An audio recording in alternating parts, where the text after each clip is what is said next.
welcome back, everyone. Welcome back to day three here of the 2025 Revival StarCraft League Season 3 Playoffs Day number 3. I'm of course Side VIP with you, and joined by these amazing players, by the people in chat, and by my plushies as well. Welcome, one and all. We are back. We returned here as we are in the middle of the playoffs, already 2 days through. We've already said goodbye to a couple of players as well, and you can see the bracket before you here and now. You can see the bracket. We do have herO and Maru in the upper bracket winners finals. They are still, of course, in the upper bracket. Winner will advance on to the grand finals. Meanwhile, we do have the losers at quarterfinals. We have MaxPax versus Classic and Reynor versus Shin. Mirror matchups. We have a bunch of mirror matchups coming up ahead of us here in that lower bracket to determine who will advance on to the losers semifinals. It is going to be a PvZ, but which Protoss and which Zerg, we're still yet to confirm. Still yet to confirm, Pappy. Again, yesterday we did a bit adieu to both Down and Trigger as they were eliminated from the tournament. And we have 3 series. We have 3 series here before you. It's going to be 2 best of 5s and I believe a best of 7. I think Maru versus herO might be a best of 7. I'm going to have to double check on the format of that final series. But regardless, 3 series nonetheless. Oh boy. PvP, ZVZ, and a PvT. When it comes to the schedule here, it's going to be 4 days of StarCraft. This is day 3, so tomorrow is going to be the final day of RSL to conclude the event and to crown our final champion, the final RSL Season 3 champion, leading into, of course, the offline finals that'll be taking place over in December, over towards the middle of December, the December 13th and 14th. 2 days of RSL offline finals. If you happen to be in Korea or nearby, then do consider going, supporting StarCraft and being a part of the event itself. Nowadays, offline tournaments for StarCraft 2 are a little bit rarer. They're few and far between, so going to one is definitely a must if you're a big fan of StarCraft, for sure, Pappy, for sure. But with that, we are soon going to be getting into our series here. Again, shout out to the StarCraft Miniatures game that's coming out. Shout out to the Archon Studios, bam, they're showcasing the Zeratul model, the Zeratul miniature, the collector's miniature that was released not too long ago. So it's great that they're going to be able to showcase that. Hopefully they can build it, paint it, and actually show it off. It's the RSL. That's what I want to see, at least. But yeah, that is going to be around the corner as well. If you recall, we did discuss this during the podcast, but pre-orders are going to be going live in January of next year, and the official rulebook of the miniatures game will be also released in January of next year as well. And I say next year, that's like in 2 months. Like, that's right around the corner. That's crazy, man. It's crazy.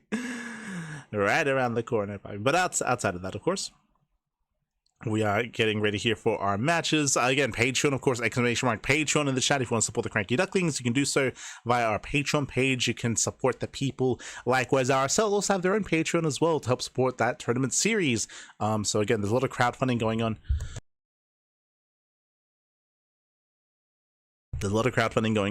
I was just dying a little bit. When it comes to online events, whether it's KSL, whether it's RSL, whether it's the CranKy Ducklings, whether it's WhatTV Mondays, whether it's the KSRCs, or I should say the Monday Night Weeklies as well. So there's a lot of ways to support StarCraft nowadays. It is all out there. And again, those take us to the offline finals that are going to be taking place again in December 13th and 14th. Oh boy. Over in Gangnam, I believe. I could be mistaken.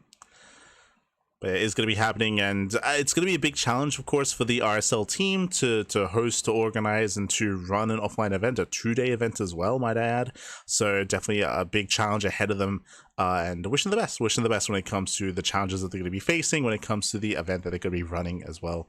Best of luck, Pappy, best of luck. Wishing the best. Always, Pappy, always. Otherwise, hope you're enjoying yourselves, just catching up with the chat. Estes Icons, Este Avex as well. Get some sleep, Pappy. Oh my god. Este Avex. Ay, anda mi mid, Pappy. Anda mi mid. But of course, good evening. Good day. See Ryan as well. Quack, Pappy, quack. Estes Icons, Easy Feel as well. Bienvenidos. I believe the first series is going to be MaxPax versus Classic, but I'm double checking. Oh, of course, right. I was going to double check the Maru herO series. It is a best of 7. There we go. So just needed a confirmation of that, but it is going to be indeed a best of 7 at the end of the broadcast after the best of 5s. And of course, YouTube, ! YouTube in the chat to have a look at our YouTube channel as well, to head on over, support the channel, support us on YouTube.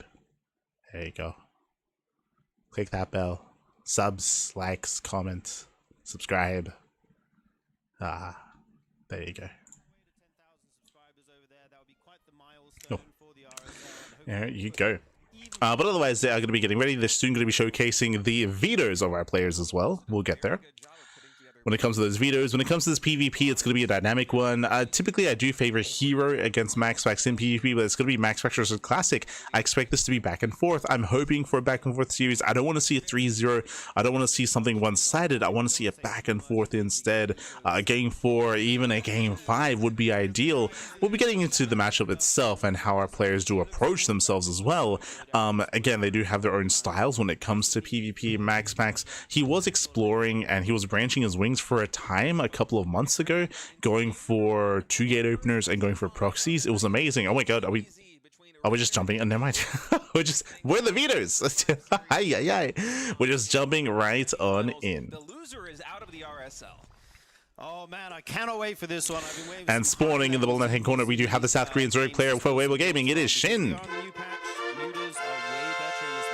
And in the top left hand corner, we do have the Italian Zerg player for Basilisk. It is Reynor.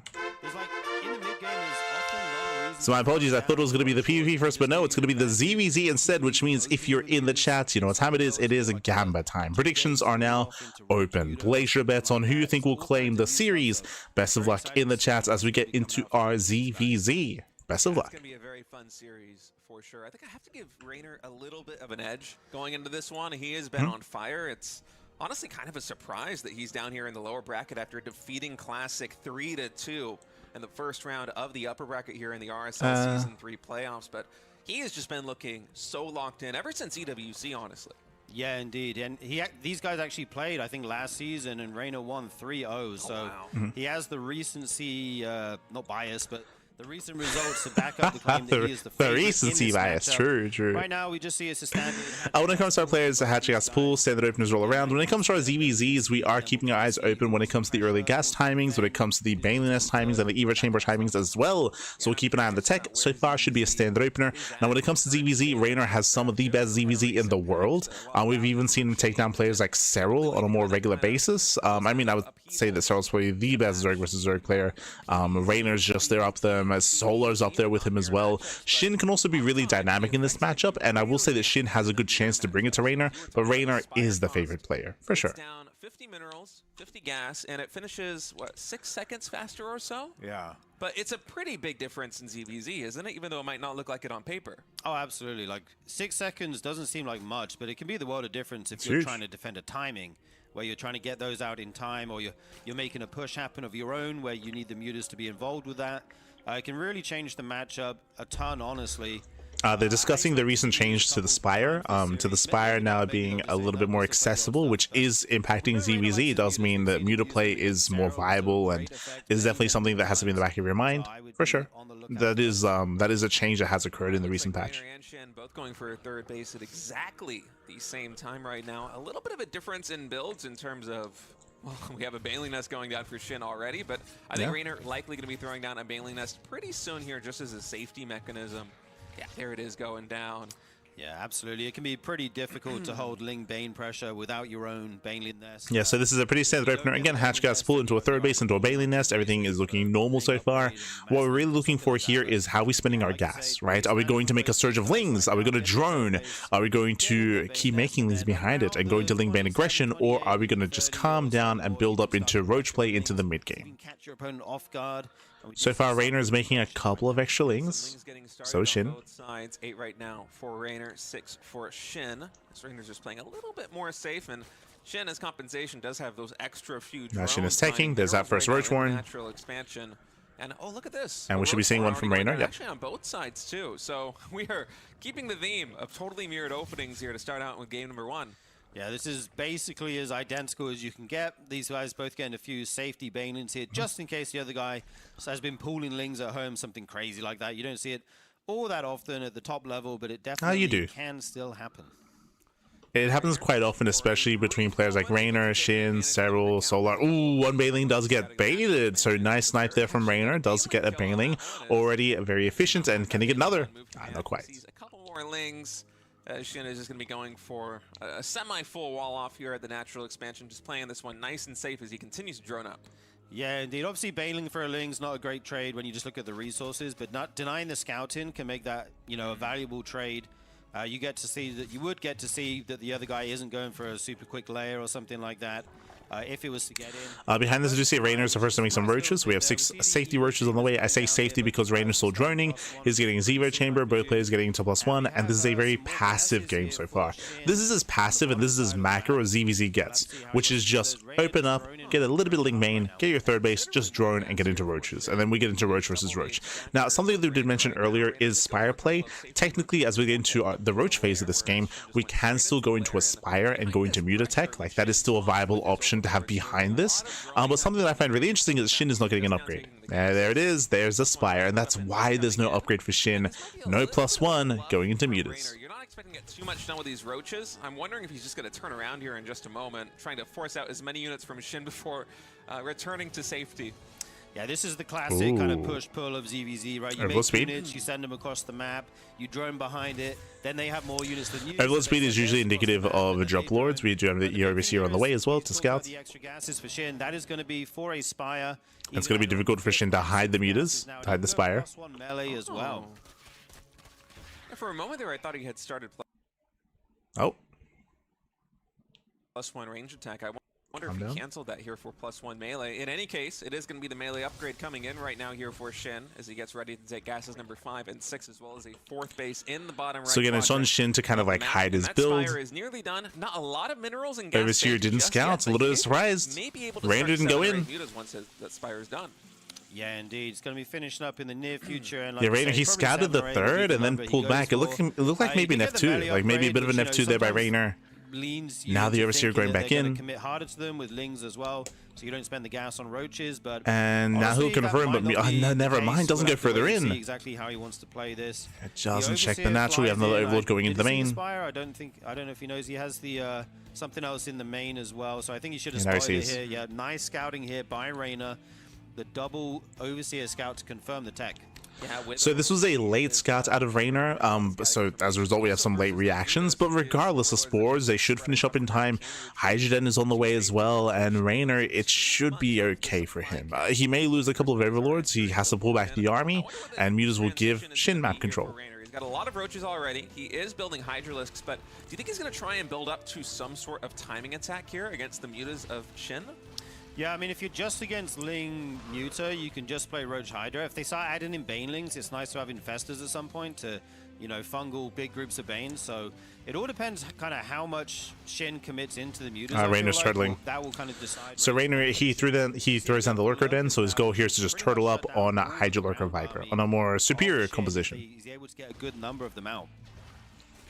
Yeah, Lurker. As he's just relinquishing map control, and Shin should have the better economy. That Mutaflock is getting considerably larger. I was wondering whether he might just cut the Mutalisk production, but it seems like he's going to go full-on Mutaling Bane here in ZVZ, which can be a really powerful composition. Of course, those Hydras being light units. If the Banelings get on top of them, it is so dangerous. Yeah, indeed. This is a comp that's on a kind of limited lifespan, though. You can't play Lingbane Muta forever against a Roach Hydra Lurker player. Like, if they get Vipers or one of the Hydras out, the Mutaling Bane, you know, drops off a cliff, basically. So you have to make some kind of timing work. And right now we see he's already on 84 drones, so he might just be looking. And I'd have to echo what Sturgeon just said. He's correct in the sense that once spellcasters come out, Lingbane Muta does fall off. So there is a window in time where Shin can find some damage here, but it is just a window, and the window is slowly closing. Going to continue to add on in the Muta department, or if it's just going to be Banelings. Right now it seems like it is just going to be Banelings.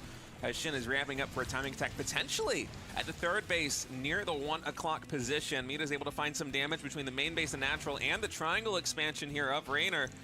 Reynor pulling those probes to safety. Infestation pit now coming in. Once the infestors get on the map, it's going to be a lot harder for Shin to find good angles with those Mutas because he has to watch out for fungal growth. But for now, he basically has full reign. Yeah, absolutely. These lurkers are spawning at the perfect time. I think just before Shin wants to go, I think he's looking to find a good angle here and send that group of Lingbane in the top right into Reynor's third. Yeah, basically it's on Reynor to get his lurkers in position and defend against what's about to occur, which is Shin's maxed out army push. So he's sending Lingbane towards the 3rd, Lingbane towards the 4th base, and he wants economic damage. We'll see if Reynor can hold. Lurkers are getting in position. He's really respecting the threat of these mutas. Yeah. Pastors also getting trained right now. 2 of them in total. And Shin, he's takes down the spore. I think the timing attacks have been coming in. Bailings, they do. Ooh, get in. Connections on the drones. 11 of them go down. Only one lurker was in position. Potentially attack this triangle expansion. There are 3 lurkers. Main diving in towards the 4th. Shin, how is he going to deal with these? You could just manually detonate the Bailings, but instead, no, he's going for the Hydras. Now pulling them right back. He doesn't want to lose and gets the expansion. Take down the hatchery and then get out of here as quickly as possible. But does he not have roach speed? Yeah, putting all that gas. Those are some pretty slow roaches. Yeah, putting all his gas into everything else. I think he didn't have detection with that as well, but his target was the drones and the hatchery. We do see that Overseer there now. I mean, Reynor's held. He's took a very efficient trade in terms of just... Yeah, so Reynor, he did take some economic losses, but now it's time to just counterattack. Just counterattack with a massive army. He's got his lurkers, his infestors, his hydras as well. He's here to end the game. Slow the roll of those mutas in the base trade. Can Shin hold on? And Shin, he has a decision to make. Do you commit into the natural He needs to connect with those Bailings. He needs to avoid the infestors as well. He's just embracing the base trade. More damage being done here on the front door of Reynor. That tech, it's in a very vulnerable position, and Reynor, he's got to really quickly get some damage done. Bailings now coming in, looking for the angle. They want to connect. Nice fungal. Though. The Bailings cannot find the connection on the Hydralisk. That is the main anti-air force here for Reynor, so a big But that's going to be a lot of mutas. There's 22 mutas. Italian Zerg, but the mutas are coming back. Can they get on top of the Hydras? Roaches getting into the main of Reynor. They're going to do big economic damage. Meanwhile, Reynor taking out hatcheries, taking out a lot of units of Shin right now. Again, remember that Reynor only has half his Hydras across the map. Roach Hydra, but he does have one fungal. In the front. It's still looking very difficult to contest. It's not that many Hydras, though. We have 7 more mutas in production. He's going for the dive. Is coming in. Oh, he snipes the fungal. infestor. A fungal does pop there on those mutas. They're going to be able to retreat. Only a couple of them going down. And with only 1 more infestor and there's going to be 1 more fungal left. Reynor might have 1 more fungal here on the front lines in Shin's base. I think Shin can work with that. And actually, he's just going to go for a base trade again, is he? Yeah, I mean, that's it's the late. newer player. Base rating is often... I mean, Shin, he's hoping to catch reinforcements, and you can see that he now turns around. Like, he was hoping to catch him, doesn't find any reinforcements, he turns back around, and Reynor is going for the kill, he's going for the main. Clean this out. There's 3 or 4 lurkers done so much work, and here it comes, the final fight probably. Are there enough mutas to take out these Hydralisks is the question. Barely, Shin yes. has so much here. But barely, there are enough mutas. The roaches stand strong. They're going to go to work on the drones. More than 30 falling already here. Yeah, the main base right now in disarray here of Shin as 37 drones and counting fall. Finally is able to stabilize a little bit. Lurker also getting cleaned up here as the Overseer morphs in. And it's 46 drones to 45. Reynor, he's moving here out come the Hydra reinforcements. Reynor, you should have enough. Hydras in this low count. I think the Mutaflock, if it fully heals up and we get just a little bit of reinforcement on the ground, it might be able to deal with these Hydras. One of Shin's drones there for some reason, maybe preparing for a full base trade where he... bit of friendly fire. Lurker there? Yeah. Oh my god, yeah, he just accidentally, he's trying to, stutter step forward and accidentally A-clicks the lurker there. It's actually a pretty big deal. Reynor just killing his own lurker. Reynor going to take down another hatchery here, but the mutas are looking for damage on the other side of the map. Yeah, but these spore crawlers, there's a lot of them here at the third base. The one on the mineral line does get taken out, so the drones are going to evacuate for now, running into the safety of the spore.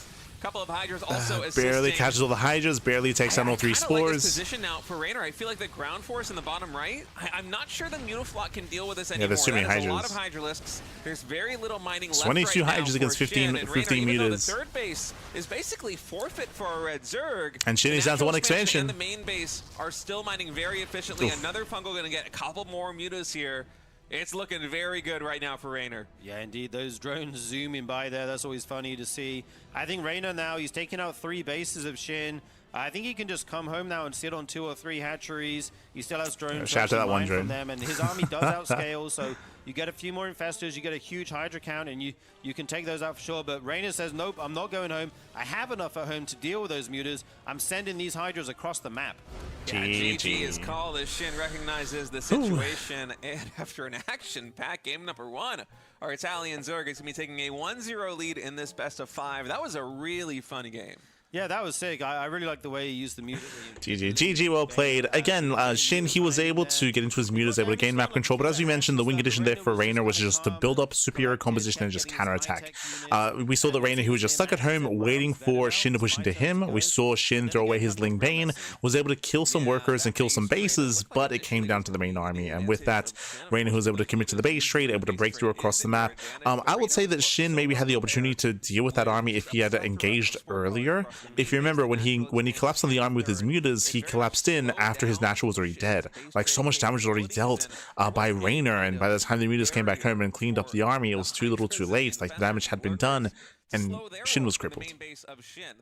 Shit, he was already crippled. GG. Eventually, also, the main base was under threat there. A lot of drones fell, and eventually Reynor, with just having a slightly stronger army, was able to close it out. Yeah, that game was kind of on a knife's edge for a moment there. Like, as the lurker player, you can lose so easily if you like don't see the mutas come in and snipe off 2 or 3 lurkers, or you know, they pick off a spore in your mineral line which you didn't have queens next to, etc. And then suddenly you lose a ton of eco. But Reynor kind of played that really well. He had no big holes in his defense, I feel like. And then the counterattacks was exactly the right I still don't know how I feel about the out of game music. Collapsed on by the Lingbane muta. The slow classic piano. In game number 1. It was also a pretty smart move by Reynor to be conservative with reinforcements, because there was a moment in the twilight of that game where we were wondering if Shin was going to double down and go for the base trade again after losing the natural in the 3rd.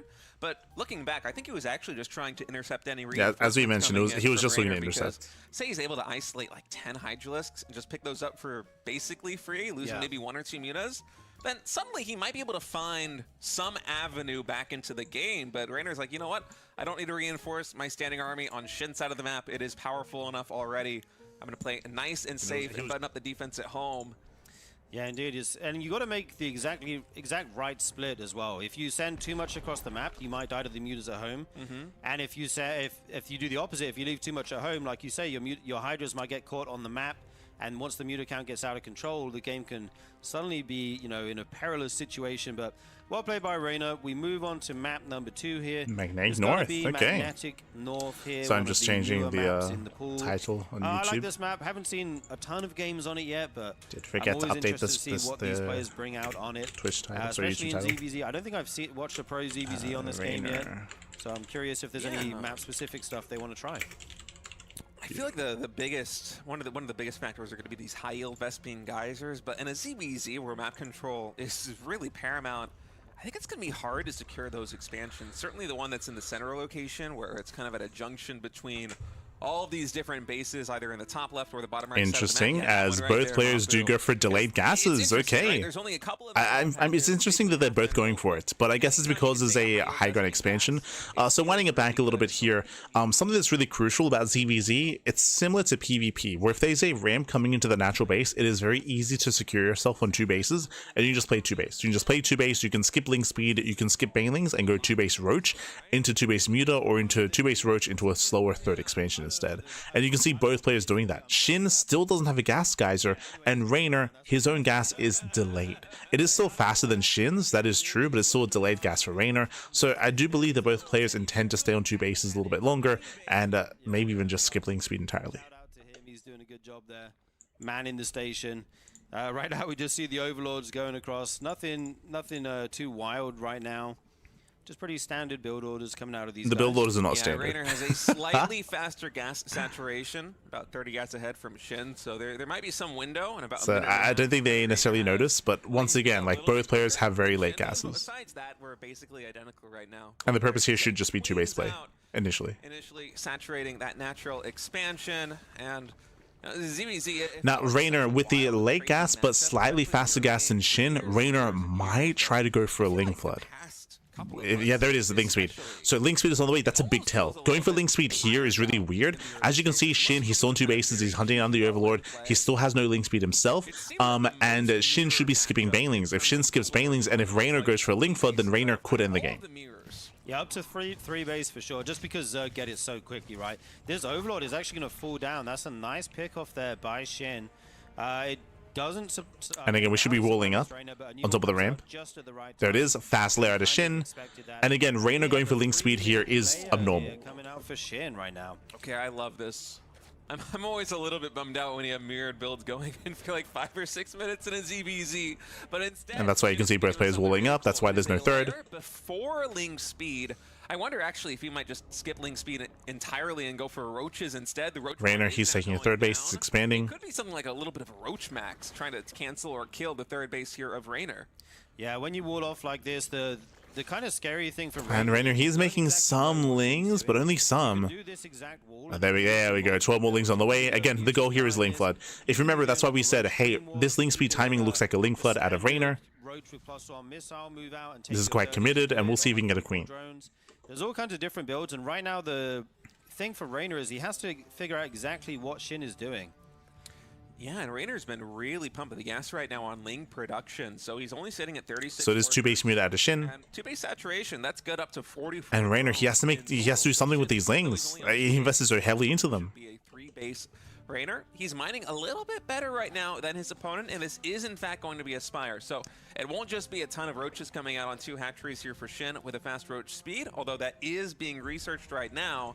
Instead, it's going to be just a handful of roaches, I think, to secure this. Yeah, based on the upgrades, it should only be a handful of mutas for map control. And mutalisks behind that. And here come the lings going for the third. Like 4 to 6 roaches just so the lings don't cancel the third. They're actually not ready though.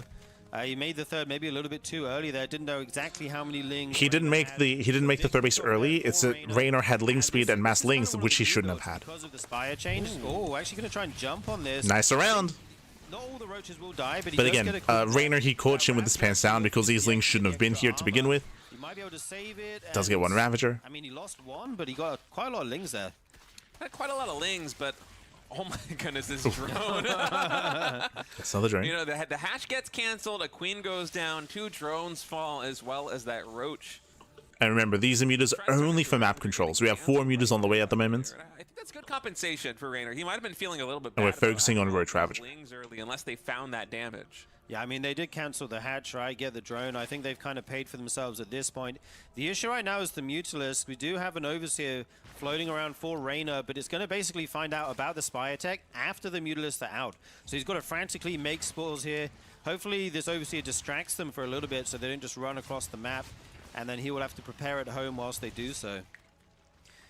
Yeah, only 4 mutas on the map right now, though, until that flock gets up to counts of 7, 8, or 9. It should be pretty safe here for Reynor, just with 1 or 2 spore crawlers surrounding. As the mutas are revealed, spores are on the way. Now Reynor, he reactively throws in the Hydrogen, but Reynor, he has now lost map control. This might just be enough mutas to get map control and try and force an overreaction from Reynor, and then a big roach follow-up. Yeah, well, the best thing about the muta is you get to clear all the vision off the map, obviously, but you can force the other Zerg to go into Hydralisks, and then you can just go drone, drone, drone, drone, drone. They can't really move out because the threat of mass muta is always remember that Shin isn't droning, Shin is massing up roaches. Like, Shin is building up towards a big roach timing. 66 drones, you get a big economy, and then you max out on Roach Ravager. And in really, like Sturgeon is talking about like, oh, like now Shin can like drone up to 3 base saturation. That's not happening. Like that is not happening. We're cutting workers early. Lings, they confirm. Yeah, they see the lack of saturation. Big scout hit for Reynor. Now he knows. Yeah, he knows just how few workers there are. The third base is not yet fully saturated, and all of that production, it has to go into something. It's gonna be roaches, and so for Reynor right now, alarm bells are gonna be ringing. He's full 3. And the question is, has Reynor been too greedy? Has he droned up too much? He's gonna do nothing but pump roaches and Ravagers right now here for the defense, but Shin has a very crisp 2-1 timing coming in just a moment. Yeah, Shin's actually cut before 3 base saturation, as you mentioned. Sometimes you do want to get those 66 first, but he's going to try and hit an earlier time in here, but I think Reynor's called it, because he's not making Hydralisks. He's not getting their upgrades. This is all very Which says Reynor called it. Reynor scouted. Remember, Reynor, he scouted to confirm that it was going to be a roach all-in. That's why Reynor's not droning, or that's why he's not getting a 4th. And that's why he's not making Hydras. Point come through, but it's a lot of roaches here for Shin. He's up about 15 army supply, or was a moment ago, as Reynor queues up a couple more roaches. And it's going to be 2-1 versus just the 1-0 here from Reynor. Plus 2 missile attacks, not done just yet for our red Zerg player. In fact, maybe 45 seconds away from completion. This is his timing. He's charging in, but the arc is just too good for Reynor. That beautiful arc there, and kind of like yeah, Reynor, he is ready for this. He saw it coming ahead of time. The longer this goes on, the better it is for Reynor. He's got to make something happen. Remember, Shin is all in. Reynor going to move so many roaches around the top, try and get a flank on this army. He has the biggest surface area right now, I believe. I think Reynor's got a really good trade going for him. The roaches standing strong. Forces them back with the bile. Both sides just trading does take some right extra hits. But Reynor's on more economy behind this. I think takes the extra damage. Proven to be some of the difference right now. 2-1 versus 1-0 in the advantage of Shin, as Reynor might have bitten off a little bit more than he could chew pushing up that ramp. Muta's now also Reynor, he lost a lot of units going up that ramp. He didn't need to. So much and Shin has done it. He was able to isolate the first army there on the ramp, and then he knows some Hydras. just absolutely carrying their weight there, and that game turned on just a dime. Yeah, the initial defense was really good for Reynor, right? Yeah, it was. With a good arc. I feel like going for the flank is what killed him there. If he sits back and just stays with just one arc. Like GG, well played. As I'm mentioning here, Reynor, he did chase Shin when he didn't need to, and he split up his own army. He got caught out.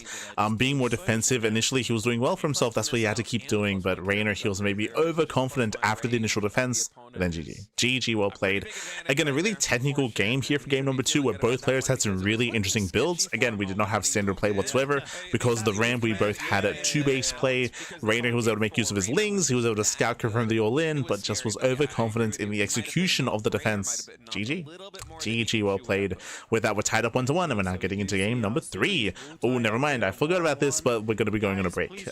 Something that the RSL do here is after the first 2 games in a best of 5, they go on a break, so we're going to be seeing you soon in a couple of moments here with game number 3 of Shin versus Reynor. And already we have a back and forth, and we'll see if we can go the distance. Personally, regardless of how this goes, I want to see a game 5, I want to see an ace match, but the pressure is on. Best of luck. We'll see you soon. We'll see you soon after the break.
welcome back, everyone. Welcome back. Whew, we're jumping in mid-series. Again, we're halfway through the series so far. Shin and Reynor, they're tied up 1-1, and this is a best-of-5 elimination match. The loser of the series is going to be eliminated from the tournament. Who will it be, Shin or Reynor? We're here to find out who will take a lead in the series. So far, we've had a little bit of variety so far. Game 1 was pretty stock standard. Game 1 was just ZVZ, Ling Bane into Roach Ravager. One player attempting to go into, I say that. Ling Bane into Roaches, into one player going into Muta Ling Bane, the other player going into a Hydra Lurker Infester. Meanwhile, game 2, both players did open up two base openers. We did see once again attempted Muta fake out by Shin, but instead going for a Roach Ravager all in, and Reynor scouting it, defending well, but then overextending. So Reynor did overextend, and with that, Reynor, he took a bad fight and everything just snowballed from there. But now we're getting into game number 3. Let's go. In the bottom left-hand corner of Tokamak, we do have the Italian Zerg player. It is Reynor for Basilisk. And in the top right, we have the South Korean Zerg player, the Blue Zerg. It is Shin for Weibo Gaming. Let's go. And we're loading into Tokamak. Tokamak so far is the largest map in the map pool, or at least in the map's showcase so far. So very large map, a lot of bases, longer rush distance by ground, more defendable as well. Because of that, I would assume standard openers. I would say that the players are going to be dissuaded from going into Ling Bane aggression. So we should be seeing standard openers, Ling Bane into Roaches. But because the map is so large, this is where Muta play is viable. So we could see our players going to Mutas or just get into the mid game of Roach versus Roach. That's kind of what we're expecting between these two players, but we'll see. We'll see. Scout on the third base of Shin quite quickly. Saw that it was only about half saturated at a timing when it absolutely should have been fully saturated. And from then on, Reynor just produced Roaches and Ravagers. He even made a very smart decision, as you said, wasn't getting the Hydras. They're just getting over the last game. Wasn't building Hydras, just investing everything into the short-term defense, and it still wasn't enough to stop the 2-1 build from Shin. I mean, it was. That's kind of the bait, right? Like going too heavy into Hydralisks, getting their upgrades and stuff. Then you don't have gas for Roach Ravager. But I actually think on paper, Reynor's defense, like I think he did everything right. You can make like 10-20% more eco, which is what he did, and still survive. I just think that last engagement didn't go the way he wanted. Yeah, I mean, the last engagement, it wasn't optimal for sure, but I think the 2-1 upgrades there for Shin really carried a lot of weight. And I think going back to the build order that Shin had, you're on 2 hatcheries for a very long time. You delay your third base, you get the fast lair, and you also saturate your gases really quick on those 2 bases. It was cool the way that it worked out. I would push against State there. I think State is almost insinuating that it was like a build order win with that +2 timing. I would push against that, and I would probably agree with what Sturgeon said, how initially Reynor was holding well. It's just he overextended, took a bad fight, and you can't afford to take a bad fight against someone who's all in, right? Against someone who has a greater army and greater upgrades. Indeed, you get to skip that Ling speed, but never mind. We are in game number 3 here. Like you said, it's on Tokamak, one of the more standard map pool maps in the pool that we all know and love. We see third bases going down for both players. Reynor taking that triangle base at the front, and Shin taking the more horizontal one here. Yeah, well, again, so Hatch Gas Pool into Ling Bane. This is kind of what we expected, if you recall, at the start of the series. We're like, hey, it's Tokamak, it's a larger map, longer rush distance. There's less of a chance for like too much like dynamic play in the early game. Here we can still double down on Ling Bane aggression, but we are expecting to see a little bit of Ling Bane defensively and then Roach play. Is kind of what we're leaning towards here. But again, we'll see if either player does double down and make a massive wave of Lings. We do have Reynor making 10 Lings on the way. And a couple more drones coming out for Shin. Yeah, so he'll be pressuring with those, try to does he make more? Force some more units out of Shin while he drones behind this. I doubt he'll just hold the Ling key from this point. That's pretty rare at this level. Just waiting for the Overlord. But yeah, it's going to be up to Shin to defend these. He's actually pulling quite a few of them here, waiting for that Ling speed to finish, which it is now done. And yeah, he's going into his Roach Warren, going into drones behind this. I think he should move out with them at least, just to, you know, make Shin make some more Lings of his own, or unless he thinks pressure is coming from Shin's side. Yeah, so from here, again, it's just safety Ling Bane. From here, we're just droning on up. Ling Scout out of Shin, gets eyes on more saturation, more droning. Make sure there's no fast Evo chamber and no fast Roach Warren. Also confirms that it's only 1 gas being taken, so Shin with a very good scout with that Ling has a nice picture of what's going on right now. Is Reynor also going to be able to get 1 Ling somehow through that wall in and get a little bit of a scout of his own. Doesn't fully check the gases, but still a lot of info being given to both players here. Yeah, both these guys see that there's no super early layer, which is kind of the key thing, right? There's not going to be any Mutalisks on the field anytime soon. Bait's out of Bane. There, one for a Bane. Reynor just putting some pressure on while he drones at home. He's going. And again, behind this, we have a safety amount of 6 roaches. So 6 roaches on the way for Reynor. Shin should be starting his own roach production soon as well. But for now, actually, Shin, sorry, Shin is going to be skipping his roaches, just going straight into drones. Nearly identical here. 43 drones on both sides. So greedy player to Shin. So Shin, he will have the better economy. You can see it already here. He's up by 6 probes or 6 drones. I'm wondering where this game is going to take us. This could normalize into just a very standard macro ZVZ. Yeah, this is looking like it might be our first just roach versus roach game. Shin does have the earlier layer. Yeah, now they're getting into it. Again, we assumed this at the start of the game. It's just the map. It's just tokamak. Like, I mean, what can you do? I still stand by what I said at the beginning, though. How this could just turn into roach versus roach, or we could see Muta play. That's still on the table. Shin looks like he has enough right now with the reinforcements. 10 roaches in production. And Reynor will decide to go home. Reynor's not droning. Hasn't started the lair yet, by the way. Yeah, he's going for an all-in. So Reynor, he's not getting a lair. He's not droning. He's completely all-in. Yeah, they've noticed. It was looking for a while like this was just going to be a straight-up standard ZVZ, but... And Shin is going for the Spire. Again, Shin, he's playing like we assumed he would, but Reynor, he's going for the all-in instead. And if Shin drones, Shin's taking gases. You can see Shin is taking gases. Shin is still droning. That's going to kill him. To exploit the weakness in Shin's build. And you can see he's only using a small number of his forces to try and usher away these. Shin, we gotta stop droning. It might just be too late, to be honest. This looks pretty normal, but once he gets in and sees the drone, okay, the third base actually a little bit oversaturated. I think the natural expansion is the one lacking. No, he saw. It's 10 out of 16 there in the third base. He saw no gas, he saw no drones. Roaches are being revealed. This is so many roaches moving cross map, but because it is just a hatch tech timing, there isn't going to be hashtag all in.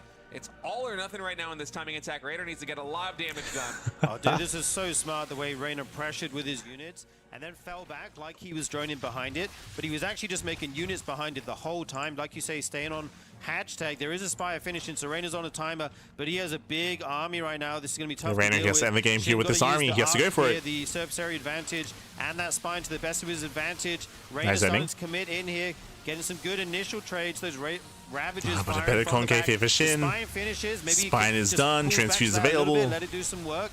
And Shin's reinforcements Shin's are holding strong right now. Yeah, Reynor unable to make any big headway. It's actually Shin is going to be stepping forward right now. Roach speed is done, so he's going to use the confidence out of Shin diving on the army. Unfortunately for Shin, one of them able to survive for quite a long time on high HP, but I'm not sure it's going to matter. Shin, it seems like he just was able to muster enough to push this back for now, although more reinforcements. And this is scary. Shin, he got away with droning, he got away with gases, he got away with a Spire as well. Shin got away with so much with his defense. I don't think he's got anywhere near enough done. There's Mutalisks coming out for Shin here, and there's no layer on the way yet for Reynor, so he's going to have to just try and go home. But all of his roaches going down there in the middle of the map. Yeah. Oh man, he was hoping to get a lot more damage done, but Shin just a little bit too sturdy to topple there at that third base. It was a very well-controlled defense. A really impressive defense out of Shin. Very impressive. The bottom right side. And now Shin's starting to get a little bit aggressive. And to be fair, he doesn't even need the mutas. Like, he's still trading well, but the mutas are coming. He doesn't want him to be able to drone up too much for free. It's a queen. So he's pushing in, trying to take a cost-efficient trade right now. Actually getting very aggressive, going for the queen. He wants to hamper the larva production here of Reynor. Yeah, indeed. And like he wants to hamper the anti-air. Remember, Shin's roaches the queens, they shoot up. Pick off that queen, going to trade out here. They shoot up. The issue is the Mutalisks, which are now coming across the map, and there's no spores on the way. Yeah, no spores, and more importantly, remember, no queens. GG. As soon as he sees the Mutalisks. Yeah, just realizing exactly how far behind he was, and Shin with a very nice defensive setup at that third base is able to parry the hatch tech roach timing. Realizing how far behind he was. Remember, because both queens got sniped by the roaches, intentionally there was zero anti-air. There was literally zero anti-air at the third base, zero anti-air at the natural. So really nice pickoffs towards the end there by Shin, but more importantly, an impressive defense out of Shin when it comes to that third base. He was up, what was it, 12 drones? He had like 60 to 49 of his opponent. So he was up 11 workers, he had extra gases, he had the Spire as well. The Spine Crawler was a big factor, true, the Queen's getting in position as well, and of course Shin did scout the all-in. Remember, Shin with his Link Scout, he confirmed the army, the lack of saturation. He also saw the army with his Overseer, so he had a little bit of a heads up, but I want to say that a lot of it comes down to the map. We spoke about it. Tokamak has a long rush distance by ground. Tokamak has more defensive bases, so there's a lot of defensive features. The map itself does help the defending player, so it wasn't just Shin scouting and Shin reacting, but also the map itself was helping Shin and hurting Reynor at the same time when it comes to executing the all-in like this. So there was a lot working against Reynor. In the end, Shin was able to scout in time, react in time, and snowball from there. GG. GG, well played. Shin takes a 2-1 lead, and Shin needs one more game to claim the series. Let's go. Let us go. Just immaculate defense there from Shin, and so far he's gone Mutalisk in every single one of these games. Now it's been a little bit different every time. In game 1, he went just Shin, stop it, you're the underdog. You're not supposed to hold and win just like that. I mean, Shin is the underdog, but I think it's important to note that, like, for a lot of these games, for a lot of these players, like, the difference in skill isn't very high, right? It's like, I would say, for example, what was it last night? It was Maru versus Max, where I would say that Max was the underdog, but and Reynor was the underdog against herO, likewise, but like that doesn't necessarily mean that there was like necessarily like a big chance of winning or anything like that. herO so far has been really impressive, but we could still see the ace match. Let's go. In the bottom right hand corner we do have Reynor, the Italian Zerg. In the top left we have Shin, the South Korean Zerg player. And here we go, we're loading into Winter Madness. Now, what I said about Tokamak, I would echo a little bit of that about Winter Madness as well. Winter Madness is more defendable on 4 bases, has a longer rush distance by ground. I would say that all-ins are less favorable here. I will say that the 4th is further out on this map, so I would say it is easier to defend 4 bases on Tokamak. It is harder to defend on Winter Madness, but only slightly. So here we do expect to see something similar. We expect to see Lingbane into a 3rd, into Roach play, and potentially into Mutas again from Shin. We'll see how Reynor reacts. I don't like the idea of Reynor going for an all-in here in Winter Madness, so we'll see if he what kind of approach he goes for this time. We'll see. I would love for his story to continue on at least to a game number 5. It's been a great run for him so far in RSL Season 3. He's been looking superb online in a ton of tournaments recently, but man, gotta give it to Shin. His ZBZ is looking very strong these first 3 games. Yeah, coming from a 3-0 to Reynor in the last season to Shin being in the lead on a match point, now he's definitely stepped it up in this matchup and against this opponent. I would love to see a game 5. You know, always want to see a game 5 from these 2 guys. We'll have to see if Reynor is able to take it. The map is going to be Winter Madness. But so far, this has been a very decisive and very technical series. We have yet to see a standard back and forth ZVZ. Every game, we've had some very specific builds go up against each other, right?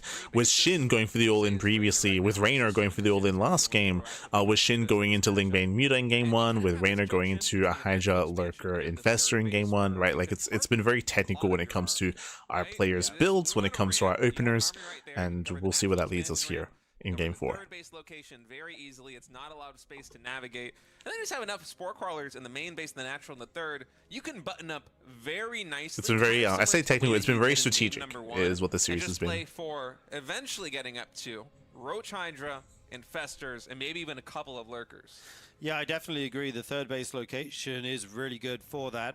You do have that airspace behind the 3rd, so you can kind of go from the main to the 3rd very quickly, which can be nice for the Mutalist player. And then taking the 4th base as the non-Muta player is, I think, where it gets a little bit tricky. They feel a little bit further out, but yeah, I kind of agree with what you're saying. At least on the 3 bases, it looks like a good map to defend Mutas on.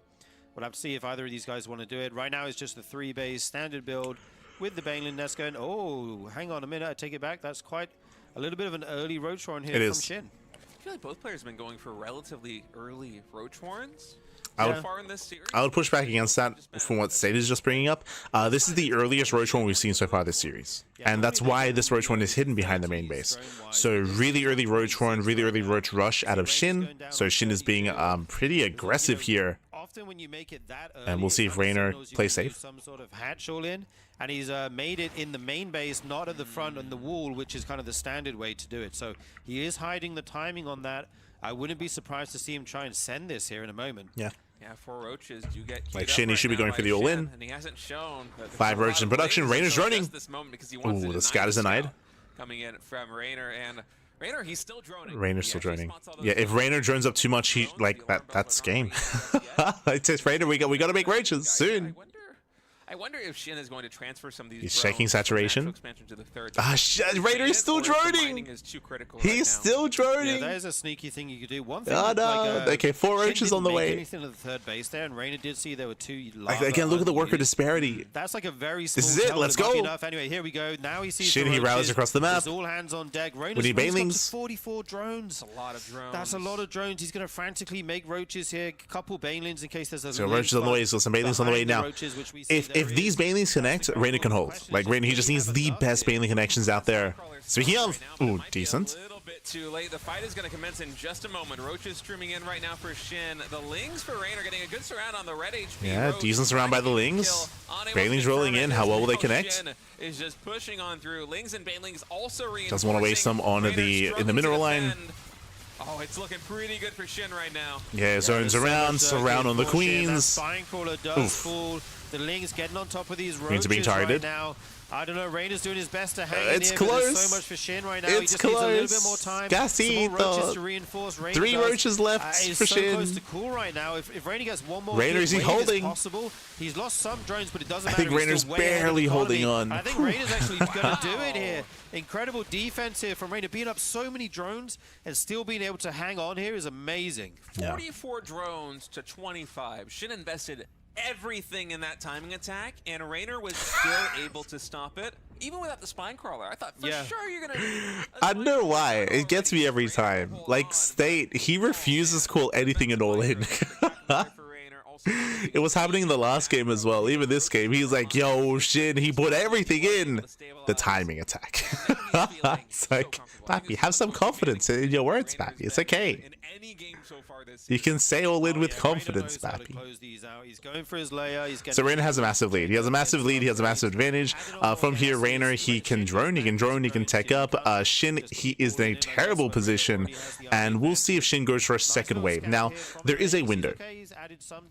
Running it back here. There is a window in time where Shin can go for a secondary wave and hope that Reynor over drones again and oversaturates, but that is like the only chance. That's the only chance here for Shin, is the hope here that Reynor does over drone and is too greedy and does and the pants are caught down.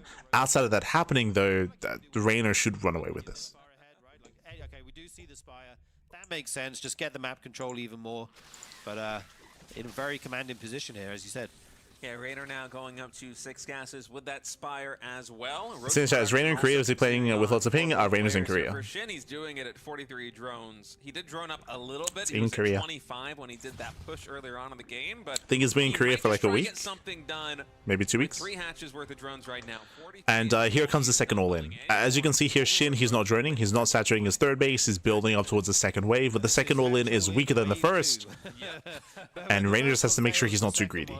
Becomes even less likely to succeed. I mean, if the Mulists ever get out, there's no chance of it working, but it should hit before then. He's starting to move out now. He has a decent army supply lead, actually. He's actually ahead in army just, but I think Reynor seeing it come in, throw down some spines, getting those Ravagers. He's batting down the hatch. Feeling connection is huge for Reynor. Even the Queen getting in time. Queen's in position. The natural expansion, so no run by here for Shin. Shin is getting ready to push into the third base. 2 more spine crawlers going to be finishing in just That's a brutal bailing connection, and again, this all-in is failing for Shin. Like, no shot this pans out. Advantage here with the numbers. Spines are repositioning. Come in here for Reynor, going to be looking spectacular.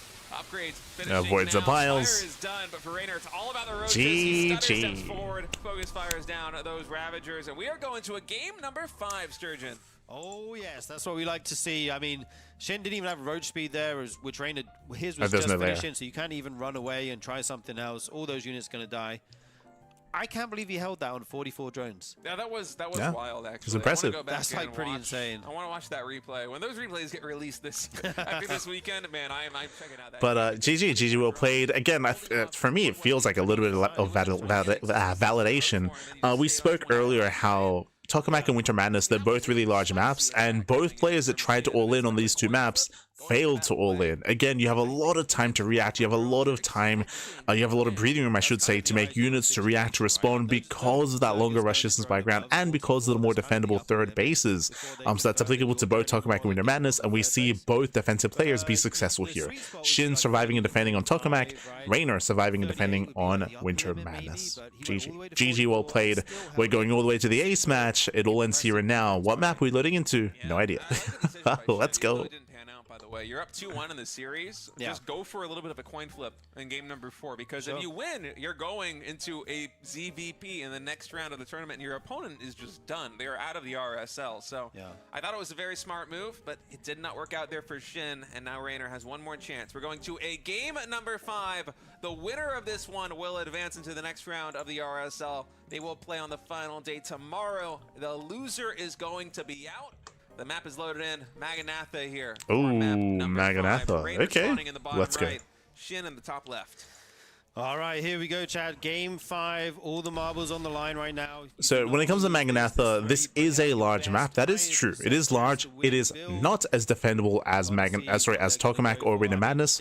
Here the bases are more spread out, and there are wider entrances into the third, fourth, and natural base as well.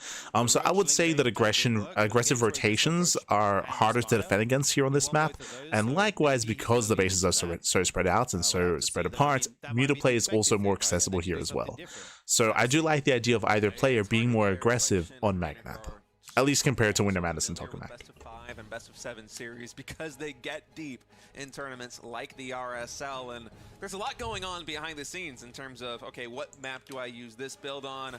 What kind of plays am I going to make if I'm up this way in a series, or if I'm down in the series? How do I try and button up the defense? Do I still go for a gamble? There's a lot of strategic decision making that comes in, and as you said, the expected thing for Shin is that he is going to play Spire again, that it probably is going to be Roach Spire, but that might mean that it's good for him to do something completely new, fresh out of the box. Yeah, indeed. The mind games can start. Sometimes you can even trick yourself thinking too much about it. But yeah, there will be some mind games involved here as we go into our final map on Maganatha. A very standard map. Everyone knows this one. It's been fairly mapped out, it feels like. Right now, we just got some pretty standard openings here. Hatch gas pool on both sides.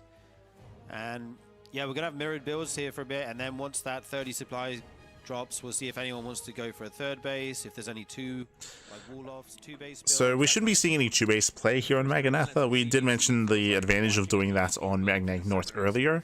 But for the most part, as you mentioned, like, this map is larger, it's also wider, it's more accessible. So if we did want to be more aggressive here, I do favor that on Maganatha more so than the previous maps. We'll keep an eye on our players. So far, we're just droning, and we're keeping an eye on the overall tech timings. Reynor are both just developing normally. The timings are near identical. I mean, sometimes in some of these maps, we're looking at the production tab, and it is exactly the same units coming in at exactly the same time, like right now. Yeah. Yeah, absolutely identical for the most part. Even another set of lings here as they see their opponent sends out a set of lings. You want to match that count. And now we see the third bases. Again, we do have a difference in which third base they're taking. Shin taking the triangle one this time, and Reynor taking the horizontal linear one. Was it the opposite last time? I can't remember, honestly. I think it might have been, but I can't remember. Anyway, there's going to be a Baneland Nest follow-up. What's the opposite on Tokamak? Pretty standard stuff here. Yeah. Reynor just doing a little bit of damage right now to this hatchery. Reynor's so good with a micro, man. You don't have to worry. I was a little bit worried for Shin. Were you? Because Reynor's so good.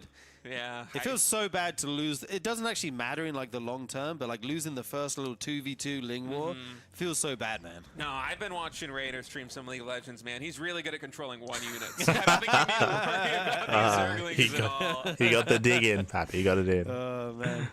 All right, we do see the Roach Warren coming. Okay, we have our tech. Roach Warren here by Reynor. He's walling up. He's walling off. We do have the earlier Evo Chamber to Shin instead. Going to get this Evo Chamber nice and quick. See him throw his Roach Warren down a little bit later. Yeah, it's interesting the Reynor's up 4 drones right now. I know that Shin has a bunch in production. Yeah. Is going to come in right now for Reynor. Just confirming there's no lair tech just yet here for our blue Zerg.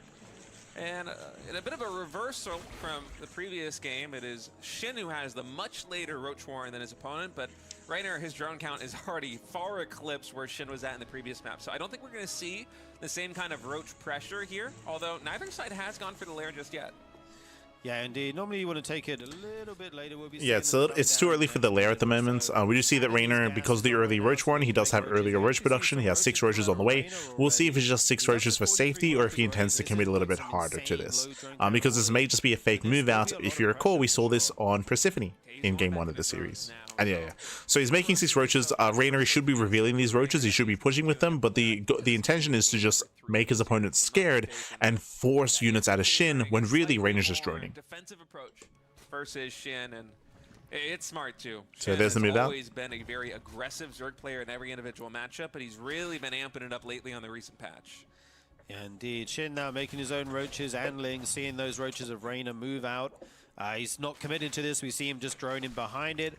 Both of them have Spires on the way, as we mentioned. So the question is, who's going to go for the Spire first? Basically, there's one Roach trying to get away. A Baneling comes over to assist. Ooh, nice connection. Wow. herO Baneling saves that Roach. Very nice. Big connection there. And Reynor's been getting some very good full scatter to Reynor. I think one drone falling right now for Shin. He confirms gases. Speaking of gases, we have the Spire on the way for Shin.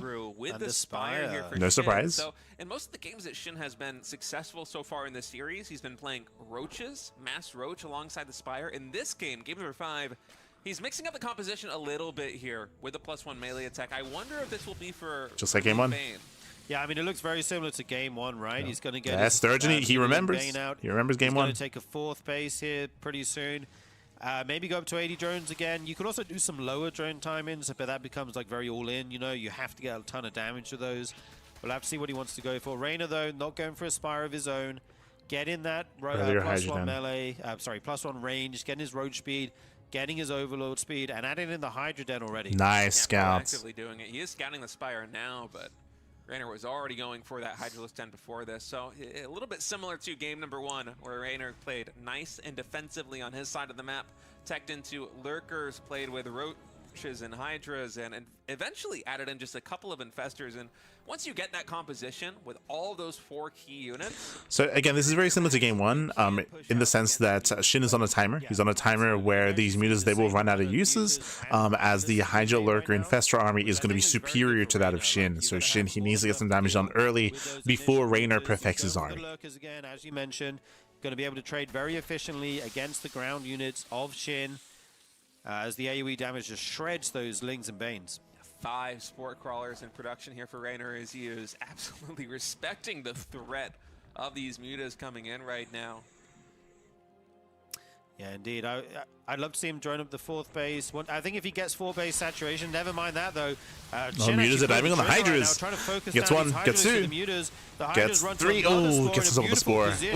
And take a very cost-efficient trade there. Yeah, I like Shin going for that attack. He was able to focus fire down a lot of the Hydras with his Mutalisks before they got too much damage done, but Reynor is just so well prepared with these Spore Crawlers, even added it. Yeah, the falling back Spore Crawler was just really smart for Reynor, as he would have lost more Hydras, but he pulled back to the Spore. With that, Reynor, he defends, and Shin bled out a lot of mutas in that dive. Right now with the Roaches, so we might have some multi-prong harass coming in from Reynor. Yeah, this is definitely one way to deal with them. You don't often have, you know, detection at home as the Mutalist player until you see the Roaches have that upgrade. You don't need it, right? And this is a way you can do counter attack damage, because the Muta player has the map control. You can't move out unless you're invisible. All right, Mutaling Bane now getting close to pressuring this 4-3. Lurkers are finishing up, but they're not in position to deal with this just yet. Bane's rolling in. Can he connect with the Hydras? Ooh, Lurkers in position. On those Banelings, and then the Hydras peel back. So Lurkers take nice a defense by Reynor. But Reynor winning the fight on the ground. Unfortunately, just a little bit late to securing that 4th hatchery. Shin will be able to take it down. Yeah, and Shin's already up to 80 drones right now. He's adding in his Infestation Pit. I think he's in a good position this game, as long as he doesn't take too much damage to the burrowed Roaches. That's kind of the one thing Reynor has going for him in this position after losing that 4th base. And what do you think the Infestation Pit's going to be here for Shin? Is he just going to go straight up into Hive? Will he add in some Infestors? Yeah, it's probably for Hive. You want to get your +3 melee and your Adrenal. I would be very shocked to see him add Infestors, honestly. I think it'd probably just be for the they're talking about Shin. Yeah, Shin, he should not be getting Infestors. That'd be crazy. But Who knows? Infestation Pit now coming in for Reynor, as well as he would love to add a couple infestors into the mix and just try and get a handle on the situation right now with the Mutaflock, which is continuing to grow, just slowly getting trickled out right now by Shin.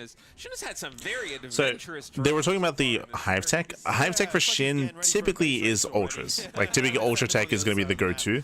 Dude, this hatchery cancelled again, and Reynor Nice a fourth. Nice pick off here by Shin. Ah, but yeah, here come the might have roaches. 66 drones, which is 3-base saturation, but at 9 minutes 30, his main base is starting to mine out. He really wants to be able to saturate a fourth mineral line. So now the Hive is coming through for Shin. +2 melee attack, +1 carapace as well on the ground here for Shin. But Reynor's got a lot of tunneling claw roaches here, attacking the fourth base. They're able to get in. There is a spore crawler to spot him. Not one here at the third base, though. And so Shin's going to have to retreat with his Mutalisks and try and find all these roaches. Reynor getting a lot of momentum. That's a lot of drone damage here. Nice on here by Reynor. Game of whack-a-mole, right? Trying to find these roaches as they bow around all the different bases. 10 drones going down already. It's nice. It's not enough. Let's just say that. Shin's still on 80 right now. And he has, you know, all the map. So what's important is that this does alleviate some pressure, and this means that Reynor can finally get a fourth. Remember, Reynor, he was unable to get a fourth base for so long this game, but because of this turnaround, finally it's on the way. Meanwhile, as we mentioned, again, Hive, typically for the Ling Bane Muta player, is for Ultras. So Ultra Tech is on the way alongside Microbial Shroud. Oh, that's wow, very that's exciting. so sick. Oh, this is so cool right now by Shin. Muta's coming in once more to the fourth base here of Reynor, and honestly, they're in the point where they takes can over the main. one-shot these Jesus. crawlers. That queen gets one-shot. Gets an infestor. The Muta ball is just out of control.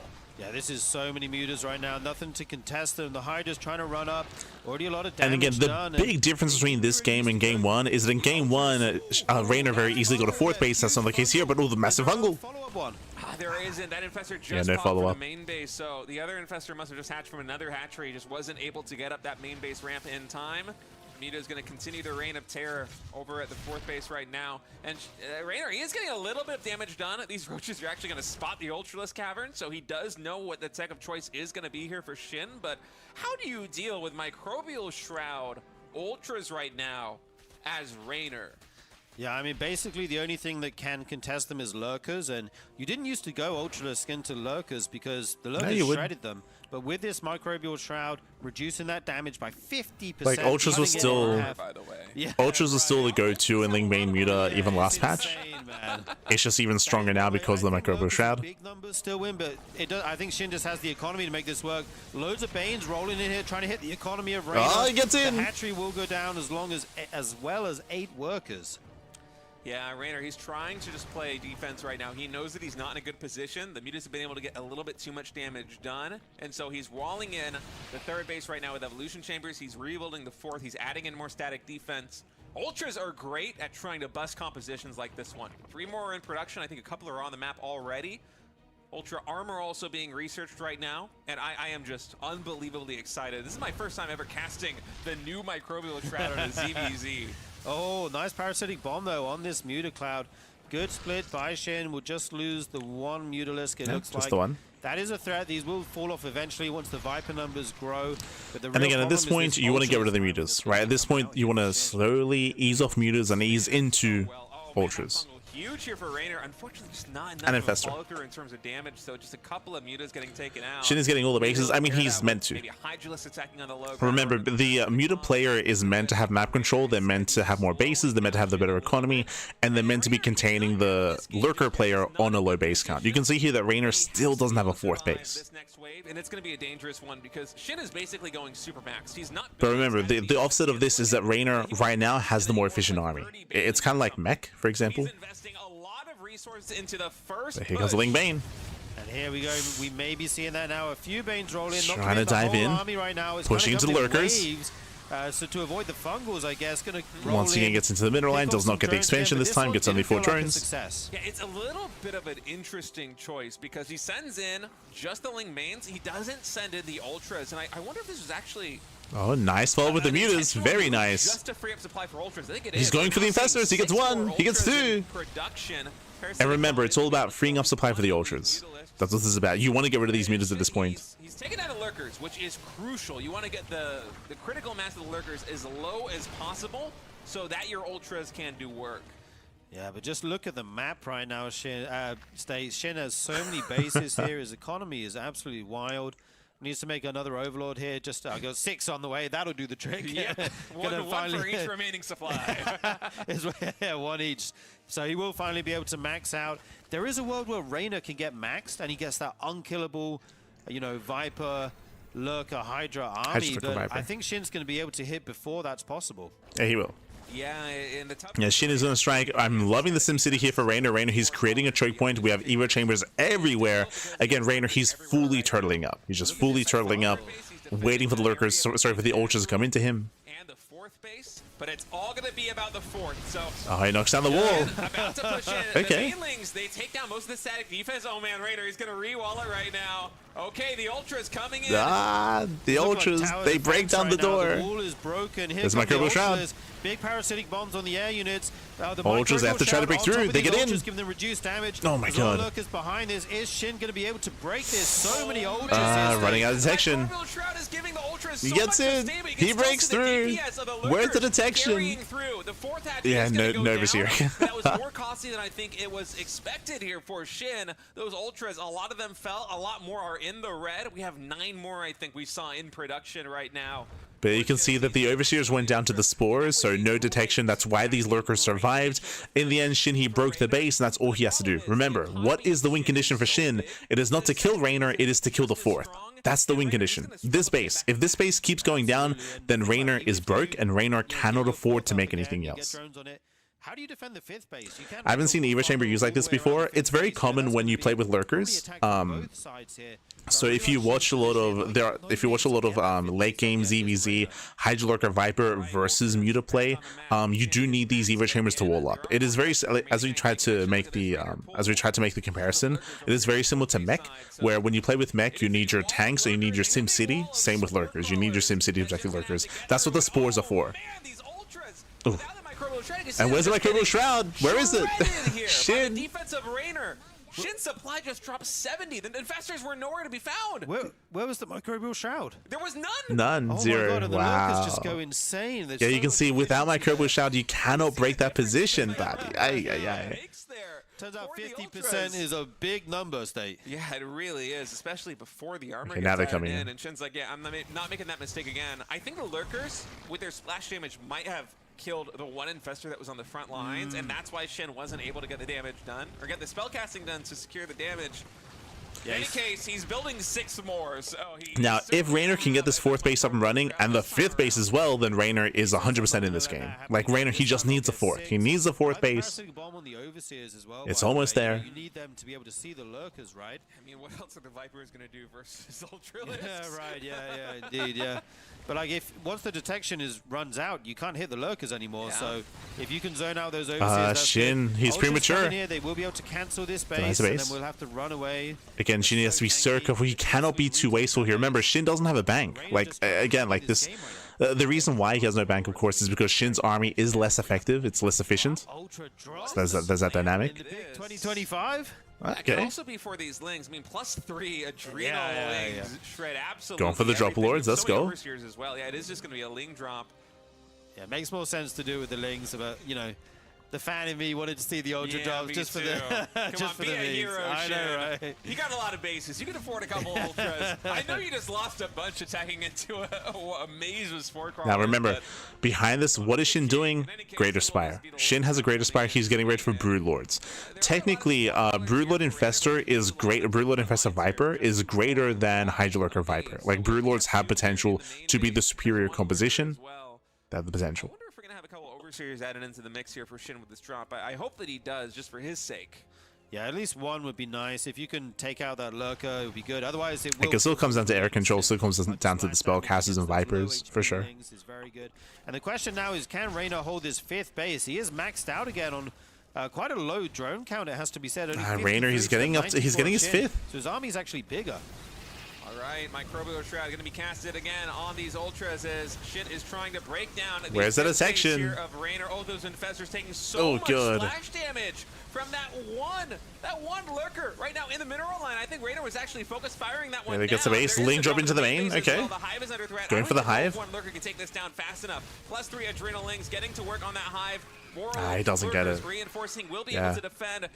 This might just be game. Like, Shin is being too wasteful. He's being so wasteful here, and he fails to get the bases. Left, right, and center here. What an amazing defense by him. The question is, 23 ultras going down. Here come the Broodlords. 15 lurkers. But 19 corruptors in production right now for It's Shin. He Broodlord time. recognizes that the lurkers, they are not going to, or not the lurkers, the ultras are not going to get the job done. The wall, the defense, it's a little bit too strong right now for Reynor. He's only on 49 drones. He's now remember, it is not about pure Broodlord. It's typically about Broodlord Viper. Like Broodlord Viper in this matchup here to get the blinding cast, to get the power bombs. Oh, we get the ultra drop. Ultralisk drop into the main. Do we have Great Aspire, by the way? I was Yes, wondering that. the Great Aspire was done a long time I ago. didn't actually see it. I think after +3. Oh, Yeah, we do. Okay, so It was researched a long Here time we go, ago. though, guys. The ultra drop into the lurkers. There's no microbial shroud here, but maybe just an it didn't work at all. Thank you, Shen, for trying, though. We appreciate you, man. Hey, it also freed up the supply for here comes 16 Broodlords. Broodlords. Wow. And by the way, the difference in cost efficiency so far. Now, thankfully for Shin, Reynor doesn't have that many Vipers. I believe he has 3 Vipers, which is good, but with a higher Viper count, ideally the goal would be to abduct the Broodlords over the Spores. But there aren't that many Vipers, so this Broodlord switch should be effective. It should get some damage done. And start trying to abduct them. But if he gets blindsided by this, it's going to hit really hard, especially that 5th base where there's like all the dead airspace behind it, right? So hard to engage there. Hydras can turn into lurkers, but the lurkers can't change back. I say 3. There's 4 About Vipers. to have, I think there's 3 more. Oh, lurkers use in the power production, bomb. So 42 lurkers in just a Yeah, moment. and this is catching Reynor completely off guard. Like, again, he's not ready for this. He has 41 lurkers. Oof, too many lurkers. Reynor very quickly is going to get knocked down to 4 expansions. Yeah, nothing shoots up here. So many broods. And Nothing the supply shoots up. for Reynor is so anti-ground. I don't know how you pivot to deal with the Broodlords. I mean, I think he only had like 3 Hydralisks. Marcus shows us here. Is Here not come the enough power anti- bombs. Yeah, there will be some. Oh, no, sorry, here come the abductions. And you can see he gets 1, he gets 2 Broodlords. You can see how effective abductions are with Spores, but you need more abductions to the problem. This is insane right now. A Spore Crawler Forest here, though. Yeah, I mean, it was a wonderful maze against the Ultras, able to secure some kills here versus the Broodlords as well, but there's just so many of them. Even after those abducts, 16 Like, typically against this kind of army, you need like 9 Vipers. I want to say like 9 to 10 Vipers. It's gas that's the bottleneck for Reynor. He's adding in another Viper. He can cast Parasitic Bomb. The Broodlords can be very slow to separate, but you can see Shin, he's already preemptively splitting. You can see he gets another Brood. Yeah, so like, every abduction kills a Broodlord. Like, you can see how powerful the abductions are. But the Viper count just isn't there. So many remaining here. Does he have enough energy to keep doing this? It's funny how quickly the lurkers kill the Broodlings.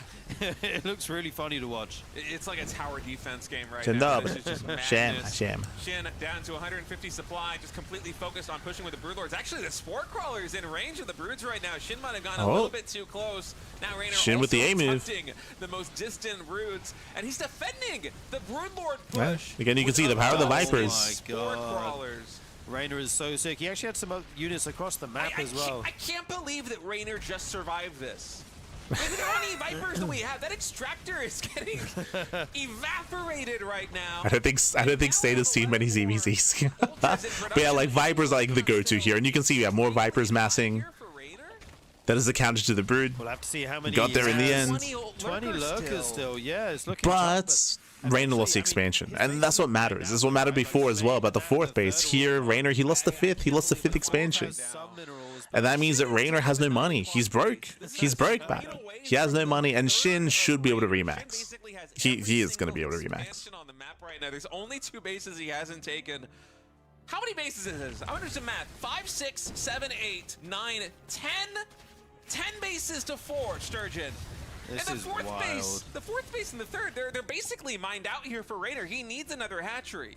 Yeah, I think Yeah, they got Reynor, there. this might be it for him. This is so many ultras coming in now. Like it's And, all you know, about the tech switches expansions. of Like Zerg are it's so all about strong in the lack of late 5th and the lack of game. 4th Reynor base just for wants his Reynor. 5th base. That's all he wants. That's all it comes down to. The 10 of Shin. Here it comes the Come the micro Micro shrouds. Will be Shrouds. going down, protecting those ultras. The Even Fungals as well. on the, Let's go. lurkers there.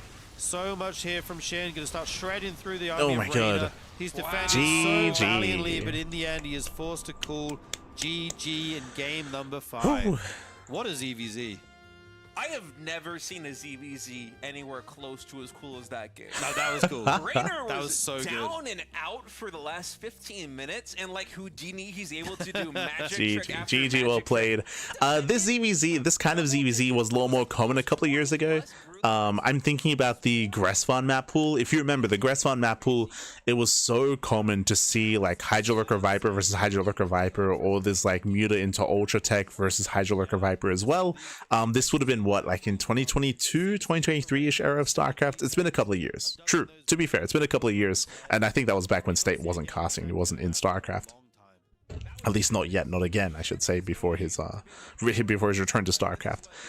But yeah, but seeing these kind of late game competitions, again, Reynor, he had a really impressive defense against the Ultras. I would say that Shin was over aggressive and he overextended into the lurkers with his Ultras one too many times. That was hurting him, that was killing him. Unfortunately, Reynor wasn't aware of the follow-up. He wasn't aware that Shin behind this was getting ready for the Broodlord transition. And even though Reynor eventually dealt with all the Broodlords by getting more Vipers and by being very effective with his Viper usage, he still lost his 5th base. So without that 5th base, he couldn't actually build up an army, he couldn't actually replace his losses, and he couldn't keep up, not with his opponent, not with Shin. GG. GG, well played. Winding it back, before any of that though, and I should emphasize this, before the Broodlords, before the Ultras, before any of that, the most important part and the deciding factor of that game, which I think they kind of glossed over, but it was really important, was early on, was the initial Muta play, the initial Muta and Lingbane attack, killing the 4th base. If you remember, this game was similar to game 1, except in game 1, Reynor was able to get his 4th base a lot faster. Here, we saw that Reynor, he failed to get his 4th base. And the reasoning for this, if you remember, is because he went into Burrow and into Tunneling Claws. Basically, Reynor, he delayed his lurkers for Burrow and Tunneling Claws, which meant that the first attack at the 4th base of Reynor hit, and there were only 3 lurkers, so he couldn't defend it. He was able to hold and defend on top of the ramp, but he couldn't save the expansion. Whereas as opposed to the game on Persephone, where because he didn't get Burrow, because he didn't get Tunneling Claws, he actually had 5 to 6 lurkers instead, and he saved the expansion. So that little change allowed Reynor to harass. That is true, it allowed him to counterattack afterwards, but it also meant that he failed to save his 4th, and when he lost the 4th base the first time, he lost it like 2 more times after that because he never established that position. And early on, that gave Shin a lot of map control, gave him a lot of momentum, allowed Shin to mass expand and to contain his opponent, as opposed to on Persephone, where because the 4th base was established much earlier, it meant that Reynor could absorb the attack and then counterattack. But that never happened here because he never fully established his 4th base, or I should say by the time he did, he had already relinquished so much map control. So there was a really crucial difference between this game and the game on Persephone, and again, it came down to the 4th base. It came down to Reynor's ability to defend the 4th base, and specifically this game he couldn't. And that's why we saw that kind of game state where Shin had so much map control, that's why he had so many more bases, that's why he had so much more of an economy, that's why Shin was so much more comfortable, as opposed to on Persephone, where Reynor had a much stronger defense on 4 bases, much stronger. This time, Reynor, he forgoed that defense for offense for Tunneling Claw Roaches, and it wasn't really worth in the end. It gave him some breathing room, that is true, but it's not quite the same. Not quite the same, but GG, well played. Let's go. 6 to 7 Broodlords would have dealt with, Crouchers would have dealt with those broods. That is not how you would answer against that. If you saw Reynor killed all the Broodlords over time thanks to his Vipers, but he didn't have enough Vipers initially. So to deal with that Broodlord switch, I mean, if we initially we should have never been in that kind of game state, because as I mentioned, ideally the game ends earlier, but if you have a better economy there, and if you have a better position, and if you have the foresight of what's going on ahead of time, you'll just need extra Vipers. And you can still stick with Hydrolurker Viper. You don't have to switch into Spire, you don't have to switch into Corruptors. That is not necessary. So that pushback against what Rigel said. Reynor had Spire, would Viper Corruptor be good against Broods? He doesn't need a Spire. It isn't necessary to deal with that. As you saw, right, he killed all the Broodlords in the end, but it took a long time is the issue, because he didn't have the foresight, because it didn't have the economy, because it didn't have the Viper count, because he had 41 lurkers. But again, it all came down to what happened earlier in that game, which did kind of like have that compounding effect. GG, well played. With that, Shin does take the series. Reynor, he is out of the tournament, and now we're getting into our next matchup. It's going to be a PvP between MaxPax and Classic. Oh boy, we'll see you guys soon after the break. See you soon. See you soon.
And welcome back, everyone. Welcome back to the RSL Revival StarCraft League Season 3 Playoffs Day number 3.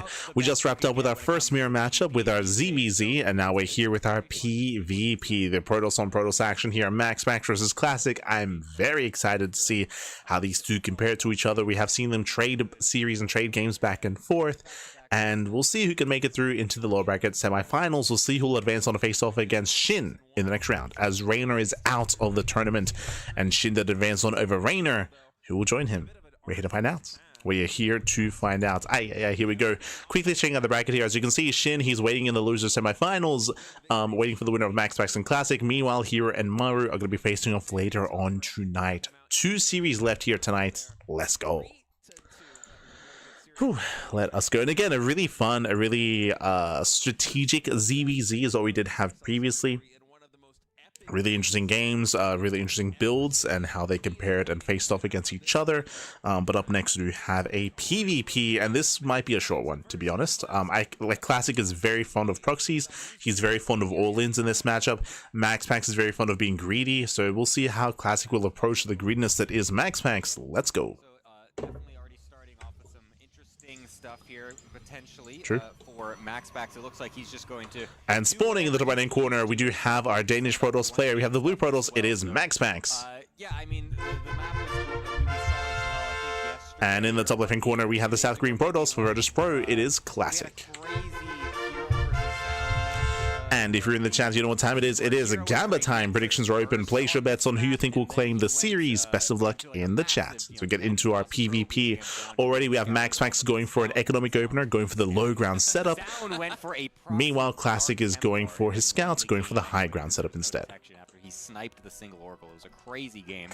Both probes are going to actually meet each other as they both go to the wrong scouting location. Who's going to notice first? Apparently who's paying attention? Okay, it's finally Classic. Oh, MaxPax is asleep at the wheel right now. Yeah, what's that? He's still going to scout the main base. It's like, oh, well, you can never be too sure, Gemini. Yeah, maybe he's trying to mind game the hell out of me right now. For Classic, this will be a 2 gateway on the high ground opening, and MaxPax looking like he's going for a very fast expansion. Because Classic scouted That is the a wrong Nexus location before first, Cybercore, right? is not Yeah, in position very to greedy. block the Nexus here of MaxPax. And here comes the one base all in. Oh, look at this. Already a very spicy proxy pylon coming out here for Classic. Yeah, I'm curious. So this is a dynamic that we expect to see very often in the series, is MaxPax being greedy and Classic trying to punish the greed. We'll see if he can. Once again, MaxPax, he went for one of the greediest builds you can go for. He went for a Nexus before Cybercore. There are games where you can go for a Nexus before even Gateway, which is even crazier. But regardless, MaxPax is cutting a lot of corners, and Classic should try to punish with a proxy with a one base all in. Pylon is done, Warp Gate is on the way, and show us the proxy across the map. What Classic's about to dish out. Probes do a little bit of sparring contest over here outside MaxPax's natural expansion as Classic is queuing up. MaxPax is chasing the probe, but Classic cannot proxy. Honestly, that's not much of a surprise to me. Usually when you're trying to break down MaxPax's style of one gate fast expand, the most important thing is having a healthy stalker count. So instead, Classic going to be adding in a third gateway and using those minerals to just immediately get some more stalkers. And this might just be a one base 4 gates all in. Yeah, we'll see if this is actually going to be able to break, and we have that third gateway coming on in, and it looks now, like it's probably... I do want to emphasize that the reason why the gateway wasn't proxied is because MaxPax was chasing the probe, and Classic didn't want to show his proxy location. So this is a delayed proxy out of Classic. Against MaxPax in the upper bracket, so we'll see if Classic can bring this in. As the Stalkers do finally make their way to the front of the base, going to try to burn out some of this energy on the shield battery, just poking away at this Adept as long as possible. And then we're going to be going into that fourth gateway there for Classic. So yeah, this is where we're bringing back Shades of Wings of Liberty yet again, seeing if we can use this age-old strategy yet again in 2025. Yeah. Good old-fashioned 4-gate. The first build that I ever fully practiced. Yeah, right? Yeah. Oh, this is going to be a lot of fun. Another shield battery coming in right now. Remember, this is a delayed 4-gate because the third gateway wasn't proxied. So this is delayed. Oh, it doesn't quite break the natural. Is going to buy MaxPax a little bit of time for that first Void Ray to come out and get in position. All right, first Void Ray is going to charge on up, and Classic not really paying attention. He looked away for just a moment, actually loses one of the Stalker to the charged Void Ray. Every Stalker counts. Not the start you want as Classic, but he's going to have plenty more Stalkers joining up right now since Warp Gate has finished. He's got his first Warp in set, and now he's going to be able to pressure this front base. The Warp Gate is not finished yet for MaxPax either, and there's only one gateway anyway, so it's really just going to be on these batteries and the Void Rays trying to zone away these units as much as possible. If Classic could ever get a dive on top of these units, it could be very lethal for MaxPax. Yeah, the Void Ray must stay alive for MaxPax to continue defense right now, but Classic stepping forward. He had enough, despite this shield battery healing, to still two-shot that Void Ray, and a lot of the firepower of MaxPax's gets a Cybercore. No more warp-ins, no more Stalker warp-ins at least. There isn't a new Cybernetics core being warped in just yet. So only 3 Stalkers, he's going for the dive.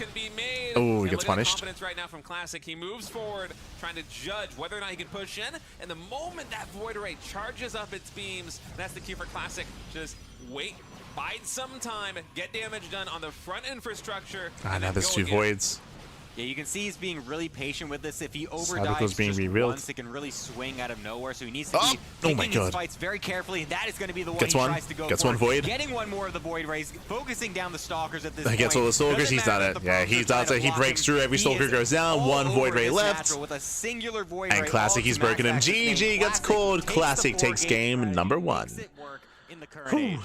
Yeah, I mean, it's a very good response versus what MaxPax did. That 1-gate fast expand is very greedy, and unless the defense is absolutely perfect, it is very hard to hold on against a lot of different pressure builds that come with Stalkers, whether it is Stalkers with a Warp Prism, whether it's a straight 4-gate, whether it's Stalkers with Blink. It really is the answer, and Classic just going for the brute force option right there with the 4-gate, even a delayed 4th gateway proxy coming through. Was Just delayed. Instead, making sure he doesn't have any idle time on those gateways, gets the 4 Stalkers on the map as quickly as possible, starts draining the energy on that shield battery.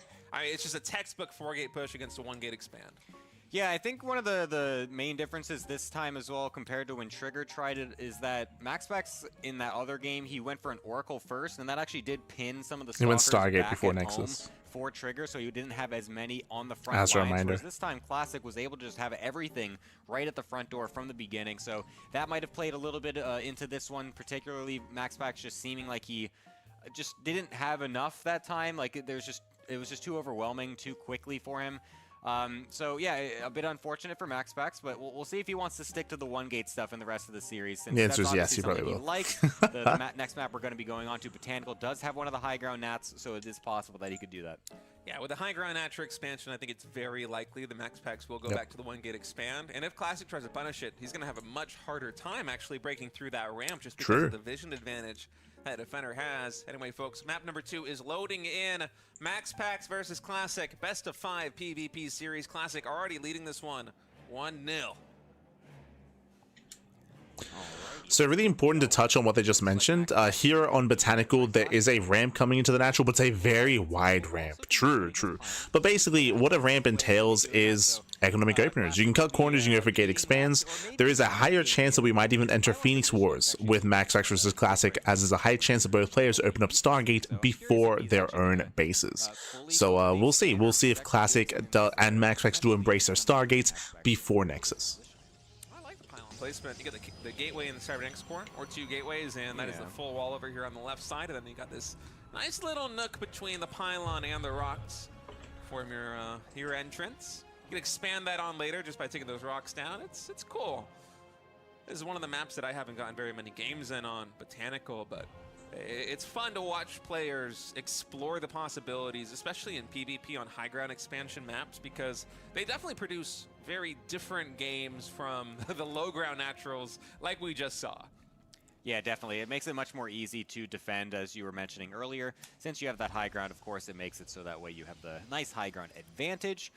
So, you know, things like the 4-gate going to be very difficult to do on a map like this. Hello, Need Slowran. that constant high ground vision. Proxy robos could still be okay because you have the warp prism. But again, both players are pylon blocking each other, so that's why I mentioned before there's a high chance it's going to be Phoenix Wars. The reasoning for this, because of the pylon blocks, both players should not be able to expand, both players should be forced to make their Zealot, and both players should be forced to take their gases, and forced to get their tech and their Stargate first. So we'll see if that trend continues. On gas compared to MaxPax, and so the income, at least for a moment, is going to be higher than his opponent, but the gas count overall. We're waiting for the Stargate. Oh, sorry, we're waiting for the Cybercore before we can make the Stargates. They're going to be mirrored until we have the tech come through. Nexus should be started for both these Yep, players. there it at is. the moment. Actually, Phoenix Stargate's Wars. first before the Nexus on both sides, and I wonder if this will go into Phoenix versus Phoenix. It should. Gemini, because I feel like MaxPax is probably the hardest person to beat in the world in a Phoenix versus Phoenix. Kind of. Yeah, he definitely knows the ins and outs of it very well. I mean, very practiced with it. Honestly, just kind of opts into it as much as possible versus the other Protoss players, given how much he's been taking to this 1-gate expand meta for the last, you know, I don't know, year and a half or so. So he's It's been definitely like one of 2 the or best 3 in the years. world at it.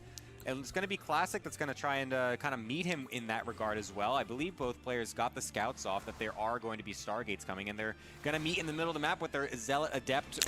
So very quickly, there's a reason why we spoke about how this should be Phoenix Wars, but Classic goes for the Oracle first. Bold move out of Classic. MaxPax not No actually Phoenix. canceling the shade though, but so that will Very leave that risky. Adept to stay alive for now and actually get the scout off that there is a Phoenix coming up from MaxPax. Yeah, and for Classic, the Stargate's in the main base, so MaxPax is not able to confirm just yet what the unit coming on the Stargate's going to be. And the fact that it's an Oracle here for Classic tells me that he's probably just going to make this one unit and then go to a Twilight Council, and yeah, it just immediately gets started up. He doesn't want to play the Phoenix. Yeah, stay mentioned because the Oracle, it is a tell that's going to be a switch, and it gets into the main base. Too many times in that situation, so the Oracle is going to be cleaning up the Zealot, potentially even the Adept here as the Shade gets canceled. And we'll see what Classic can get done with this one Oracle. And I'm also curious how many Phoenix we're going to have made here by MaxPax, because Blink will be coming through for Classic in just a little bit, but it's already 3 Phoenix for the Blue Protoss. Yeah, he's continuing to make a few more of them as well. And he knows that the Stargate is not continuing to make Phoenix, as he saw that with He also knows there's no second Oracle, units true. in the main base as well. So it's not like he is, it's what, 2 or 3 probes? He's just right over into the base, picking up probes, trying to get as much Nice of an economic damage. lead as possible, and there's nothing here for Classic to defend. He's not made any Stalkers just yet. He's actually, his Warp Gate is really late because you have to kind of delay that when you're going for this type of build. The Stasis Ward are going to try to go down in the main base as the only option, really. I think There that's is true. a battery, and he knows there's so many Phoenix on the field. Somehow still gets a couple probes despite all of that. I'm Okay, actually 2 amazed. probes, impressive. And recalls it out. That's way more damage than I would have expected that Oracle to ever get in this game. I mean, it's smart, right? The Stasis Trap forces the probes away, and MaxPax just ventured a little bit too Getting far on the from shield probe. battery, Like, so again, this even damage should not be happening. Oracle to take down a couple of probes. But no shield battery. Now, Wow. They make a lot of sense. You know, No the defensive Classic shield invested a battery. lot There's of no units. support for the Goes for a Stalkers. They're just Zealot, getting goes picked for a off. Adept. Those units don't shoot up. Goes for an Oracle. That one also doesn't shoot up, and so the 3 Phoenix, until there's multiple gateways out for Classic, there's nothing to contest them. He's just picking up probe after probe whenever he gets 50 energy, even picking up a couple higher value targets here and there, like these Stalkers. Yeah, that are just free damage into MaxPax. Slowly finishing out of these gateways. You actually see Classic cancel the Stargate at 80, or the Stalker at 80%, because he knows if he allows it to finish, it's just going to get picked up and get taken down. Yeah. He's waiting for all 3 to come out at the same time at this point to be able to actually do anything versus these Phoenix. He's also proxying a gateway on the other side of the map, leading towards potential aggression with this Blink that's going to be finishing up, knowing that his is going to be done long before MaxPax has even finished his... Oracle, I think that's just game. I'll be honest, there's nothing that shoots up. Probes are just going down for free. In, able to get some more probes as well. The Stalkers warping in, getting picked off immediately. MaxPax is all in control of this game. Yeah, 8 probe kills. Well, all Protoss units when they're getting warped in. I'm quite sure. And again, this attempted switch out of Phoenixes or out of Stargate into Blink, it was not worth it. It did not pay off whatsoever here for Classic. Extra important. Oh, It is man, so difficult to transition out of Stargate play. He tried, and he's still trying. Many times over. Yeah, this is just ridiculous. I mean, sure, he loses some, but it really doesn't matter whatsoever. He's even got a couple tracking the Oracle, going to kill that as well. He's got Immortals coming on the back end to be able to defend against whatever is going to be coming his way. He's up an incredible amount of workers. Classic realizing this, just chronoing the hell out of all of his Nexuses, trying to get any sort of something going for him again this game, but it's really just not working out so far for him. Now his proxy is seen as well. MaxPax There's already an Immortal. If there wasn't an Immortal, then sure, but this is just hitting so late. The Phoenixes aren't here, actually. There's still not too much to defend. Yeah, Oracle's able to take down a lot of the probes right now. And I guess the Immortal. Classic, and that's going to prompt Classic to try and break into the expansion of MaxPax. Shield battery now low on energy. Stalker's able to focus fire down a lot of these units. Another Immortal pops. Joining the fray. Only 4 Stalkers to try and get rid of it. So there just isn't enough firepower here for our Korean Protoss player, and MaxPax, his supply is dwindling. He's warping in a couple more Stalkers to try and get something done. Reinforcements also coming now from the main base, but I'm not sure he's going to be able to push up this ramp again, because MaxPax, he's soon going to have another Immortal. Blink is at 75% completion. A Dark Shrine is being produced. That's just a little bit too much, I think, for Classic's Blink Stalkers to handle. Yep, he's going to try one more Blink forward, getting onto one of the Immortals. Does snipe it down. Has a force field as well to be able to trap the second one. Does kill it off, but he's trading all of his units to be able to get this damage done, and there's still more to come from MaxPax's side as well. Lifting up all these Stalkers with the Phoenixes, still finding worth from that early investment, and it's going to be so difficult at this point. MaxPax able to even up the series 1-1. Yeah, GG will play. It was an interesting build here from Classic, winding it back. Remember, we did have mirrored openers, mirrored builds into Stargates, and Classic chose to go Oracle into Blink Stalkers. Trying to go into Blink after a Stargate opener is so difficult, especially when your opponent's already making Phoenixes. So this was a really risky build here from Classic, and as you saw, he was heavily reliant on MaxPax staying at home. Right, on staying at home. So the way that this works and the way that you can pull this off is that if he had gone for a Phoenix instead of the Oracle, to make it look like he was building a Phoenix's and to make MaxPax stay defensive instead.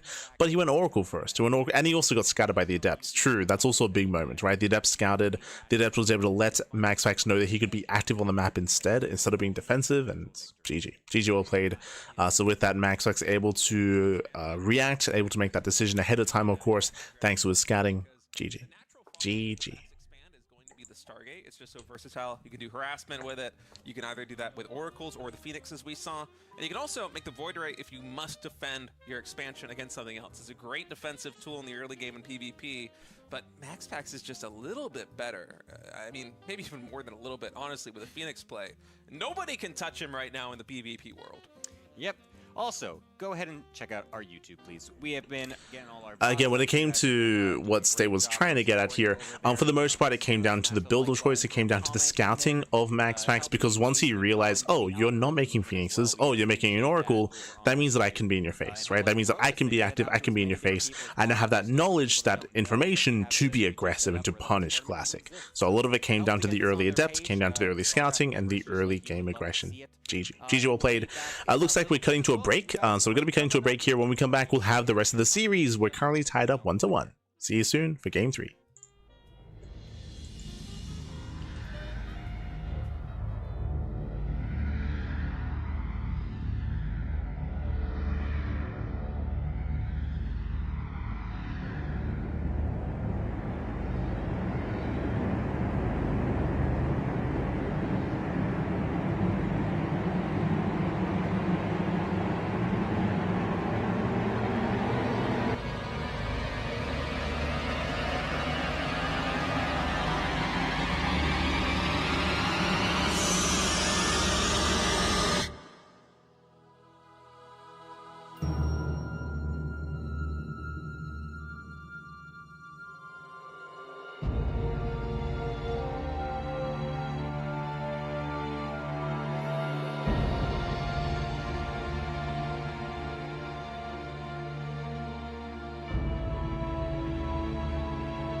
And welcome back, everyone. Welcome back. Whew, we have returned to a mid-series here with MaxPax versus Classic. We're tied up 1-1. We're tied up 1-1.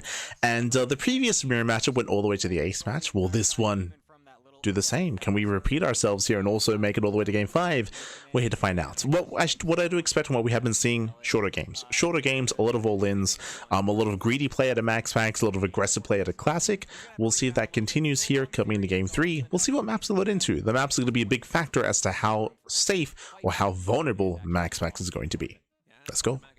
Going to be the map of choice here for set number 3. Said Ellie. Best of Is it 5, and Tokamak? I think because it's a low ground expansion, Classic might be a little bit more comfortable here. MaxPax's greed is going to have to be put into check, or well, Classic's going to put it into check the same way that he did in game number 1 with that 4 Yep, game. Tokamak. Let's go. So we have Classic spawning. We should be here seeing in a the one-base top right, all-in. MaxPax spawning in the bottom left, and yeah, we are going to have the high ground wall in here for MaxPax, so very likely not a 1-gate expand from our blue Protoss. I would push against that. Yeah, I mean, he could still technically go He for can it, still I do guess. it. He still does like to do He this still does do sometimes it. with just the gate cyber and then just So I'm glad that Gemini is pushing back here, because it is very common for MaxPax to still go for a greedy build even on the high ground. He could still bring it out if he wants, but, you know, he's definitely could still be doing that 2-gate as well. I would honestly love to see him try some 2-gate stuff. I want to see the MaxPax 2-gate meta.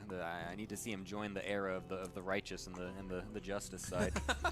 Is the non-expanding side the right and the just side now Exactly. in Yes. PvP? People Yeah, that go 1-gate I agree. expand in PvP are the non-believers. They're the Really? yeah. Wow. They are the satanic cult That- in that- PvP. That went to 100 really quick there, Gemini. I agree with Gemini. They whatever, they honor like the Tal'Darim gods, whatever, not Artanis, you know. Aren't the Tal'Darim's gods the bad ones? Yeah, the Tal'Darim is the bad guys in the Wait, which one's the campaign. Dark Templar ones? No, they're Shakaris. Yeah, those are the good guys. Those guys are cool. Yeah, they Yeah. just split off differently, but they're still cool. I'm the kind of RTS player where, not even RTS. When I play games where there's cutscenes, I skip the cutscenes. You're insane. I'm What? about the gameplay, man. Bro, He's an animal. If I want to storyline. watch a cutscene, I'll watch a movie. That's Dude, just a 2-hour-long cutscene that's better produced, Gemini. Yeah, but Blizzard as well, like so well known for their cutscenes and stuff. They have such incredible, some of the Legacy of the Void cutscenes, man. They're so epic. It's crazy. Oh, he's giving me the cold shoulder, man. Look at this, unbelievable. Prometheus was pretty cool. The Legacy of the Void That cinematic was- was pretty epic. I I'll get give you chills that. every single time. Every single time I rewatch that. It's incredible. I'm gonna have to rewatch that. After this. So once again, as we expected, MaxPax is going Gate, Cybercore Stargate. Meanwhile, so is Classic mirrored builds. And do we go into Phoenix Wars from here? We could. Or Homeworld. Oh, Eyes are on Classic. crazy chills, man. Anyway, MaxPax going for the 1-gate Stargate here on the high ground as Classic will drop a pylon to block any expansion coming in from the Blue Protoss. And Nice Probe Classic Scout. is going Stargate himself right now in the main base, so a little bit of mirrored builds again. So Classic should be and reacting with it's his own concerning Phoenix? here for Classic just because MaxPax is... He's so adept at Phoenix versus Phoenix that I feel like Classic, knowing this, is probably going to have to go... Now into remember, Oracle, but- MaxPax doesn't know. Like, Classic knows his Stargate and MaxPax doesn't, so Classic should be going for the Phoenix here, right? Yeah, it Should really be. didn't turn out the way he was looking for. Does he actually know that it was Stargate? There Did is, he yeah. See that? I want to know. MaxPax doesn't know. MaxPax, he has no idea. He might have seen. Yes, he did see it. Because yeah, he knows Classic that his knows. Stargate is That's faster why than it's Phoenix versus MaxPax's Oracle, actually not this Phoenix time. versus Phoenix. Or sorry, it's not faster, but it is Yeah. still. They gotta you know, the timed casters enough need to that realize. He gets the scout off and just is able to get the Phoenix out faster than what MaxPax might be expecting. So the Phoenix will actually be able to meet this Oracle and deny it from doing anything. Basically, And you can see MaxPax is making a void ray because he doesn't know. Like, again, MaxPax hasn't seen what's happening. Track it, and Now he have does. this Oracle Yeah, now not he get does. any actual real damage across the map. Yeah, the Oracle gets shut actually, I down, take it cancels back. the void ray. That MaxPax did not know Classic was going. And now they for realize it. the MaxPax Stargate didn't means know. that the Phoenix play, very smart coming in from Classic. He's going to get this Oracle just for free here in the center of the map. Nice pick And off. now it's Phoenix versus Phoenix, at least for now. Both players are churning out those Phoenixes, but Classic is already starting with one more Phoenix than the Yeah, opponent. Classic has the Phoenix advantage, again, because of the opener, because Classic was aware, and MaxPax wasn't. Yeah, it snowballs just. And now we came with the production. You can even see MaxPax.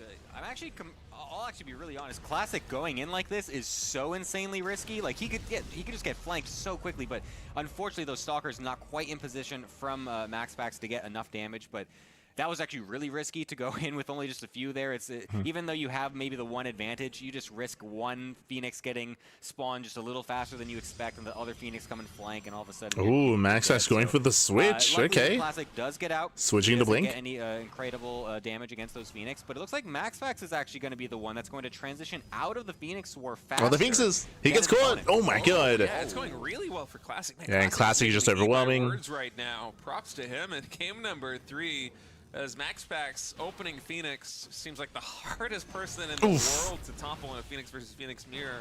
But Classic just making it look very easy here in game number 3. And I guess he had a pretty good start. You know, he sniped that Oracle very early on. His Stargate, although it wasn't quite as fast as MaxPax's, when you factor in all the production time there on the Oracle, it came down to the scouting. Now he's got 5 Phoenix outside the natural expansion. But regardless, Classic has a massive lead. He has a massive advantage. He's up in Phoenixes, up in Stalkers, up in everything. And Classic, he may just end the game here and now. Now, there is thankfully a shield battery for MaxPax, but is it going to be enough?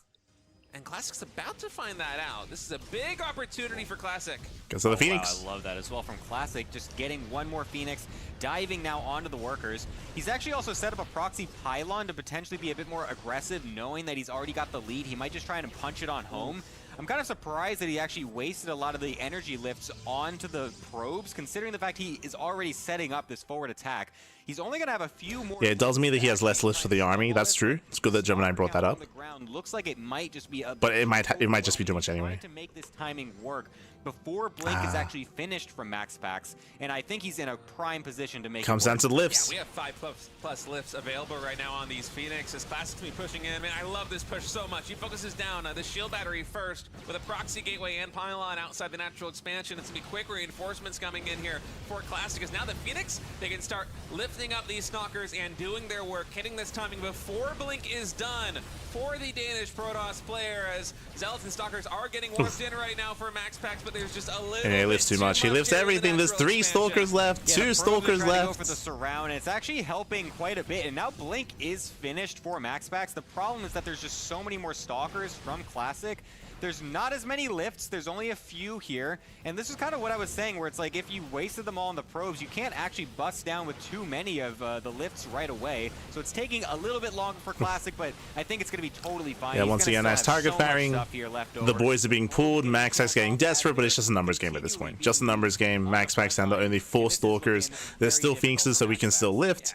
And Classic just has to keep warping in. Just keep warping in, keep maintaining. GG gets caught, and Classic takes a 2-1 lead in the series. Game number 3 in a Phoenix versus Phoenix start. I know MaxPax did go for that opening Oracle, but man, that's what it came down to. With some very nice plays there in the Phoenix mirror, able to topple the PvP match. So winding it back, because again, the other casters weren't necessarily on it, but it came down to the scouting. Remember, MaxPax saw the Stargate opener. He knew what he was up against. Classic saw the Stargate opener. Classic knew what he was up against. MaxPax didn't. That's why MaxPax went for the Oracle first, and that's why he made the Void Ray afterwards as well, which he had to cancel once he realized what was happening. Once MaxPax realized, oh, my opponent was going Phoenixes and has the Phoenix lead, I have to cancel the Void Ray, start a Phoenix. He lost the first Oracle as well, and MaxPax was basically playing from behind. He was playing from behind from the opener because Classic was kind of using MaxPax's his own kind of playstyle, his own playstyle against him, his own kind of tendencies against him, I should say. As MaxPax, he's a very predictable player. He's very predictable. Everyone knows how he plays. He always does open Stargate more often than not, like 90% of the time. That's the biggest issue with MaxPax's PvP, is his predictability. And with that, Classic so far coming out on top, but we could see the ace match. The pressure's on. MaxPax can bring it back. He can bring it to the ace match, but the pressure is on. And once again, we'll see what map we load into. We just pushed to win, and he did it to perfection. He's up 2-1 right now versus MaxPax in this best of 5 series. 1 map win away from advancing and facing Shin in the next round of the RSL lower bracket. Celestial Enclave. Load into Celestial Enclave, one of the 2 maps we have here in the RSL season 2. Show us the Phoenixes, show us the Stargates. Yep, this one's going to be more fancied for MaxPax, I believe, as he does enjoy those high grounds. So Classic going to be meeting him with that yet again. We're going to be getting, once again, some 1-gate versus 1-gate action, as MaxPax found just a ton of success on that last time that it was one of those matchups on Botanical. So I think he'll be very happy with this map coming in next. And then, kind of. Whatever the 5th map is, if we end up going there, we'll just be the one to decide it, perhaps. But getting a little bit ahead of myself already, but you know, I'm just setting the stage a little bit because No, this you're one's pretty perfect. interesting. MaxPax, I mean, it's not rare that, or it's not too often that he's the one that is actually behind in these PvPs. So very quickly here, it's important to kind of extrapolate a little bit on what Gemini just said. Gemini, who was saying, oh, you know, this map, it favors Gate Expands, it's going to be favoring MaxPax. He won the last time they played on Evil Hearts. True, in this series. But Evil Heart was very special because if you remember, Classic went Stargate into a attempted Blink transition, which is so difficult to pull off.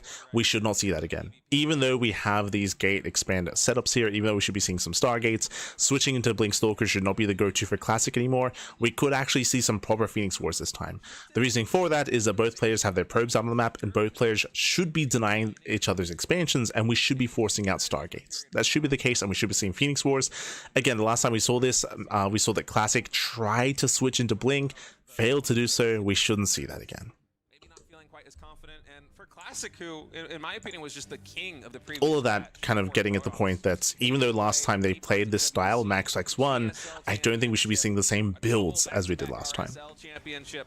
He was World looking champ. so strong. Yeah, I mean, So I don't think it has as much weight behind it. It's very cool to see him maintaining that form right now on the new patch, on the new maps. Yep, he's definitely still holding the flag for the Protoss race for sure, especially coming out of Korea as well. Looks like both players are going to be doing basically the exact same things this game. Ooh, looks like MaxPax able to slip that Nexus down despite the probe being there, so nicely done by him to be able to not get super far behind and get pylon blocked or anything like that from Classic. So both players going to be totally even in terms of their build orders, getting their Nexuses at the same time. Stargate's And we should be making Phoenixes and non-stealth Phoenixes. What with these early Stargates, and the Zealot Adept mirror match is happening on both sides of this bush over here. Yeah. It's kind of funny how this always happens in this way, but looks like Classic is the one that maybe gets the upper hand this time, as he's going to be able to kill off that Zealot and then walk right across as well to continue a little bit of pressure. Yeah, and it's Phoenix versus Phoenix again here in game number 4, and this is going to be a really interesting matchup because you have that in-base natural as well, or I should say the pocket expansion here in the main with just 1 gas and a couple of minerals. And so Hello, I stand. there's usually Hello. a very rapid rate of expansion once you have enough mineral and gas income to just produce Phoenix off of 2 bases. You're going to be throwing down a Nexus with any minerals that you float after that. And I'm curious how the pocket base is added into the mix, because it is only 1 Vespene Geysers, but it is so Ah, he's safe. doing it again. God damn it. And it looks like this game as well, MaxPax did go for that very fast third gas at his Nat, which does indicate that he wants to go for the double Stargate. So MaxPax is going double Stargate Mass Phoenix. Classic is switching into Blink Stalker. But remember, this time it's different. This time, if you remember, in the first time they did this, Classic went Oracle into Blink Stalkers and he got scouted. This time there's no Oracle, and the hope is that Classic, because he does have the initial Phoenixes, the hope is that Classic fakes Phoenix Wars and makes MaxPax be more defensive and more tentative and more more conservative here with his Phoenixes. That's the hope. And the hope is that MaxPax fails to scout. Yeah, what a play coming in by Classic. The Dark Shrine, and for Max, It's a bold move. he sees 3 Phoenix there for Classic, and that's not the full amount if Classic was going for constant production and a second Stargate. Oh, he saw Oh, it! he saw He it! went through the mineral only. Oh, the worker only no. Oh, there's tab. the probe dying. No! Oh, man. Classic totally The forgetting probe that you can go scout. there. That's crazy. I guess we also did. We didn't know. Yeah, I that. know. Oh yeah, my that's God. no way. Look at that. He instantly goes into the net. Yeah, He that's knows just he's gonna have game. the Phoenix lead. Wow. Oh god, that's so brutal for Classic. I was gonna say that. We spoke about the scouting and how important it was to scout to confirm. As soon as the MaxPax sees, he just goes in. He goes in, he kills everything. 7 probes go down, and Classic, he's on a timer. He's on a timer here. Things are looking dire for Classic. All right, Robo now in production here for MaxPax. There is a proxy pylon. Again, it is in the so pocket risky expansion of playing like this, MaxPax and he's for done it Classic twice now, and it's just not 4.17. paying off. Protection isn't going to be on the board very quickly here. For the blue I mean, you can Protoss always make an players. So Oracle. maybe he can get a little bit of damage done, but I mean, these Phoenix have already killed 11 probes. Yeah, this is very interesting that he's continuing the Phoenixes because he already knows he has the huge lead in that regard. and not getting at least just one Oracle just to be super safe. I mean, the Observer seems like it's going to there's be the out Observer. basically right on time anyways. The DTs do have a slow warp in, so that will still delay them a little bit. So I think, well, you know, MaxPax is going to be totally fine in this position. Yeah. So I guess he has the perfect calculation. Yeah, Observer's out. Still out anyway, so he knows everything better than I do. He's going to be able to defend this very easily. Sure, the DTs will get a couple of swipes in and be able to kill some of these probes. But he's not actually he reacting, distracts. so I'm eating my words again because all of a sudden now these DTs actually got really good damage. Classic could also turn these DTs into an Archon, which is a little bit of an issue right now for MaxPax because I think He could morph it. Oh my god, he's crazy. He's gonna get some shots up. Oh, it would be a recall, but man, it would be funny if just Classic. He could have gotten like a couple of volleys there. Seconds, right? Because like it's, look, I guess he didn't have the energy yet for the recall, but since he was waiting for so long, I was like, oh wait, he kind of realizes that there's just nothing that can attack it. He might just kill the probes. I think it honestly would have not been a bad idea. Yeah. Because you can't kill the Archon. It would be able to kill quite a few probes with the splash damage. So yeah, anyway. I kind of wish he let it finish but, instead of recalling. The problem here for Classic continues to be that he is not going to have anything that can kill this large amount of Phoenix count. Yeah, 9 Phoenix to the 1 right now of Classic as MaxPax has the energy to get a lot more economic damage done. The Archon and the Stalker are going to be a little bit slow. Going here through the main base. It's a lot of mass lift. probes. See you later, probe line. 9 probes, just like that, get taken out by Classic. He's going to have to work overtime on these Nexus producing workers, going for a very fast third base as well to try and compensate. And again, that's twice now Classic trying to hide tech and trying to catch MaxPax off guard, and so far twice is not working. Oh god. This must be feeling so brutal from Classic's POV, because literally all he had to do was just take one of his pylons that he made and just put it blocking the worker only path in the background, and he would have won the game already. MaxPax had no idea that this DT was coming until he got that probe scout in. It's like you were saying before as well, it's very unlikely that you dive deep with the Phoenixes in the Phoenix War because it's such a risk that you can't guarantee that you'll actually be able to get out, and you can honestly just lose the game yourself. So MaxPax thankfully was able to get that scout and is in a fully commanding position overall. I'm sure his economy... Yeah, Gemini did a great job like breaking it down, like the purpose of the build, the theory, I should say, behind Classic's rationale of going into the Dark Shrine and how you get away with it and how close he was to getting away with it as well. But okay, nice. Scouted by that probe anyways. The vision is large enough. We'll be able to kill that eventually. But yeah, eventually MaxPax will just find himself in a pretty good position overall. I feel like his army is going to be extremely hard to kill.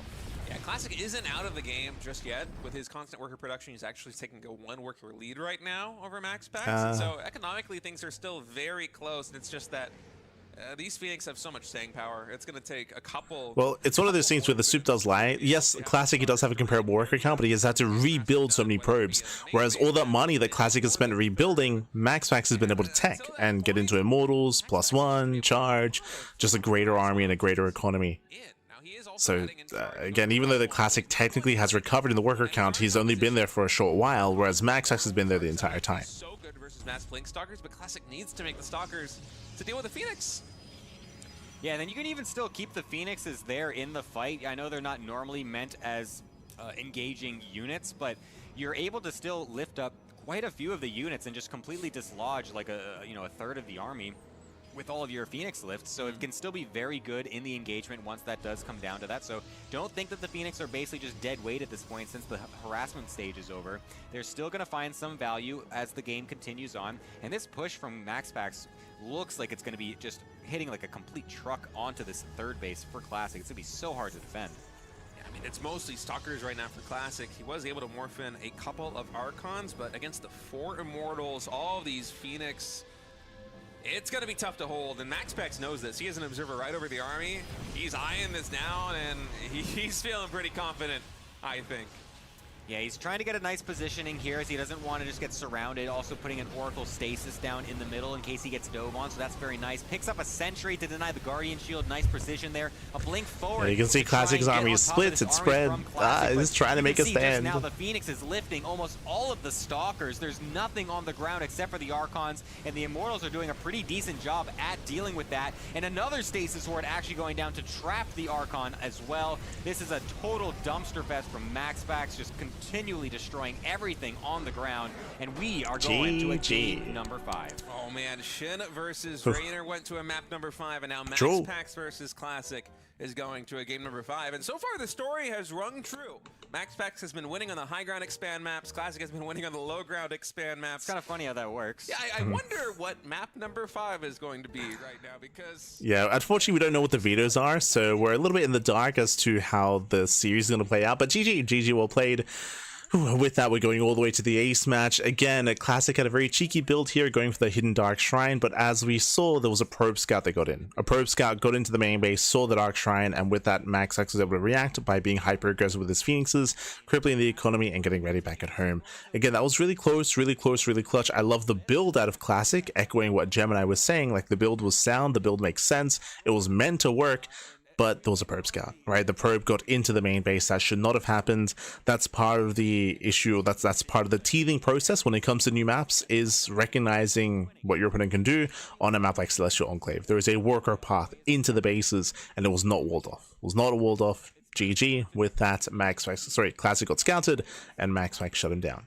And now we're going all the way to the ace match. Honestly, this could go either way. A lot of this will be depending on the map itself. Echoing what State just said, he just spoke about how so far the high ground maps, MaxPax has won, the low ground maps, Classic has won. That is true. That is that does give the advantage to Classic whenever we do end up in that map, on a map which is more aggressive and more vulnerable. So we'll see what map we load into. Again, the map itself is going to dictate quite a bit of how the game plays out. Going into a more heavy stalker pressure, whether that be for Blink and then a delayed expansion where MaxPax cannot scout it, or going for just a 4-gate like we saw in game 1 of this series. It's easier to deal with the 1-gate expansion than it used to be. But that was MaxPax's bread and butter for the longest time in PvP, and there still are a lot of maps where it is just one of the best options, the high ground expand map. So it's natural that he's going to be a lot more comfortable and a lot more capable on those maps, but it doesn't mean by any means that Classic is going to have an easy time winning game number 5. Yeah, definitely still one of the best Protoss players in the world, if not the best. You can make your, you can make your bets. You see, some people still are saying, "Oh, those the people Koreans." are wrong, Gemini. He's the best. Classic is the best. Yeah. Oh, sorry, I was talking about MaxPax. Oh no, those people are dead wrong. Yeah. So we'll see if MaxPax can still, what is being said right now in the rest of the series, being down 2-1 initially, now bringing it to the game 5 to see if he can close out this comeback in Persephone. It's going to be at the 2-gate coming out for Classic. So that's to be expected. 2-gate open out of Classic, and we're leaning towards Classic going for another proxy. You can see on the minimap, it looks like Classic may go for a proxy Stargate. It's going to be right outside the main base of MaxPax. You can see it there, just outside the main at the at the triangular 4th location. Is it going to be a Stargate or a Robo? Sure, so you got Classic, because the pylon is about to be thrown down.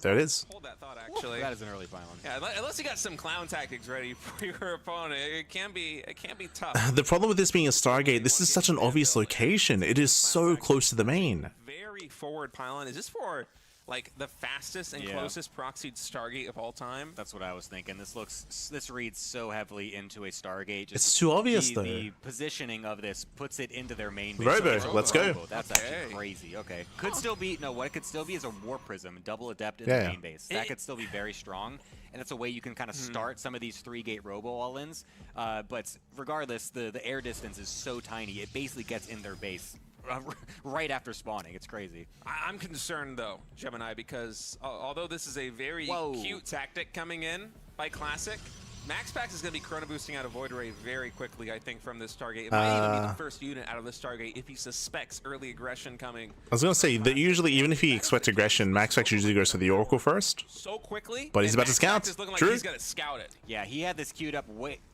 up. Yeah. Because he had it clicked literally on the building at first, and then he redid it a little bit, and I thought Phoenix for a moment first. it was going to be one of the classic moments of when you're So again, really nice scouting into MaxPax, really nice reaction as well. The Phoenix is meant to shut down the War Prism. He sees exactly what it's going to be. He can assume it's going to be the Prism first, going for the Phoenix for the defense, and will be able to block these 2 Adepts from getting in as well. What is Classic going to do as the response, though, when he gets in there with the Prism and he sees the Phoenix already attacking? We have another gateway in production, so I think the Classic is going to try. Yeah, it's still one base keep one this on a Classic, alive. of course. You drop the Adepts, and then I guess he's not even going to drop the Adepts. You're probably going to have to recall this Warp Prism, unless is there a second Stalker joining in? There is. Yeah. So maybe it can survive, but MaxPax can also try Nice and dive recall. on this thing. And by the way, MaxPax is just going to sprint on over into the main base of Classic. So that Warp Prism. MaxPax, he wants that Prism. The Prism has to get the hell out of here. It's getting hunted right now, and it's essential. Classic Oh no, is he's going looking for a it. 40 He's hunting. Stalker bust on the natural expansion of MaxPax. And he needs the oh my Prism god. to close warp in point. And MaxPax, he That's doesn't know crazy. exactly where it is. He's still fishing for it. Oh no, the sentry's getting picked up as well. Oh, the Bayless, Guardian he doesn't have any Shield. stalkers next to it, but actually the sentries are giga. Oh my god. Crap. Worried, man. I totally forgot how good the sentries are versus shields now. It's Yeah, actually yeah. insane. Yeah, they no longer have the Oh light my tag. Classic doesn't lose anything. Guardian Shield just makes them so sturdy versus Oh the double my attack god, of the dude, I Phoenix. love sentries. They're my favorite unit of the game. That's insane. I can't. Oh! Oh, don't lose those. Classic a Phoenix. little bit late pulling the trigger right there. Could have potentially gotten one of these Phoenix taken Classic, he down. missed This one or Phoenix two volleys very there. low in the red as Void Ray production is continuing on here for That was huge, MaxPax, actually. and the Warp That Prism, could have been it is huge. Still alive. MaxPax might try and dive this at some point just to get the kill. Okay, there's gonna be This two is a shield lot of batteries. There's stalkers one now Void pushing Ray. into natural expansion of MaxPax. He's It going is for the going Void. right now. The Void Ray One more a little volley. bit too far forward. It will Ooh, barely, doesn't get it. barely survive. Oh my god. Finally, it does 3 get volleys. taken down. Phoenix lifting up the stalker. Does he trying to have reduce enough? the There's a DPS Guardian of Shield. Classic's army. Probes getting pulled as well. There are so He many pulls shield away. batteries for He gets a- healing he right gets now a for Phoenix. MaxPax, but it looks like it might not be enough. He the has enough. stalkers are running back into the main Yeah, base. Classic, he does it. realizes He that he's breaks the actually lost natural control just of the barely. natural, which means all the batteries Took are down the also Void going to Ray, get killed depowers off, all the and shield Classic, batteries. with this real estate to do He's whatever going for he the wants, kill. basically. He's He can going for contain, it. He could try to go for the bust. He can expand. He can do basically whatever he wants once he actually has this low ground position. This is the thing that the one gator never wants to be in. They don't want to actually be forced into their main base. Because now you're out. Oh with my this god. Really Yeah, shades awkward into the tech of main, gets a Stargate. probe. It's so difficult Distracts to bust back MaxPax, and he's down busting your in. net He's when there's busting gonna through up the be ramp. Show us the sentries ramp. Show us the constantly ramp. force fielding the ramp. Observer, You can't show actually us get the down to ramp, double depth Pappy. also, What now are we you looking at kill right now? More stalkers God getting damn warped it. in, and Classic, he's not even going to confirm the kill on the natural expansion. And he's going done for it. the win right GG. now, and he's going to get it. Classic will move on to the next round in the lower bracket to face Shin in a best-of-5 series. His RSL dreams alive for a potential three-peat here in 2025. That is absolutely ridiculous. I mean, the fact that it was scouted so quickly, the initial War Prism did End of Crepes. nothing, had to recall it. Ah, MaxPax no. had a full read of the situation. He was able to get all of his batteries up totally in time. True. But then Classic just he's just like, man, he just sees like the one little thing that he can do. He's the one path to victory, goes straight for it, and is so decisive with all of his plays. I love that he doesn't back down. He sees that he's scouted. He's like, whatever, I'll put a 4th gateway down. You know, I can do it. Goes for the 4 gate anyways and still finds the victory. Yeah, it's awesome. Those two of the games the Classic won were the 4-gate. First was just a Wings of plain old Liberty, 4-gate baby. in game number 1, and then a 4-gate Prism in game number 5, and sometimes that's the way you break down a 1-gate expanding Protoss as he will survive to face Shin in the next. Again, winding it back, this is the biggest weakness of MaxPax is that he's a very predictable player. We spoke about this previously in the series. He's very predictable with how he plays, and the opponent has that advantage, of course, coming into it when it comes to how aggressive they want to be. But really nice micro out of Classic, really impressive play, saving the War Prism. Imagine the game, imagine this game, but the Prism got sniped. I mean, different story, right? Different outcome. Less warp-ins, less micro potential, high ground vision, like everything would have been different if the Prism had gone down early. So again, it was also distracting the Phoenixes, also keeping MaxPax's attention elsewhere as the armor was building up, as it was amassing. So again, a lot of micro, a lot of very intense game there at a Classic. GG, well played. With that, we have our top 4 players. We have herO and Maru up next, and we have Classic versus Shin playing tomorrow in the lower brackets. Here we go. So we have 2 Protoss, 1 Terran, 1 Zerg left in the tournament. And again, we're going to be going on a break. When we come back, we'll have Maru and herO facing off in that best of 7. Best of 7 between Maru and herO. It's going to be a spicy one, especially because Maru's been looking much better than he has the entire year, to be honest. It's been really fun to see Maru being a lot more diverse in his play once again, and I feel like he's going to make for a very fun series against herO. I think the last time they played, I think herO did beat Maru, so I lean towards herO here, but I'm excited nonetheless, and I'm excited and ready for another back and forth. We've had 2 ace matches so far. Classic versus MaxPax went to the ace match. Shin versus Reynor also into the ace match. Does this next series go to the ace match as well? I hope so. I hope so. But with that, let's go. We're going to be going on a break. I believe it's going to be an extended break, and when we come back, we will have that final series. We'll see you soon. See you soon after the break. Hope. Now soon we've got the first one, first little unit here.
And welcome back, everyone. Welcome back. Welcome back to the upper bracket finals. The upper bracket finals here of the RSL Revival StarCraft League Season 3 2025 playoffs day number 3. Oh boy, we just wrapped up with our initial best of 5s, and now as you can see here, we have a best of 7 PvT ready for us. We have herO versus Maru, and we have our 7 games. It's going to be Evil Hearts, Celestial Enclave, Mothership, Tokamak, Magnetic North, Magnatha, and Winter Madness. For the first time, we get to see our vetoes. I believe the reasoning for this is because the previous games may have been via replays, which is why we couldn't see the vetoes ahead of time.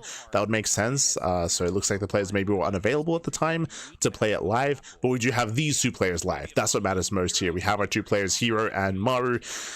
Jerseys are set up. They're of course good friends, and they are the best of their respective races, at least in Korea. Oh boy. And again, some of the best Terran and Protoss players in the world facing off here and now in a best of 7. You don't get better than this. Now both herO and Maru are known for their aggressive nature in this matchup. They're both known for aggression, then also known for at times longer games depending on the map, of course. We'll get into it as we load into Evil Heart. With herO in the top right and Maru in the bottom left.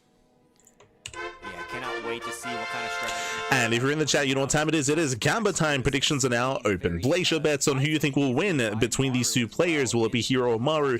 Personally, I do lean towards herO, as herO does open up with a proxy across the map, but Maru has been looking better in recent times. Maru has been improving, and he's looking better than he ever has been the entirety of 2025.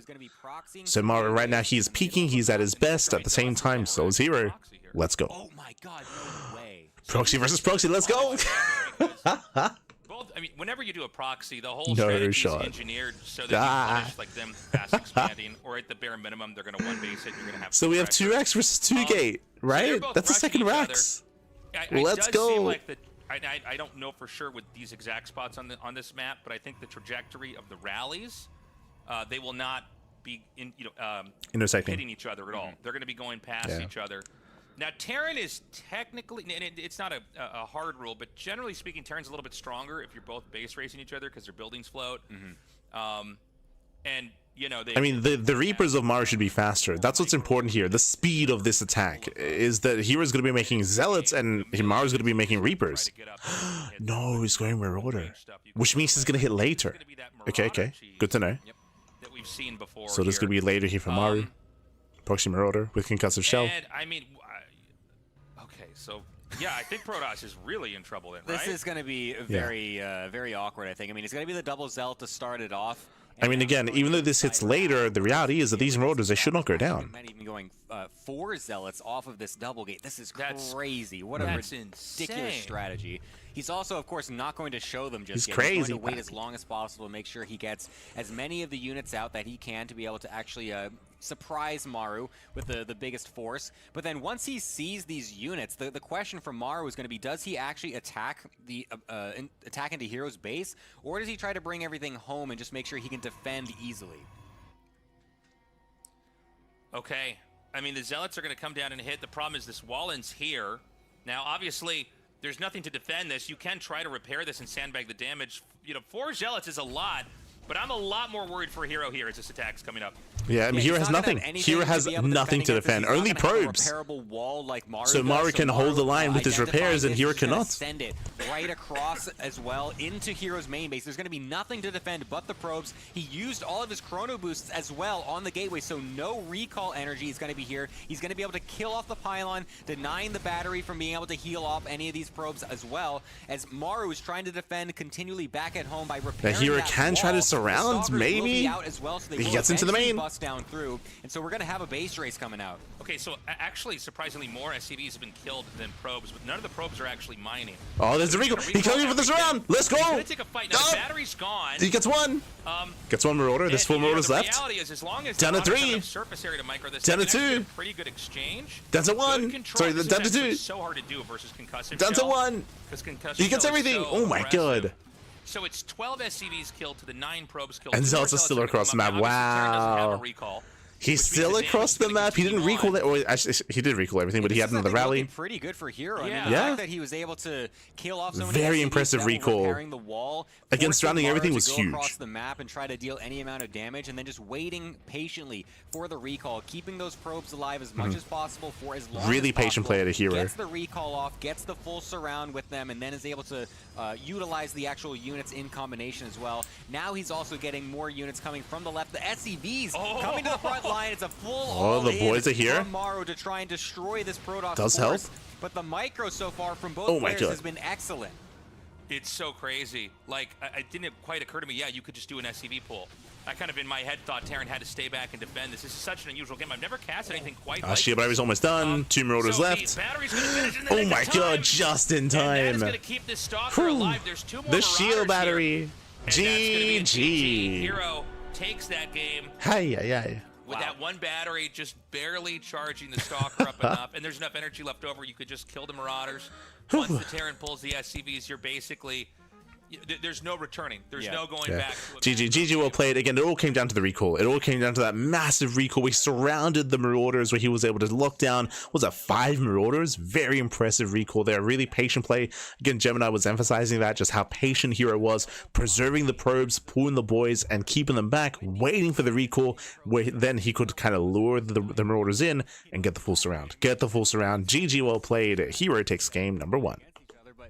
Very chaotic game. The excellent decision making. I really wonder what this would look like if Maru decided to come back home with the Marauders instead of going across, because then you can guarantee that you defend your base, and then you can also eventually lift the barracks back home. You're not kind of forced to leave that production in the middle of the map like you are as Protoss. So perhaps that could have eventually just gone into a more standard game if Maru wanted to take the conservative route, but he wanted to try and bust down the front, and it seemed like it wasn't the correct play. Yeah, it's funny because the Marauder strat we've seen, it's actually kind of old, and it's not.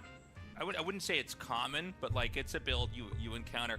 herO's was much more rare, especially at the highest levels of play. Yeah. But it's crazy to see the 2 builds interact like that, and it's funny because I kind of forgot Protoss can recall, even though in a lot of games you will lose Zealot Stalker versus Marauders that early on. A lot of times it's about the first couple of shots that the concussive shells hit, and can you snowball it? But then it also didn't occur to me that the SCV pull could happen. Yeah. Until it actually, he just went inbound with it. So great game. We're ready now to go into game number 2 in this best of 7 to see who's going to go on to the finals here, the RSL Season 3. Celestial Enclave going to be the next map as well, one of the more unique ones in the pool. Okay, we're loading into game 2, and again, it's the best of 7, plenty of games ahead of us. As I mentioned before, herO is favored coming into this, but as I also mentioned, Maru has been looking better than he has the entirety of 2025, so Maru, he's peaking in skill at the moment, which is really exciting, is that what we'll say? Very exciting to see Maru looking so good. Game 1 wasn't really reflective of that. It just came down to the builds themselves, came down to the execution of the builds early on. Very chaotic game. Coming into Celestial Enclave, we expect to see some more greed and some more macro-heavy play out of Maru. If you recall, something similar to what we saw with Maru versus Max Packs on Celestial Enclave is what I'm expecting here, with Maru going for a greedy opener in towards the mid to late game, is what we're expecting. He got it scouted by a random probe, so that is the most impactful thing so far, it feels like, for this map, because the base doesn't seem to be, in the pro player's perspective, the most valuable overall. We're still unpacking the meta in this matchup as well as others. Sure, there was a patch which was exciting and triggering for some people, but I think, no matter what state the game's in, what's exciting is that Blizzard's supporting the product, and, if you patch it once and you don't like the state of the patch or it's not good, you can always patch it again, right? And one of the biggest changes in that patch Hello, was herO. the duration that we going proxy lasts. Stargates? When it's casted. I mean, this is a prime location for a Stargate. Particularly in this matchup, that's an important one. It's also the range as well. It's slightly shorter, so it's a little harder to actually get forward and then place them down. Yeah, and I think Psystorm was a bit oppressive in the matchup in the previous iteration. It just seemed like, and a lot of it's the pathing in StarCraft 2. Things are very... units move like a big school of fish. They're like all pushed together. That is, there's a pylon. Smoothly. And there wasn't a lot of recourse. This isn't really lined up for the Stargate because the Cybercore is now done, but this is still potentially either a Stargate or a gateway. We'll keep an eye on herO here with what he's going to be hiding towards the left-hand corner of the map. I'm not sure exactly how the matchup is operating, what's fair and what's not fair. or what's strong and what's not strong. But we're going to know. There it is. over There's the time. Stargate. By the way, this game we're going to have a proxied Stargate. Yeah, this is definitely an interesting play from herO. It's not something you see very often in this matchup either, so herO's really bringing out some interesting builds so far. I would push back against what Gemini just said. I would say that this build that herO is going for is more common than the last build we saw, than the Proxy 2 game. Like, this you would often see, like, in a series. Like, we see this a lot between, like, Max versus Clem, herO versus Clem. Like, we cast a lot of herO versus Clem in the weeklies. It's not uncommon to see this mixed into a series.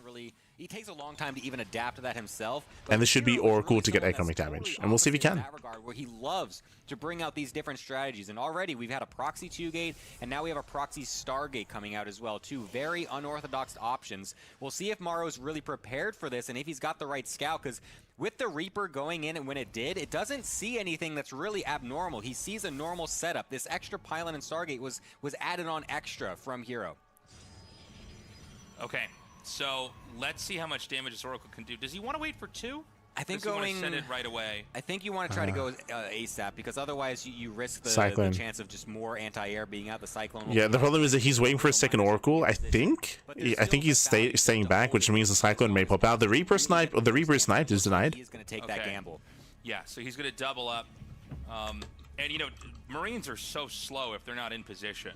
Right? I mean, you can just lose a lot of... I mean, it's crazy how slow they are without stim. So waiting for the second Oracle. When the double Oracles come in here, they can one-shot. We see Maru going straight into tank production and straight for the third CC. So very greedy build here by Maru. I believe that is a third CC before Starport. So hyper greed out of Maru. These Oracles can actually snipe the which is what we expect. It's what we saw against Max Packs on this very same map. True. Saw that yesterday. 3. He's waiting for 3. It's 3 that does require That's the crazy. one shot. So it's very, it's, you know, it makes it probes that are 2 and throws that are 2. Yeah. So waiting for all 3 is just like, this is an insane gamble. Like, that is. If this was like that's crazy randomly by like an SCV coming in at a weird time, noticing there's no tech. Now he has V scouts. Being able to figure out this a little bit earlier could have been a should know something's wrong here, but he is gone for that risk, and it might pay off huge. Diving on the Cyclone. Dive right in. Ooh, he lose one. It's a bit of a miss micro. Yeah, it does lose one of the Oracles. Get the Cyclone before it kills one of the Oracles, but still combining it with the Adepts running into the natural as well. It's diving into the natural, diving into the main base. 10 SCVs going down. Oh my god. Adepts. That could have been fatal if they had gotten in the main. The SCVs, though, they are getting killed in mass here, and the Adepts are going to swoop in. Another block. My god. And so he's going to go ahead and let those, he's going to commit to put those up here. He's going to recall them, kind of a miss micro there at the very end. But overall, a devastating attack. Keep in mind that both players were powering up to 3 bases. Yeah, this could have been so much worse. Whether it was the Adept shading back into the natural or getting into the main base, either one would have been better. But as Tasteless did mention, herO did miscontrol, he did miss micro his Adepts. As a result, he did not do as much damage as he could have, but that's still 19 SCVs going down, and herO takes a massive lead. And what's important here is that Maru can't counterattack because Maru went for a greedy third CC, so he's stuck at home. Crazy amount of workers. Usually, sometimes if this happens, you can kill the workers, but then the army still stands strong, and then you risk the counterattack actually killing you. But in this scenario, like you said, there's really nothing left over for Maru to just go across the map instantly with, so he has to just kind of sit back and just wait and just try and reamass his units. herO even threatening that shade. Maru respects it, because he really only had that like one tank. Makes Maru flinch. Over there that he was worried like, the splash damage and everything else. Let's just at least move him out here. But even wasting that mining time. Breaks a Locon, gets more CVs. Still getting a couple more extra probes as well, using the Phoenix to just lift up that Cyclone to make sure they can't do as much damage as possible. And the Adepts continually just shading it. I honestly want him to complete. He commits. Let's go. Dives on the tank. Here. Sure, there's a tank, but that's, like you said, going to splash the SCVs if he's not careful. And there's just so many Adepts that it doesn't matter. You can just take the shots, suicide them. This is a little bit SCVs inefficient. as possible. herO is up 56 to 31 SCVs right now at 6.5 minutes in the game. It's just been a beat down here for Maru. He's not dead yet, but you know what I fear is that herO is going to have such a complete army that I don't think there's any way that... So thankfully for herO, he's been taking up, right? Like if herO was still going for more Adepts and more Warpins and more Oracles, then he would peter out over time. But he's taking up. We have +1 on the way. We have Blink on the way. We have a Robo, a third base economy, a fourth base on the horizon. Like herO, he's taking up, he's building up, and he's getting further ahead here. He's not stuck on a low-tech army. And, you know, the 4th base is going to be started very soon here for herO. It seems like he's just trying to fill in all his tech. He's going to get Blink and probably try to go in the main. He has one more Oracle, right? I think one of them survived, yes. Yeah, I think it's just below the screenshot here. But he can use that as a spotter and try to maybe blink into the main. You know, 3 tanks in the front is not great defense. Actually, I guess you can't really get into the main from anywhere else on here, can you? You could get into the pocket. pocket base if, Yeah, if pocket he base. wants to go through there. He can Okay, blink yeah. over the little worker path. Yeah, it is possible. So yeah, normally you have the tanks kind of Yeah, he's going for the pocket base. Let's go. chained together through the base. He's going to come in now and just immediately get some kills. Gets a Yeah, Cyclone, gets a went a little Viking. bit far forward just to make sure with the Oracle that there was no tank, and once he knew it, he just blinks right on in, kills a lot of those units. We'll be able to trade some of the Stalkers Nice out. blink We could just control, keep them very alive. nice. His blink micro is superb enough, which we all know he is very good at doing so. So keeps those alive and gets a lot of free units basically while he tries to continue to tech back home, because that is important as the Protoss player with this build. You're delaying your tech so heavily, going for so many Oracles and Adepts, that you do need a lot of build up time afterwards. to Blinking actually into 3 win the tanks is game. crazy. So here He's crazy. He's going for it. Oh my god. He gets 1. He gets 2. I guess He he gets has 3. enough shots to Jesus. just one-shot tanks. Oh, that was He not needs pretty. to blink out again. Now, killing the tanks makes the push a lot harder to pull off. That was a lot of Stalkers traded out. Yeah. We've had 9 Stalkers killed. I'm glad you brought up that point, Gemini, that yeah, That was 9 Stalkers to 3 tanks, but as Tasis just mentioned, because the tank gun gets reset, that means Maru is stuck turtling at home. Like, he has no pushing power. So herO is free to expand, get a 4th, and max out. You need a little bit more build up time overall, so the charge is And herO should, his win condition here, his goal should just be contain. But he's doing more than that. He's not just containing, he's also getting damage done. He's really just focusing purely on gateways and getting as many bases as possible. You can see he's even got that forward base as well. It's just trying to get as much as possible. I'd say 7 different cheeses in a row, no less. Out of Maru, maybe. To try and get the harassment, you know, pulling Maru as far apart as possible. He's even got War Prism speed with this as well, just really trying to make sure his Prism will stay alive. And I think between Maru and herO for sure. Like, we could totally see that. he's going to come in again. This is The tanks are crazy. exposed. I think that Yeah, he gets 2. herO might be able to just kill Gets him. 2 more tanks, takes on the With amount of damage Cyclone, he's Maru's doing out of over time position. here. There's going to be so many more workers killed here. He's so 9 more patient with the blink. CVs. By the way, when you kill a bunker like that, especially in a game like this, sometimes that can telegraph that you're going to be counterattacking even more. Just trying to make sure there's really no defense. There's no way to recover from there. And I think he might even, I don't know if he should, but I think he might actually try to attack it again here. He's got the Zealots. He's really blinking Oh, forward crazy blink. every single time. I don't Yeah, agree that with was... that one. I mean, the wall off is there. Yeah, that was the most ambitious blink there by herO, which did not pay off. But I mean, as long as you're constantly trading right now as herO, knowing that your economy is far superior overall, it's not too bad. He's still got his Colossus coming on the way behind this, 2 at a time as well. His upgrades are going to be completing quite quickly as well. So he's going to be rounding out his composition nicely to eventually do a big punishing blow. He's just trying to limit as much as possible from Maru to make that more of an option for him. But honestly, it's still going to be really difficult to just push through this. He's got to be a bit patient with it, and otherwise he could definitely still overextend. The army supply of Maru is still pretty decent. Yeah, my biggest fear right now for herO is an overextension, because there is a point where, like, Terran generally just has a defender's advantage. Yeah. Siege tanks, Liberators. Like, as we were trying to emphasize, like, all herO has to do is just contain. He does not have to push in, just contain his opponent. I love that we see a Stargate's on the way. Stargate, that should be for a Fleet Beacon, right? Stargate into Fleet Beacon into Tempest production should be the go-to for herO. Has everything. He's got all these bases. He's got spotter pylons everywhere. And he's continuing to try to crush the position here of Maru, but Maru is starting to catch back up. Yeah, he's done a really good job of just being as solid as possible in his defense. Sure, he's losing units here and there because Maru's just being so ridiculous with his Blinkins and everything, but he's really spending all of his resources super efficiently. He's getting as much army as possible while just kind of cutting certain amounts of economy here and there. He doesn't need an insane amount of SCVs to still make a large army on this 3-base setup. He's just taking it as slow as possible, guaranteeing he doesn't die so that he can drag this out for as long as possible. Because if he can actually get to the super late game situation, the Terran army becomes very difficult to beat once you have a huge amount of ghosts, huge amount of liberators. It can actually be quite difficult to break. Just gonna poke out the tank over here, trading out So, a lot of shields. It'd be nice to address what Gemini just said. Gemini, he is correct in saying that technically Maru can build up a superior army. That is true, but herO is pushing once again, going for the Liberators. Game, and he just lost. He bleeds out a lot. Basically every Yeah, that was not it. infantry unit that was made. Oh my And god. Colossus as well. okay, hold on. So there's a reason why most games don't look like this. It's Yeah. because you're not supposed to be able to keep doing damage like this as Protoss. I mean, that was... Yeah, herO, he heavily overextends, pushing up the ramp into the third. Now, the worst thing about what just happened is that because herO just lost a big fight, that means that Maru can now expand. This fourth base shouldn't be possible. This fourth base shouldn't be on the way, because herO should have a maxed out army waiting for Maru on the bottom of that ramp. But because he just lost that fight, bam, Maru expands. And now suddenly, Maru can max. Getting a fourth base as a Terran player in TVP is a huge, big power spike for the Terran. Oh god! As herO once again bleeds out a lot of Stalkers. Bleeding out Stalkers. He's being too wasteful. I'm not liking these engagements more and more from herO. He's trying to be a little bit too crazy with it, I feel like, because I think he feels the threat of Maru actually getting a grip on this game a little bit more.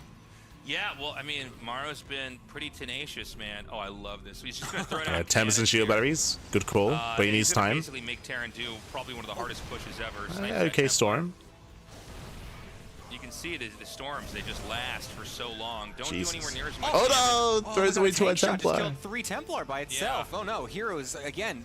He's just bleeding off units left and right. He's got this cannon and battery position though, and his high ground position is going to be very difficult for Maru to bust up into. But without those Templar having and the Tempest. Storms, I think Late reaction out of Maru herO. might actually have an opportunity. Yeah, Maru, here. he can break out, warped in some and he more, will kill but there's everything. no energy left, and Maru is Yeah, Maru's done it. bleeding this army up. Dude, this is unreal. This is like bad writing from a movie. It's like, but then he like lost everything, and then he came back and won the game. I can't believe this. He just wiped this position. He killed off a lot of the key tech. Now I don't know. Can he push out a little bit further? These Colossi are so low on HP. And what's important is that Maru, he just reset the Tempest count. Remember, herO is trying to switch into Sky Toss. It takes a long time. It takes a long time to build up your Tempest, to build up your Sky Toss. And as we mentioned, because Maru has a fourth base, now Maru has an equivalent, if not greater economy. I just realized, yeah, herO's only on 5. Like, herO, he doesn't have the bases. He needs more expansions, needs more economy, he needs more everything. herO, he's lost his lead at this point. Still kind of just assumed that the threat of the high ground and that crazy position he was making would at least scare Maru off for just a little bit. So you saw him warping some more Templar and just kind of assuming that he was going to be able to wait for a little bit more energy, but Maru just totally just ignored that, just went right up after getting that clutch kill on those 3 Templar, and that swung the whole game wide open. If that kill doesn't happen on those Templar, herO can actually swing that fight more towards his favor because it was really scrappy, pretty close overall. But now Maru actually has a nice position, now getting this forward base, starts to get more of his command centers set up. He's really locking in for a really late game scenario. Yeah, he's with all those additional command centers, like you said, that's going to be big. There's still plenty of map for herO to take. I'm kind of surprised he's actually expanding in the lower right here, just getting closer to the Terran. I think it's more important that he does take bottom right there. There's more expansions here for Maru to take. Gets a over tank. time.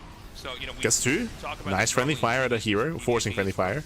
Previous patch iterations, but like we could end up with one of these games where the map just starts to get kind of mined out everywhere. But the player who expanded later and took more resources later actually ends up ahead because the other players depleted all the units they could have made, and they don't have any other way to get more of an income. Like, touching on what Taste has just said, this is why I think it's more important that herO takes the bottom right bases, because basically he's taking bases away from Maru. And Maru will eventually break out and take those expansions himself, but ideally the Protoss is able to mine some of those resources before the Terran can get there.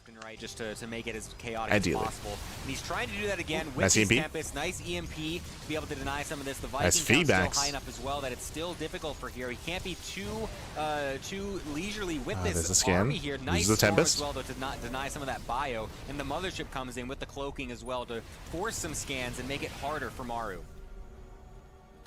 Yeah, he's going to fire a couple more shots in here. He's trying to get in and deny these bases. Maru's actually expanded up to the upper left here as well. So, I mean, he's looking really good. It's funny, this whole game, I mean, we're up to 16.5 minutes.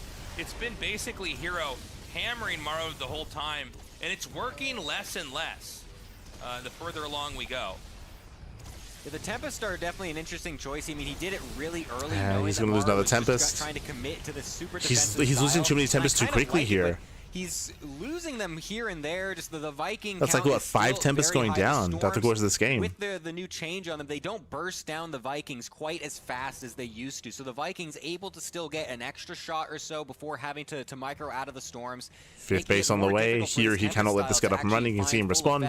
I mean, herO's not dying by any means. He's not dead, but the trades that he's making he is dying. not as efficient overall as Maru has been doing. And you even saw herO kind of poking with some stalkers, sees that planetary also made on this left base, realizing Yeah, like, he rotates. wait, He needs to stop that expansion. Maru's actually getting a lot of real estate on this map. I need to start pressuring some of these other locations. Yeah, one thing about the Vikings, though, is they are so slow. So the storms, they do kind of end up sitting under those storms a lot. Nice storm of the ghost.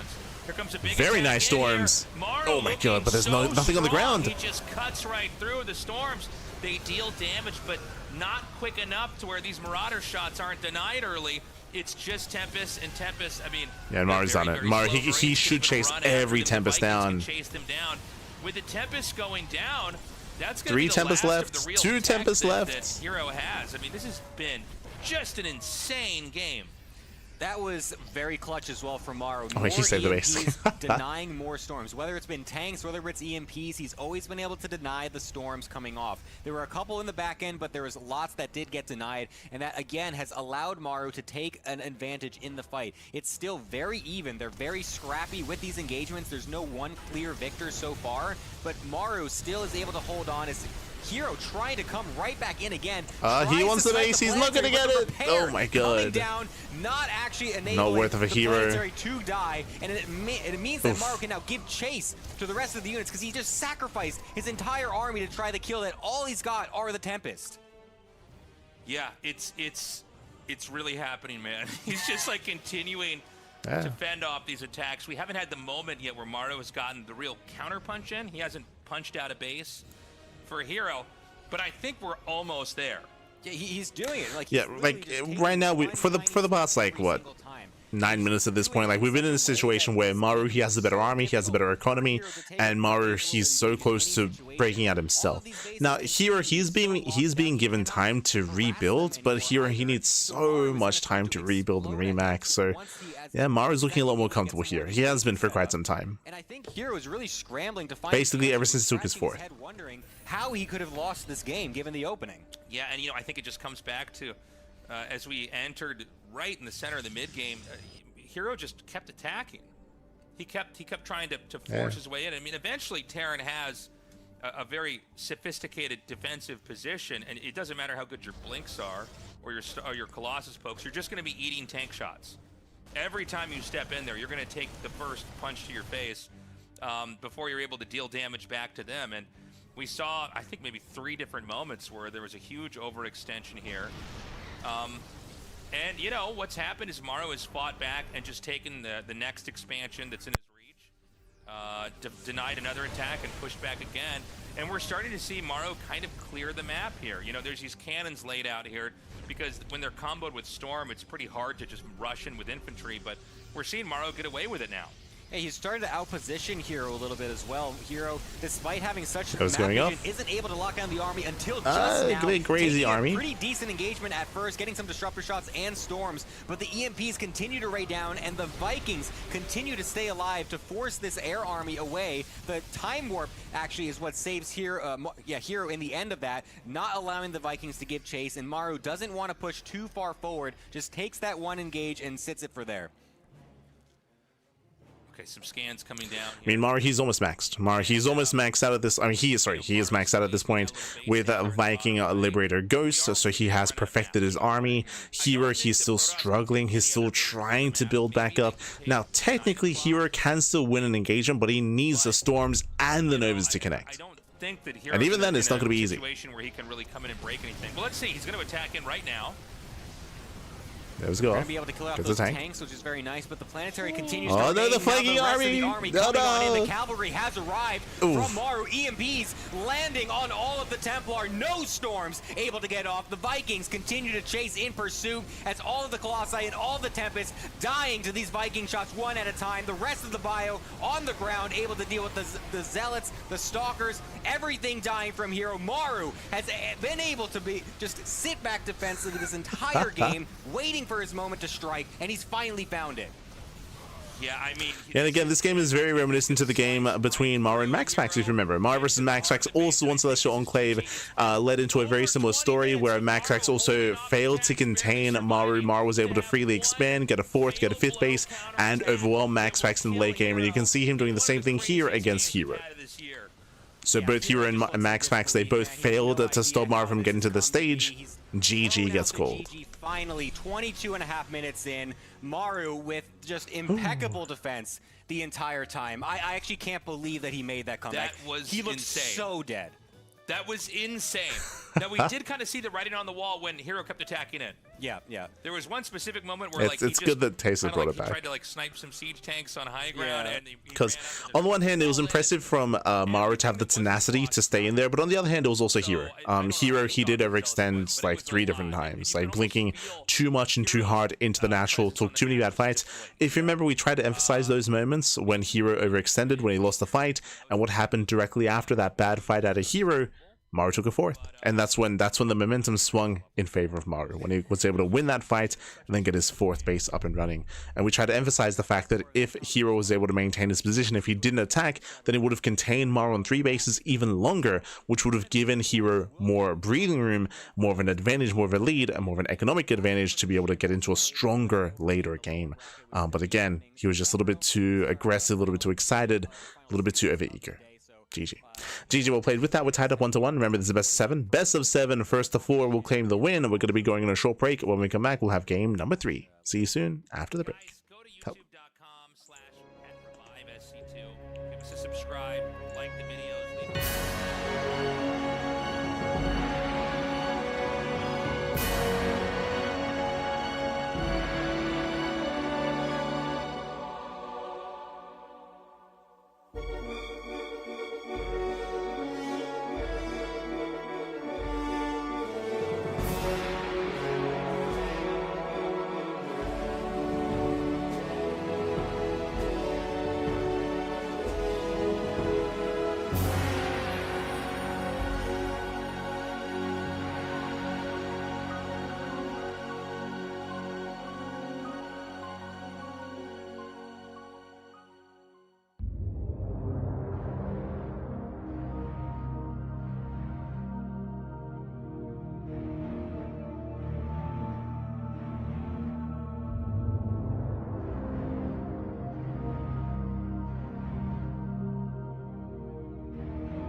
And welcome back, everyone. Welcome back. Whew, we are jumping in with mid-series here between Maru and herO.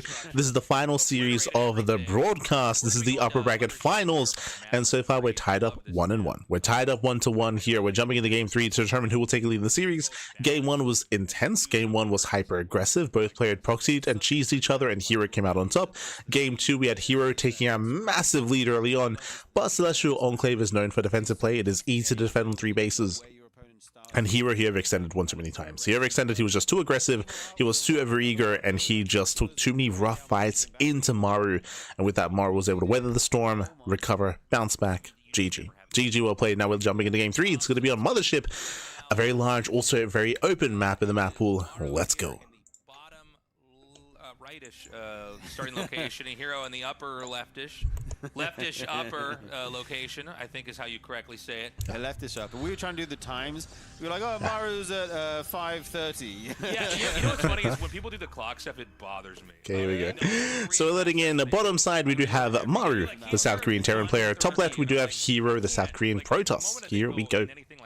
Loading into our TVP. And as we load into this larger map here, I would say this is going to be better for the Protoss player. I'm echoing what I said yesterday, actually, if you recall. So coming into Mothership, it is a large map. It is also a more open map. It is difficult for Maru to pull off what he just did. Remember, what did Maru do on Celestial Enclave? He was able to turtle on 3 bases, win a fight, and then take a 4th base. Here, it is difficult to turtle on 3 bases. It is difficult to take a 4th base. The bases are more spread out. They're more open. There are bigger attack angles and attack paths.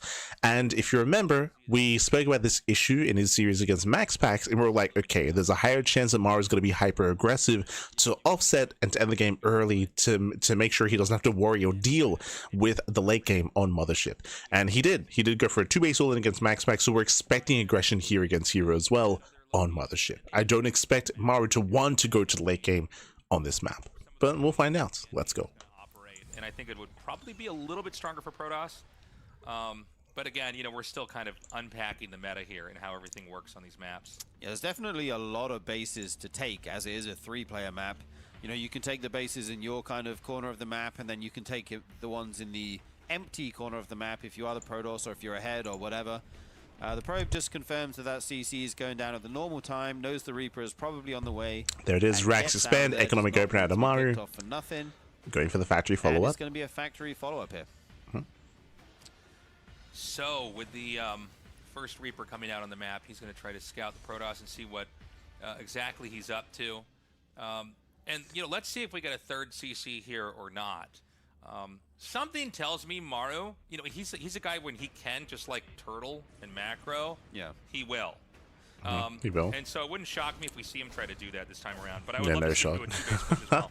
Yeah, I mean, he's one of the best turtlers in the game, I feel like. And I think you're right that we won't see a super quick 3rd CC. Celestial Enclave, the last map, definitely lends itself to that with the pocket base. Okay, Twilight Council opener going into Blink.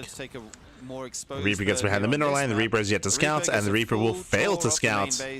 And will just go down to the Stalker there. Do you see what I see? Second Rax.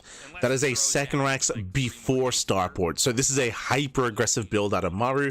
This looks like potentially a 2-base all-in. Basically what's happening here is that we are delaying, or Maru, he's delaying his Starport, he's delaying his Medivacs, but delaying any kind of harassment in favor of what? Fast Stim.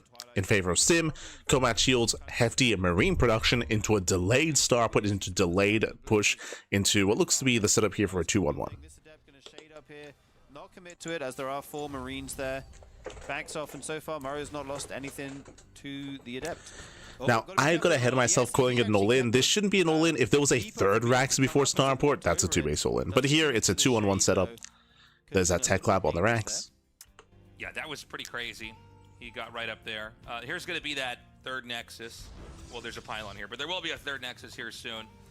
And it is double Rax with the factory and the Starport add-on here, and getting Stim. So he's really fast Stim. The 3rd command center and trying to land it, or, you know, dropping mules and making SCVs and then landing it later, I guess, is what really happens. But, you know, it is a map where the 3rd base and the 2nd base for Protoss are pretty far away from the Terran.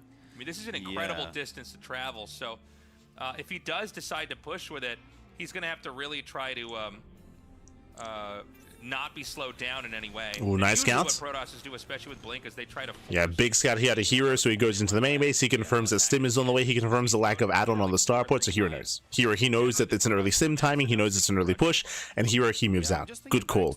Remember, because of how committed this is from Maru, herO, he has to slow down the push, pick away at the Marines, force a stim, force an early siege, whatever he can get done. That actually just killed MaxPax outright. I don't know if we're going to see the boys be pulled in this game or not. The Tanks are siege up at the pre-sieged. front. There is Blink available online. Ooh, in gets 8 a shot off. seconds. And yeah, herO makes sure the Terran army isn't already moving out. Just one little adept gonna shade in here. Wants to get that one SCV. Sturgeon, he was alluding to a push that Maru went for against MaxPax is a very different build. Very different build compared to what he did against MaxPax. Still very aggressive, but different form of aggression. Boys are being pulled. You can see herO already picking up Marines. And this is, like I was saying, the 3 same Marines. push he did to MaxPax. He has brought some SCVs here. This is going to be very difficult for herO to hold on. He's trying to buy as much time as he can. Picking off a lot of SCVs on the way over, actually. Well, just 2, but some Marines as well. This is good damage, slowing down So this far, push 3 as much as he SCVs can. was that 5 Those Marine from Maru, kills. though, he's just going to send it as far as he can. And you can see this is crucial that hero's just picking away and getting quote-unquote free damage on this army. We'll lose 1 Stalker in the process. The damage is permanent, right? But this entire time he should have been warping in. Stalkers, a lot of orange and red ones here. There's Gets a 2 with full Cyclone. shields. But the tanks are not in range of the Nexuses yet. So he's going to throw down bunkers, and this is where you try to get a really Tank bullet goes off. cemented position. You can see hero's getting ready for a surround. Comes in from behind. Ooh, gets a tank. Very nice. They're going to are going to catch everything that's on the way up here. You're going to try to thin that out. Oh, But no shield Maru's battery. response is to Oh my just God. dive into the front. He unpowers one of the gateways. That's a big deal. No when you're trying to charge. deal with a push Charge like is this. denied. Yeah, indeed. Beautiful move by herO, going to get that He tank, but Maru depowers said, the okay, if your Twilight Stalkers are over Council. there, I'll just Oh my shove it into God. the natural. The siege And that might tanks just be now, game. I think, still just outside the Nexus, but they can hit some more of these buildings. The Twilight would charge on the way. Yeah, Marines, they stem in. HP. That siege Charge tank is will not gonna actually be finish. in range of the Massive Nexus now, I denial. believe. And Maru doing huge damage here, it feels like. Yeah, and the reinforcements are starting to merge up in here. Now everything's very low. Hero's One backing medevac up completely resources. Depleted of energy. There's only 1 Warping stalker in more here. It's not stalkers. even intercepting any of the Nah, reinforcements. Maru's done it. Yeah, at this point, Nexus Maru, he is has done going it. to go down. He has broken the I natural. think we are almost to the end of this game. herO has to figure out how to hang on. He's going to pull the He's gonna pull the probes and dive boys. in with the stalkers. Huge Oof. swing there, picks off the first tank, doesn't go for the second one. What's he shooting? I'm not sure. The bunkers are still there with Oof. units inside. Yeah, a bit of The tank miscontrol there from finally herO. falls, but herO lost a decent amount of his army here. And it's kind of weird now because his third base is cut off from his army because of these bunkers. Yeah, this is the problem, right? He killed off some of the tanks. There is a Oh, pylon there's a that can recall. warp in over there. Nice moves. Oh, hold on a second. Maybe there's a world where herO can actually survive here. Yeah. I guess there really isn't almost anything to push just yet. He's going to put the Liberator here because the Stalkers can't cleanly blink across unless they wrap around to the main. But then, of course, if they wrap around to the main, you can flee to the bunkers and maybe put on pressure somewhere Okay, else. here he's holding on just barely. More tanks are being made. Guardian Shield's going to come down Coming in for the here. surround, diving on And the this on is the quite a Liberator. bit. Yeah, I think herO will clean this up eventually. The question Okay. is just at what cost. He's been knocked down to a 2-base Protoss right now.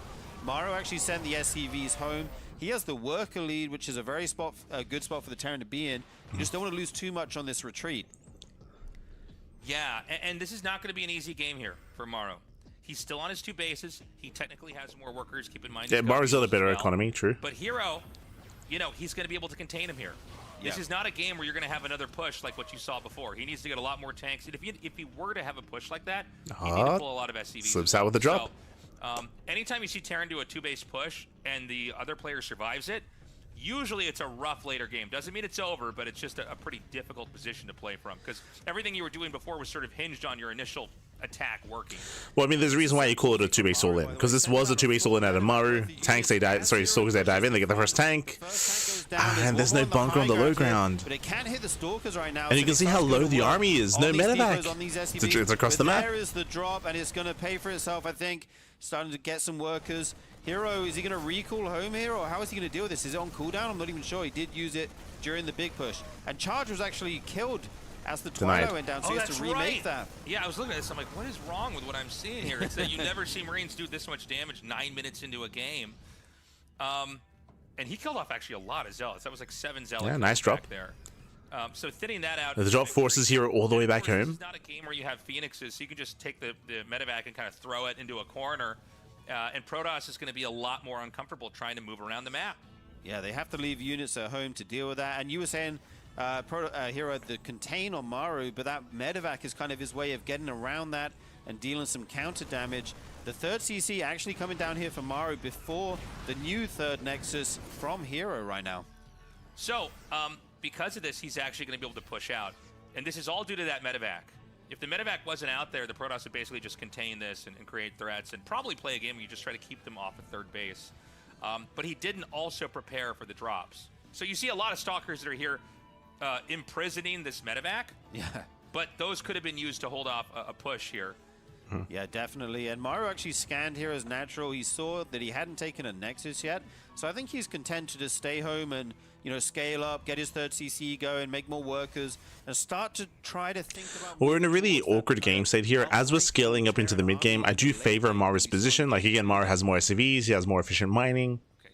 Maru has a better economy, and he's building up into a greater army. If it wasn't for that drop, I think that herO might have been able to break the natural. Like, it would have been close. It would have been very, very close. But there's a world where he could have broken that natural base. You got to be careful because let's say a couple of Stalkers find all these medevacs, they'll kill them all before they unload, and then you have nothing. So it does not come without risks. Yeah, for sure. And we already see 2 ghosts being made, even 3 ghosts at a time. Before there's even that many High Templar warped in, I think there's like 4 or 5 right now. So Maru really, you know, on track with his tech, got everything coming out at a good time, getting his upgrades. herO just now getting his forge. Going to start to add in the upgrades of his own. Yeah, hero's out of position. There's a scan. Maru, he wants High Templar. He wants them. They're unprotected. Oh my god. Okay, Lands some storms. Not bad storms. I mean, you at least need to get them off, right? Yeah. And so he triggers those storms. Those do hit the Marines. The command center is going to land now. I mean, that was still better for Maru. herO's going to full send it. Now, I don't know that this is going to work. Oh, somehow this medevac got out. Oh, yeah, it does manage to fall to the Blink Stalkers. If Maru can get these 3 full medevacs back... Yeah, herO, he needs these storms to land, but even then, pushing into these ghosts, these tanks, these Widow Mines... herO does not have enough. So late. I feel like he needs to do something before Maru gets out of control. He's going for it. Yeah, and so he's going to come in here, and some storms are going to come. Decent storms, but yeah, we just stim in. Maru, he just stims and wins from here. That I think he might just be able to have a counterattack that can go all the way back home. He's going to snipe that last Archon. Going to park for a moment and heal up. Yeah. I think that Maru has once again won this game. I mean, he's just so good at hanging on. Oh my god. That one sad High Templar runs into Maru. But again, a lot of it came down to the successful 2-base all-in out of Maru. He didn't kill herO, but he crippled him. herO, he didn't have a shield battery ready at the natural base. He didn't have his warp-ins ready either. Like herO, even though he was kiting back well, he did not have the army ready back at home in time. And with that, Maru snowballing out of control. The army supply of Maru almost snowballs out of control. And he has the tech he needs. He has the ghosts. Okay, Storm's kind of whiff here, but they zone the Terran army back slightly. I think we expected 2-base all-ins and 2-base play out of Maru coming into Mothership. Went for it again. Did it against MaxPax, doing it here against herO as well. Not quite able to, but there's just so much bio nice, right very here. nice Maru's EMP. Control. He's going to stutter step all the way back here, take out all the Zealots and the Archon, and there's nothing left here for herO. I mean, that's it. He's dead. He has no more army. He's going to warp in a couple of Templars, and it's not going to be enough. Excuse me, Zealots. Templars up here. Anyways, like, he's tearing all the way through the base. And I got to say, things are looking very bleak right now for herO, who had, I think, a really amazing game 1. But we're kind of, by the game 2 and 3, really just seeing the raw strength of Maru. GG. Maru takes that, taking the lead. Wow, a pretty much identical push to what he did to MaxPax yesterday. Not true. It was not the same build that he did against MaxPax. It's funny but because sure. herO actually held the initial push. Whenever you see that, it is designed to end the game. Right. I mean, obviously they hold it, the game goes on, but it's kind of like the strategy failed at that point in time. But you know, I would disagree. That what Maru was able to do was really take advantage of the medevacs and kind of make the position messy. And from there, you can create an opening where you can do some kind of a counter push. Yeah, and I just go back to the lone medevac that Maru sent out before the big contain by herO was set up, and I think that was kind of the clutch move that let him eventually get back out on the map, get his third CC, and kind of... So winding it back here, winding it back when it comes to the 2-base all that Maru had gone for the 2-on-1 stim timing. And of course, Will and the boys. Maru, Tasteless is trying to emphasize that was an all-in, and because he failed to kill herO, Maru was in a worse position. I would disagree with that. Maru didn't kill herO, but he did cripple him. Remember, what did he get done? He killed the natural expansion, he killed the gateways, he killed the Twilight Council, he denied charge, so he was able to cripple the economy of herO and also cripple the tech of herO as well. And if you remember, after the aggression had ended, after the all-in had ended for Maru, he was up in workers. He was even on bases, up in workers. He was vulnerable to a Blinkstalker counterattack, and this is where I agree with what Sturgeon said about the medevac drop. Remember, Maru, he was losing a lot of control at his natural to the counterattack of herO, but because Maru got a drop across the map, herO was forced back home. He didn't recall, but he actually walked everything back home, and that gave Maru a lot of breathing room and the freedom to actually stabilize. GG, well played. Now we're jumping into our next game, and in the bottom left-hand corner we do have the South Korean Terran. It is Maru. In top right we have herO. Okay, if it works, great. I win the series. If not, okay, I still have some more chances here. Oh, okay. We do have an early probe coming out here. Oh, hold on. For some reason I decided this was earlier than it was. There is a pylon making here, but oh, yeah. Yeah, just go. I was like, it's game one happening again. Yeah, you distracted me there, and then I looked back to the screen, and I was like, oh, but now we're loading into Tokamak. Now, so far, a lot of the builds that we've seen have been very map dependent, and these maps do have their strengths, they have their weaknesses. When it comes to Tokamak, I would say that this is a better map for the Protoss player. I would say that herO, he would enjoy going into a longer standard and later game here on Tokamak, so we expect aggression out of Maru. It is the same rationale as on Mothership, and if you remember, Maru did the same thing against MaxPax, where on Mothership, he all in MaxPax and killed him. On Tokamak, he all in MaxPax and killed him as well. So we expect to see aggression out of Maru here on Tokamak, as opposed to the more macro game that we saw out of Maru on Celestial Enclave. So we're expecting aggression, but we'll see. We'll see if he tries to maybe take a different approach. And you're just kind of looking for any other interesting tidbits of information here, like a second gas or a second racks or confirming the command center. And it's cool to see herO do this time around. He clearly wants to do something a little bit more standard in development. He just wanted to get that confirmed. Like, I'm not getting cheesed, am I? Because if I am, this could go horribly. Yeah, we have Maru going for his high ground CC. So economic opener out of Maru. And again, we'll see what herO can get done. The only other thing that could have happened, because he didn't see any other buildings, would have been like a command map is so small. This is actually one of the, if not the largest map in the map pool. I say the largest map because I think they do have Magnatha in this tournament map pool. So I think this is the second largest map. Second only to Magnatha. On the back of this, he's taking his own Nexus. He's going into Warp Gate, got a Stalker. No early Adept harass or anything like that coming out. Wanting it back, it is easier here to turtle up and to defend on 4 bases, on getting a 5th base, a 6th base, and gaining map control, of course, as well. That's why we alluded to the fact that herO wants to enter a longer game, a macro game. It was extremely early scout. It was an earlier scout. So back at home for Protoss, it's the Twilight Council. Again, will we have surprise tech? Will we have 4 gates? Time will tell us that. We expect herO to go into 3-gate blink, into like a safe and standard build. That's kind of what we're expecting out of herO. We're keeping eyes on Maru though. Eyes are on Maru. Or maybe he plays in some kind of straight up way, like we've seen Classic in previous patches, that he just shows us there is a way to hold this off. But that would be my guess here for this game, is he's going to at least get to 3 bases before we see really what he's going to show us. Yeah, Maru going for a Hellion build here.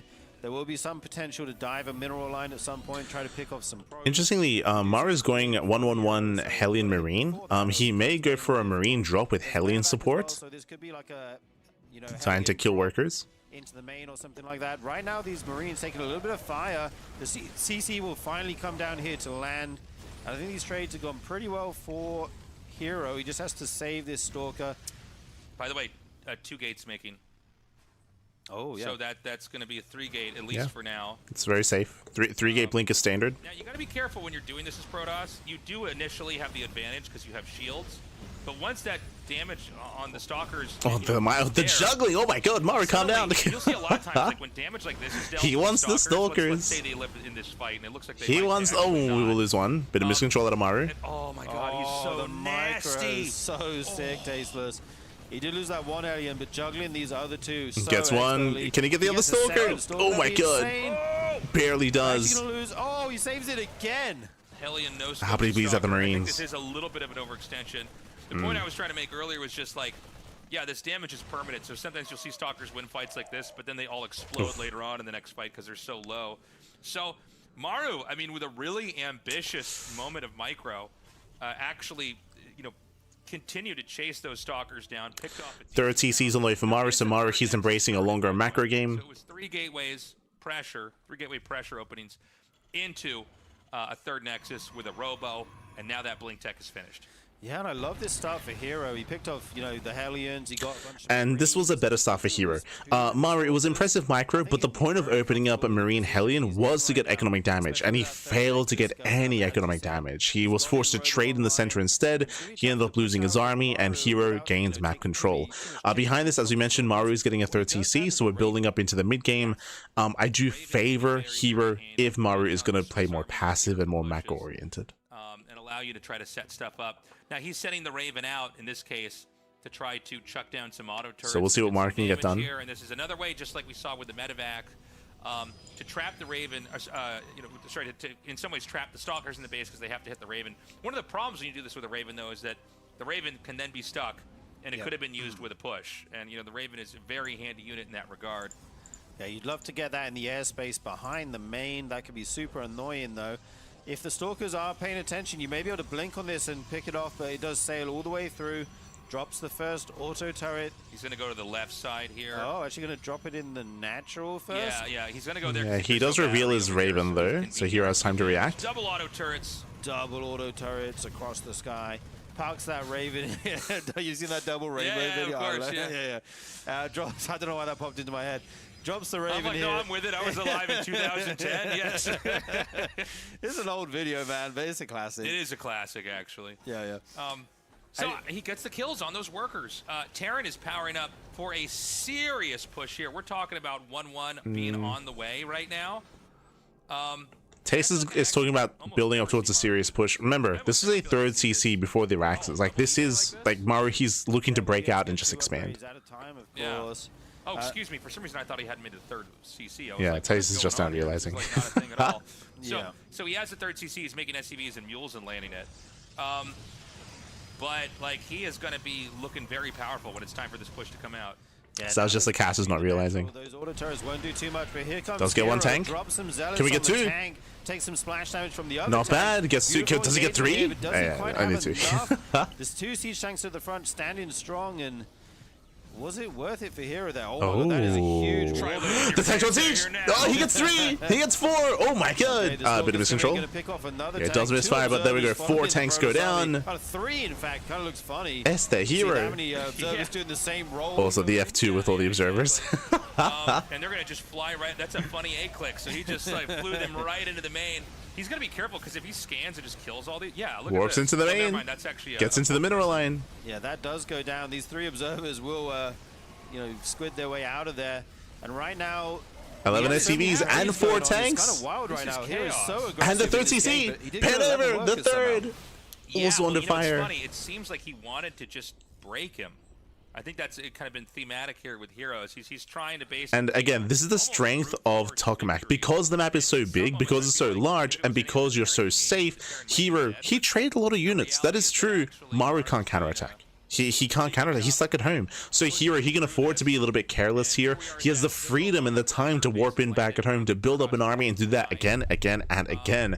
That should be the goal here for herO, is to stay on a low gas count. You can see herO, only 1 gas at the natural, no gases at the third base, no gases at the fourth, of course. Low gas count, heavy zealot-based army instead, going for these pushes, going for these attacks, and trading zealots mainly for gas-intensive units and economy.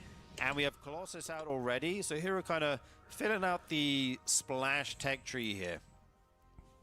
And this is kind of like this is also why I was surprised that Maru went for a third base on Tokamak, because it is so difficult as a Terran to play macro on this map. It's so difficult. Previously, like in the earlier patch, like we had Not in impossible, Season but 2 of difficult. RSL, you know, Storm was sort of the answer. In fact, Classic had this cool build where he was. I see Macrocosm saying, I think I might have to unveto that map and maybe give it a second chance. If you're talking about Mothership, bearing in mind that I do not favor Terran macro-wise on Mothership, but that's why the only games that we've seen Terran win on Mothership have been all-ins, right? And Maru, for example, went for a 2-base all-in on Mothership. Like hyper-aggression is required on Mothership, so it depends on your playstyle. Like if that's what you go for, if that's your style, then that can fit you. That's why we see more Protoss players. Just bear that in mind. Like for certain maps, we're seeing specific styles. Here actually threw down 2 more Nexuses, by the way. He's up to 5 now. As you said, okay, if you want to be passive, I'm going to kind of take the map. And now Hero's getting the gold base. This is also why this map favors and benefits Protoss, because Protoss should take the gold expansions. They should take the gold bases, and you can see how Zealot heavy this is because of the influx of minerals. So very Zealot heavy, very cheap army, and the goal here for herO is not to kill Max, it's to trade against tanks and to trade against the economy of Maru to keep him contained on 3 bases, on a lower base count, on a lower economy. And here we go, here he's geared up for another push. Yeah, Maru's plan looks to be clear now. He's going to try and turn. Does have a wall. Get to that nice SimCity. Can herO break in? Jesus. Zealous, dude. This is crazy. They're just targeting all the way around. Colossus, they were stuck in the back line. Get in there. Vikings are moving in. It's kind Maru of like holds. the previous game. He Disagree. Just eats the damage. No, he doesn't. And survives. And all of the tier 1 units were wiped out. We saw the 17 SCVs. real stalkers. So I have to push back against what Tasteless is trying to allude to. He's like, oh, this is like the previous game where herO was overextending and ramming his face against a brick wall. That is not true. herO just killed 17 SCVs and 2 tanks, right? Like herO, he is trading better here than he did on Celestial Enclave. Celestial Enclave, he was literally just ramming his head against a brick wall. Here, he is finding damage instead. So this is different. Did they change charge in the patch too? How long can these things run for? Dude, this is so many Zealots right now. The 4CC of Maru gonna not be able to land. He's gonna have and the goal here is to deny the 4th, right? Deny the 4th base. I would say that herO did lose too many Stalkers in the last fight, true. He's lacking Stalkers, lacking anti-air. On this one, presumably, but herO's up to 6 bases right now. Is huge EMP on all those Zealots. Yeah, 1 sentry. Nice EMP. No Guardian Shield. So that's a bit painful. So he's going to try to do a double prong attack here. What is it to support the tanks? Yeah. Tanks are exposed. All the way around. That's so funny looking. Gets 1, gets 2 tanks. Yeah, Nicely done. Barely dies, but like how many Zealots was that? How many Nexuses of Zealots just died back there? That's fine. Remember, I think this is something that the casters aren't really, they're not really wrapping their heads around this. But you can see the trade here. 2 tanks went down. herO, he wants to lose these Zealots. He wants to trade them for tanks, for SCVs, for these units. As herO mass expands behind us. And you can see here he's got the goal base, taking another expansion. herO, he remaxes instantly. And this is quote unquote inefficient because herO is losing a lot of units, but he's trading and he can afford these losses, I should say. I think you're right, Tasteless. Yeah, okay, well, we're back in Getting on top of the tanks. Once again, this time he gets 3 tanks. He does get the drop 3 tanks go down, freezes him into the main. Okay, now I see what's happening. And you have the main army towards the 4th. To try to displace Terran. Probably all Massive warp in. So he's gonna just and here comes the other army. This time Maru's in position. He's ready. And I don't know. Kind of. Jesus. Oof. Yeah, no SimCity here. Zealots get on top of the army. He's going for the planetary. Can he get it? Oh my god, barely does. This is interesting. Because he does win the fight. Oh, now this is going to be funny. The revenge of the Vikings, not really. They actually get back up. Vikings are so bad at fighting. And now Maru, he has to counterattack. Now he has to counterattack here, but here he has so much time, so much freedom here to warp in. Look at this. He's got 4 Colossus back at home. And remember, what did he lose? Mainly Zealot. He did lose like 2 Immortals, right? I think he lost 2 Immortals. He lost like 1 or 2 Stalkers, but it was mainly Zealots being thrown away.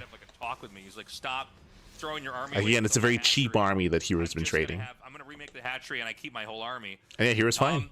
And so we kind of saw herO do that back there.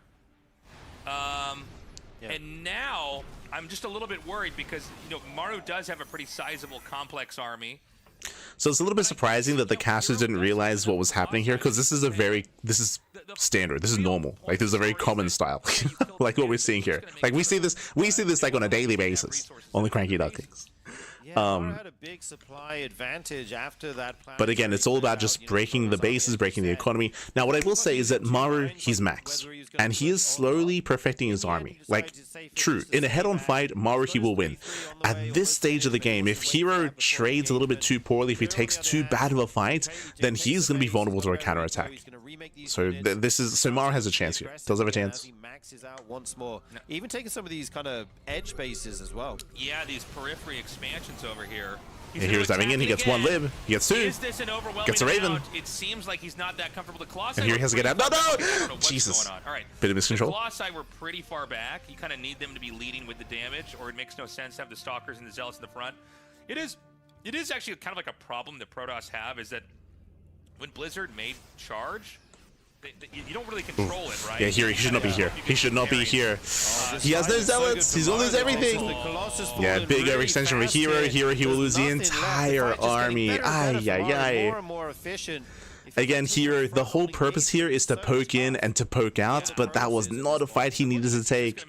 And Maru, he can just snowball into a win. He can snowball into a win. Most of the pylons and the gateways. Yeah, there are 4 DTs here making their way into DTs, they'll do some damage, but if Maru doesn't turn around, like Maru, he can kill. He should. Maru just keeps sending him. The problem is that Maru has this death ball, this sledgehammer that is just going to plow through everything. Like Maru, he's built up a death ball of an army. They did kill some SCVs, but Maru already has an army. And see, like this is like the strength of herO, is that he can harass and counterattack. But again, he needed to avoid the fight, and he didn't. He failed to avoid the fight. He could never fight in a head-on engagement. The Terran army, the death ball is just too good. The units that are trickling out of the barracks can deal with the counterattacks too, which means eventually there will be no counterplay on the map. And this should just be game. Killing blow here is going to be the main. He's going to. These are where all the gateways are, all the rest of the tech besides the Templar archives. Yo, that one DT. There's the scan. Yeah, Maru just taking out all the infrastructure here of herO. There's, like you say, so what tech timing did herO miss? If you weren't listening to the cast, we did mention that it was herO. He had to avoid the fight. He just had to avoid the fight. With his 4 Colossus, with his main army, he just had to make sure he avoided head-on conflict and only focus on harassing there until he could perfect his own army. So he just shouldn't have been out of the map. What is Protoss supposed to do here? Basically start to remake stuff at these other bases. Because again, like these Zealot run-bys and the DT harass, like this has been great. This has been fun. This has been good. But herO lost the main army. That's game. The Robo, ideally before your cybernetic score is killed, because if the cybernetic score is killed, you're back in the Stone Age. Right. The problem is I don't know if that's happened. I think in the top left I see gateways being made. Yeah, he's remaking 6 right now, but it's going to take a while for those to get online, and Maru's army is 124 army supply to 11 for herO right now. So Maru looking in complete control of game number 4 right now. Yeah, and from here it's cleanup crew for Terran. You're just at this point, Maru, he's just hunting down bases. He's herO, he's on copium here. Hoping to get these gateways up and running. Hoping to spend his money. Yeah, he looks rather dead here. He's frantically warping in whatever he can. That's all good. Another base falls here from Maru, even landing the Vikings for more DPS on the ground. herO forced to GG. Another good game by Maru. He's looking so insane, good right now. Man. I mean, that's just crazy. He looks so good. It's funny to have GG well played. Really impressive defensive play there by Maru. Again, herO, he overstayed his welcome. He was doing great when it came to the Zealot harass, the run-bys. He was getting into the main base. He was doing a lot of damage, but as we try to emphasize, he could not take a head-on fight. Like, a head-on fight would not be possible. The Terran army is superior in a head-on engagement, and herO, he needed to, like we saw previously, keep his Colossus at home in preparation for a counterattack. Keep the Colossus at home and keep the Immortals at home. Maybe be active with the Stalkers because they're a little bit more mobile, but he was a little bit too aggressive. He was outside of the 4th base and he was forced into a fight. Lost everything. He lost everything. GG. Well played. It's one of those styles where the Protoss army is very fragile. It's a very fragile composition, and you, as a result, you have to babysit it. You have to babysit your army. You have to babysit your Colossus, babysit your gas units. You cannot be careless. You cannot leave your army out on the map like that, otherwise you will lose it. GG. GG. And again, a shout out to Maru for, despite losing the tanks, despite losing all those SCVs and all the workers, he was able to build up that core, right? The Ghosts and the Liberators and the Vikings. Ghost, Live, Viking, like that's the core of that army that you want to build up. GG. GG, well played. With that, we're now getting into our next game. Here you can. You know, and if you can't, if Getting you into don't our have next the game. financial position to support us at all, that's totally fine. You can follow the Patreon account. I think there's a True. Oh, the Inception, baby. True. RSL updates there. Thought that hero could have bunch of High Templar with Storm as second hand or something. I mean, kind of. Like, that's so. To do that, you do need more gas. Bearing in mind that this style that hero is going for is very low on gas to be able to afford all those zealots. So how you spend your gas and the kind of army that you build up to support the core of your army, you have to be very selective with it. You have to be very selective. You can't just be freely, you know, getting into Storm and getting into High Templar. It is difficult to really mix that in. Not impossible, but difficult. And I would say it's not the most reliable of ways to tech up just because of the heavy ghost count with a heavy amount of EMPs. So not the most reliable kind of follow-up. But it is something you can kind of build up towards, for sure. Someone please create a new channel where someone commentates and live commentary on the RSL commentary. Yes. The React to the React channel. And then we can react to that. True. SC for all land in, I believe it was in Pittsburgh, and or maybe it was Philadelphia.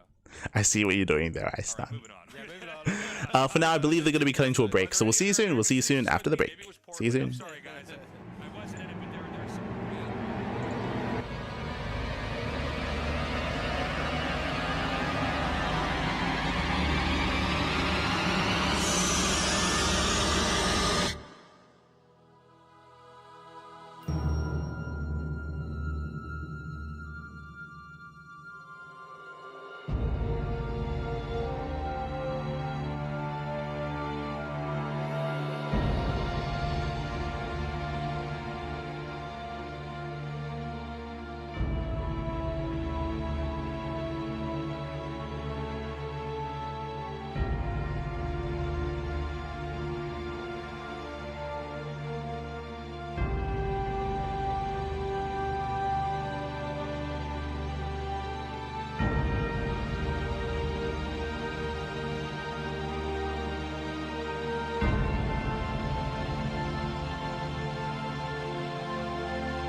And welcome back, everyone. Welcome back. Whew. As we've returned here, and we are mid-series with Maru versus herO. Again, this is the final series of the broadcast. The remainder of the matches will be taking place tomorrow. Bear that in mind. For now, we're here to find out who will advance on to the grand finals. herO and Maru, they've been going at it. It's been a very intense back and forth here. I will say that herO has had some really good positions, both on Celestial Enclave and on Tokamak. But alas, Maru was able to weather the storm in more than one way, and he was able to build up a breakout and punish herO for maybe being a little bit too over eager. And with that, we're now getting into game number 5, Magnetic North, a much smaller map in the map pool. Maps like Celestial Enclave, Mothership, Tokamak, they're very large maps. They do lend towards longer games and more fleshed out bases. Here on Magnetic North, we're expecting aggression. We're expecting more mid-game play out of our two players, and we'll see what our players go for. Let's go. We're loading in. With Maru just closing this out in the same way, or if herO has some kind of solution here to this puzzle, this enigma that is Maru's TVP. All right, herO spawning down in the bottom left, Maru in the top right.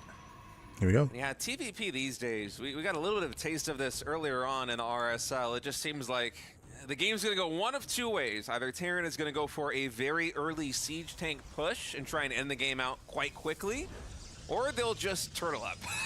Right. We're basically back to TVZs from, I don't know, 2 or 3 years So ago. what State is getting at is the current meta of TVP. That is true. We speak about this all the time, but TVP has changed a lot. Throughout the entirety of this year of 2025, we've gone through a lot of metas, a lot of different metas. I want to say like 4 or 5 different metas in TVP, and now we're settling in, and now we're still kind of settling ourselves because of the latest patch and because of the most recent map pool. But as we've seen so far, it's made sense. The games where Maru has been aggressive, like Mothership, for example. Personally, I'm surprised that he went for a more of a mid-game play on Tokamak, but it worked out well for him. Like, hey, we spoke about how on Tokamak it is easier to turtle up on 4 bases, and Maru got there. He was able to turtle up on 4 bases, and then he was able to punish herO for overextending. True. He was able to capitalize on herO's mistakes. But now we're loading into Magnetic North. As we mentioned before, this is a smaller map, a much more aggressive map. The 3rd base is more open. The 4th base is more open as well. And the area in between the natural and the 3rd is also more open. So if Maru were to go for a 2-base all-in like we saw on Mothership, I would favor that kind of play here as well. So we'll see. For now, I believe CC first, if I'm not mistaken. I believe this was a CC first build out of Maru, so hyper greed out of our Terran player. Ooh, as he kills the probe. Meanwhile, we're expecting safe or maybe aggressive play out of herO. I'm thinking 3-gate blink, maybe even 4-gate blink stalker. We'll see. And look, I don't know if I'm right or wrong. I'm just speculating. But it did seem like when we got to the mid-game, there was a period where Protoss was no longer able to do damage when they would attack in with Zealot, Stalker, Colossus. Yeah, part of that is also because the SimCity of Maru has been so on point, especially in these last couple of games. You see Zealots charging in, and there is just a wall of supply depots, well-placed siege tanks, and they find like 1 or 2 tanks, 1 or 2 SCVs, and it's like 12 Zealots traded for all of that. So it's a bit of a puzzle. As herO here in game number 5 coming in with a very fast Zealot Adept pressure. This Tech Lab already burning down a little bit. I mean, he says Tech Lab? He might, because Maru the Tech Lab, can he bring it down? Only 2 SCVs Should be able to. The Adept is putting a timer on every individual. Remember, there's no units. There's 0 units to defend. Maru went CC first into Tech Lab. No Marine, no Reaper. So many SCVs are going down, and he gets in. Oh, this is brutal. This is brutal damage. But a Marauder against a Zealot and 2 Adepts. Maru, he was hyper greedy this game, and he's going to be losing more workers. 4 or 5 SCV kills. This might just be game ending, by the way. This many workers this early?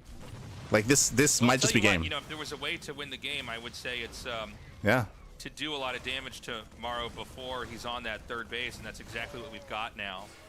Yeah, what does he want to do? Just try to run out? I would. That's 8 SCVs to no mining at the natural. I guess he's going to try to just damage down the Hellion. He somehow actually stays out of range. Yeah, another Adept walks in. 3rd Adept in here now too. Oh man. What am I looking at? Yeah, finally, it's down to 1 Adept. Those 2 Adepts in the red did get. And again, once again, to emphasize, why is this doing so much damage? Maru went CC first into an add-on before the first unit on the racks. And now the Stalker has arrived. This building, this add-on should once again be going down. And this should just be game. The reactor, I kind of thought, what do I say in this moment? And I thought about saying, Well, one Zealot actually can't damage down a reactor in time, so this might not be a factor. But then, yeah, the way this map is shaped, it's really hard to get workers over and try to repair that. And, like, this damage is just mounting. I mean, we have a 10-worker lead right now for herO, and there's going to be more workers killed in this game, for sure. And once again, denied mining at the natural. Army count just keeps getting reset here. Maru's got a Viking 3 more and a CVs Hellion going for the at 4 depot. minutes and Depot 30 goes seconds. down. Widowmine's also Supply running. blocks This looks very Maru. much like a beyond army right Jesus. now. Just one of every Ooh, unit. denies the Widowmine. Gets taken This down. is a supply block Terran, by the way, unless he loses stuff. In which And again, this remake should be that game. way, but, Like, this is, I can't God. even believe I'm seeing this. It's just the Viking. Oh my god! Gateway getting proxied in the natural of Maru. here he's just having fun. This is so sick. He's having What a fun. game. You just never have these. This is what like the first year of the game looked like. Thanks you know what I in, mean? Where, like, gets the people weren't Viking. Sure how to defend stuff. GG. Okay. Maru's That's what I'm talking laughing about. right now. Yeah. Oh man, what a game number 5. Hey, maybe that's the way to play it. I don't believe that. Okay, so here's what I think happened there. That's not like herO's strategy is to win like that. No. That's like he gets up to where the reactor is and he goes, "Oh, I don't think he can repair this in time." It was a tech lab, not a And I think he reactor, by just the sort way. of went, let's keep sending stuff. Let's keep throwing. So things at him. again, I don't think the casters recognized the build that happened, but winding it back, Maru went CC first. He went CC first, and then he went CC into Rax, into Tech Lab, 0 units. No Reaper, no Marine, no nothing. That's why so much damage was being done there, because it was such a massive window where he didn't have anything. Likewise, it did touch on something. Maru, he was late to pull the boys to repair. Or to try, I say to repair, to try to finish the tech lab and try to repair the tech lab as well. So it was very chaotic there for Maru, and once that wall fell, once that tech lab went down, that was game. That was game then and there. GG well played. Maru was being hyper greedy, and herO did punish that greed. GG. GG well played. The series will continue, and now we're loading into our next game. I was so excited about McNair North, by the way. I was really excited to see the mid. I wanted to see the mid game. I wanted to see some aggressive builds and some aggressive play, but we didn't really get there. So we kind of wipe our slate clean, and we're jumping into Game 6. Game 6 is Maganatha, another one of these larger maps. So Maganatha is the largest map of the map pool. Massive map, longer rush distance by ground, and not as defensive as Tokamak. True. Comparing Maganatha to Tokamak, Maganatha is more open, has a more open third, has a more open fourth base, and has an entrance in between the natural third and fourth. So Maganatha is more accessible, which does favor more aggressive play. It makes it difficult as the defending player, or more difficult to rotate between the bases. So that is going to be a factor coming into this. For now, let's jump on into our next game. Viable, but I think the best solution right now is just keep doing with what works. Go for these aggressive plays, try and get damage done early, try and get an early advantage, and then you can close it out. So in this game, what exactly does herO do? Now he won that with a, you know, a little bit of aggression early on. Okay. Now, when it comes to Maganatha, we could see herO mix it up a little bit. I wouldn't be opposed to a Stargate opener, for example. Stargate openers do leave you vulnerable to all-ins, but on larger maps like this, like, you can get away with it. You can at least try to. So potentially, we could see him mix it up into something like Stargate play. Once again, we could see a heavier gateway count as well. So we'll see if herO goes for the Twilight Council or goes for the Stargate. From the side of Maru, I'm also curious to see how he plays this out as well. Again, it's not as easy to get into the mid game on this map as it was on Tokamak or Celestial Enclave. So I would expect to see something more aggressive at Maru. I would say it's going to be difficult for Maru to get into the mid and late game on this map. Harder than the other games that he's done so on, specifically referring to Tokamak and Celestial Enclave.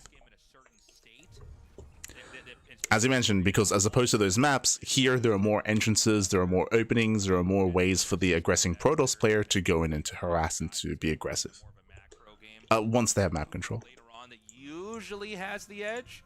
I think it's why there's always this inevitability in StarCraft 2 that we have a lot. This time we have a Rax expand. We do have a standard opener here, or standard economic opener out of Maru. When we do see crazy cheese, it's a lot of times off of a third base, or maybe not crazy cheese. But What did crazy herO do? tech, Proxy? stuff No, like he that. didn't proxy. He just I played feel normal. Like this is the reason why you always see a big uptick. I see in the chat. herO did not proxy. He just opened up standard. Aggressive strategies whenever you have a new patch for a new map pool, because it shakes things up enough that the game is considerably less solved. And StarCraft 2 as a game, it's a little bit too complicated to ever truly be solved. But whenever you add a little bit more uncertainty, a little bit more variety is naturally going to be coming to you, and it's one of the reasons why these early aggressive builds, whenever all these values get tweaked, they're going to be getting a lot more play. But it's tough on a map like this one for here to get something going on. Instead, he's playing a little bit greedier. They didn't recognize what was happening probably because that wasn't really build. No, CC first is a build. Third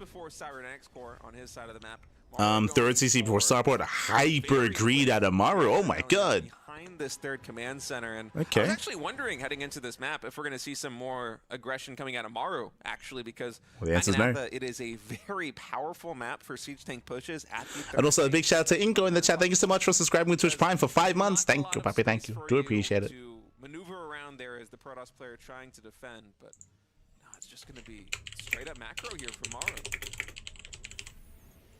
So he's going to get that. Sorry, he's going to swap the add-ons over here. He's getting that second Rax. And we're not going to see anything from Maru for a while because he can't do anything because he's powering up. Now, there is charge coming behind this. There is no third Nexus. Ooh, notice that what he's okay. showing at the entrance. He's showing it. Okay, now we're in. There's a lot happening. There's a lot happening right now. Okay, so a couple of things. First things first. Hallucination Scout, big moment here. He sees a third CC. So Maru is being very greedy, going for a third CC before starports and before second rack. So hyper greed out of Maru. Meanwhile, herO is not opening up Blink. He's opening up Charge. Now, what does this mean? Now, typically, charge-based openers are designed to hard counter all-ins. If Maru was going for a tank-based all-in, then Charge would be done, and herO could easily could shut down any kind of early tank push. But now herO finds out that's not happening. He finds out, ooh, you're being greedy, and you can see herO respond with his own greed. Double Forge on the way, third base on the way. I would favor Maru in his current position. Maru shouldn't die anytime soon. This early charge timing shouldn't achieve anything. So herO gambled a little bit. herO was hoping that Maru would be aggressive. He wasn't expecting Maru to be greedy. I wasn't expecting that either. But Maru, he should get away with his greed. Maru still has no idea that it's early charge, but honestly going for a 3 command center opening like this one for Maru, I don't think the charge coming in first will be too much of a factor. Yeah, State, he's getting there. Out with the siege tank and with the Marines, it's just going to get gobbled up by whatever it is that herO is mustering, because it's such a greedy opening here for Maru that the push will be just a little bit too late to really get meaningful damage done.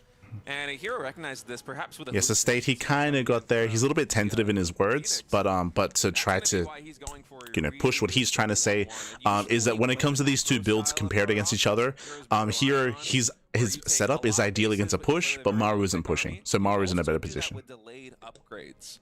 And I wonder now how the Zealot spam, more or less, is going to do versus what Maru's got, with herO perhaps having a 1 minute plus upgrade advantage with Chrono Boost.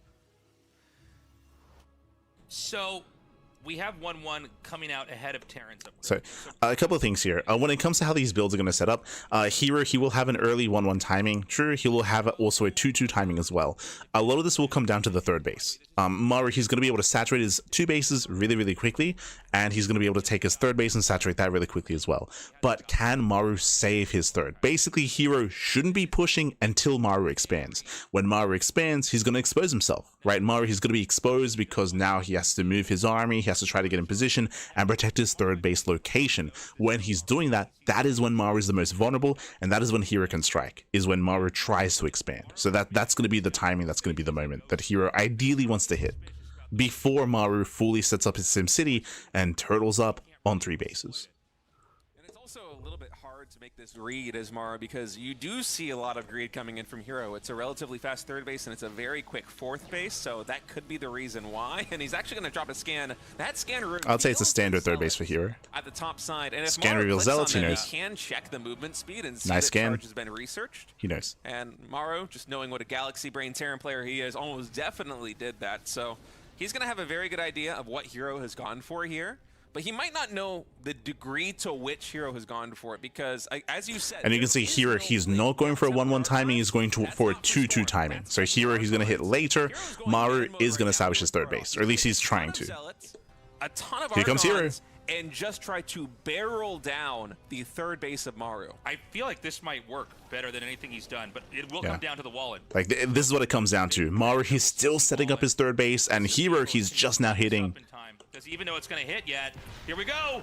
That 1-1 upgrades on both It sides. dives Guardian in. Shield is going to pop. Nice kiting here by Maru. Kites well against the Zealots. Tank goes down. The Marines are able to just chew through the Zealots on the front line And right Maru now. holds. We do have a handful back here with herO. Still staying strong with the Stalkers, but I wouldn't say that's a successful push. He got a cancel on the CC. He did take a siege tank, but he's going for another wave. The majority of Maru's army and eco is herO is going for wave 2. Okay, he's going to come down here and put up these force fields. I don't think this is enough. He's basically, he actually almost kind of used the force fields against him there. Yeah. 4 Zealots are going to come in. Now remember, the 1-1 is done here. Yeah, the force field's working against herO there. Ooh, but that was still 14 dead SCVs. This attack is done with.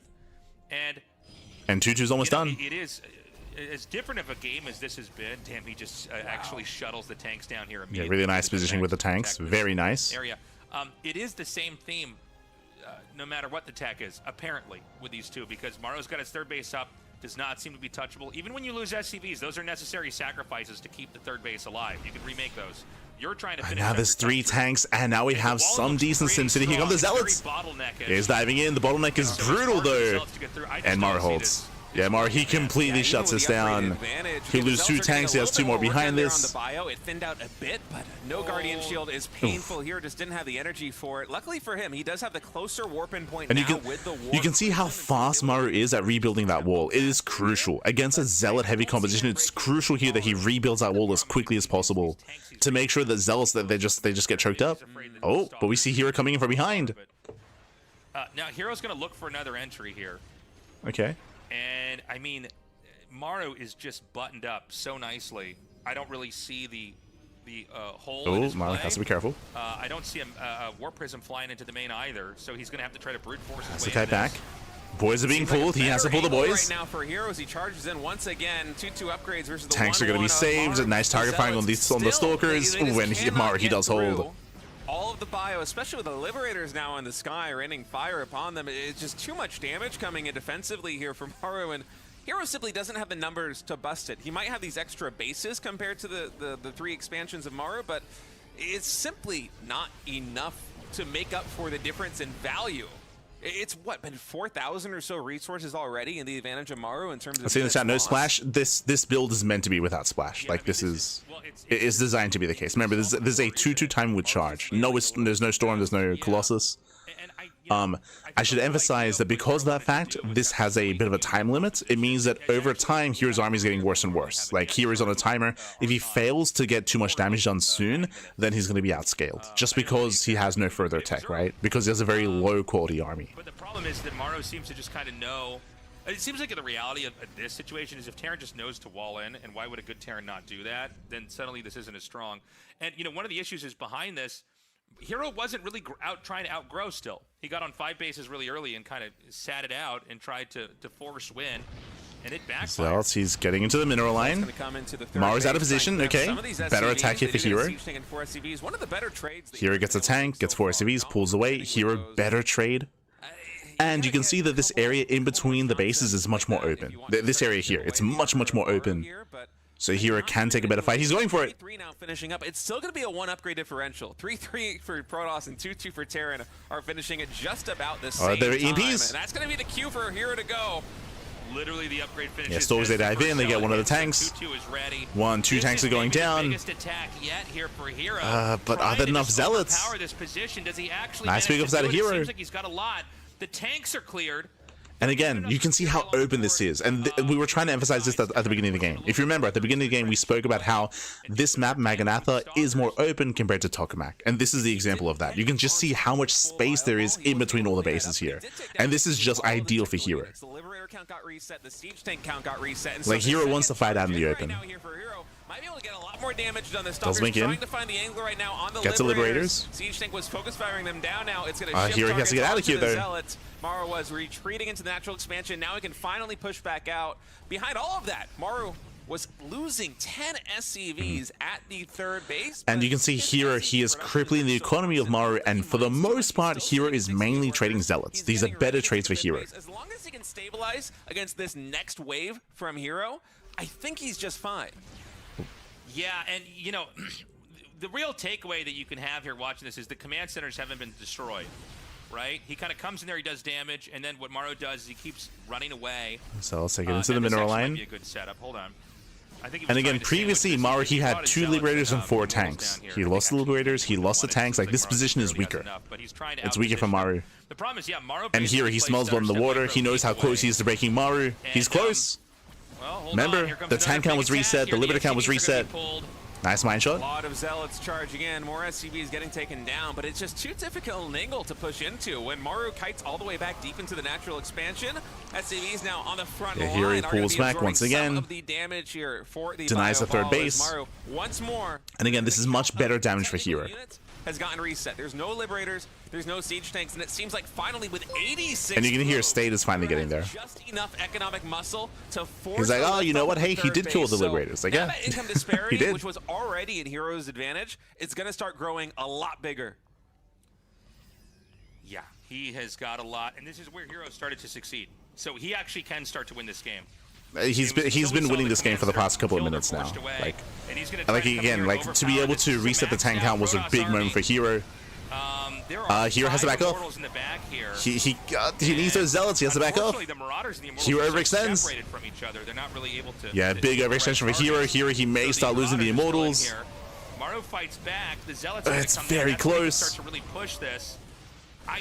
I gotta say, it's kind of unreal watching Maru take these fights. That was uncomfortably close there, but he still kills 40 SCVs. And Maru, his economy is crippled. His economy is crippled. herO, he's done it. Extra income. He needs some more minerals to saturate. He's done it, Pappy. hero's on 86 workers, with a lot of those even mining from the gold base in the center. He's even taking the gold base down to the bottom left as well. Double expanding right now is herO. And I think hero's economic engine is now just too big to fail. It doesn't matter if these upcoming trades are incredibly cost inefficient, because Yeah, once again, you have to pull the boys. Left. He's pulling the boys once more defensively here. The final That will boys give him going enough down, moves to gets take some of the down these Immortals. But he's down to 24 SCVs versus 86 probes. Maru, he's got to send it. 86 probes. He needs to just muster up another maxed out army. Also, I saw in the chat, herO's doing fine. Time for another bit of miscontrol into overstaying into GG. Fun fact, herO did overextend. That was a big overextend. Like, herO, once you start losing Zealots, you have to get out of there with the Immortal. So once again, herO does overextend. herO takes a bad fight. Maru has a chance, and we're going for the base trade. We're going for the base trade. Available right now for herO. I think as long as he can just keep warping in and trying to survive, he's going to dive onto this planetary. We're going to be trading bases. Yeah, Nexus we've got a going full base down, trade planetary going as on right well. now. The problem for Maru is that there's like 10 bases for herO. Yeah.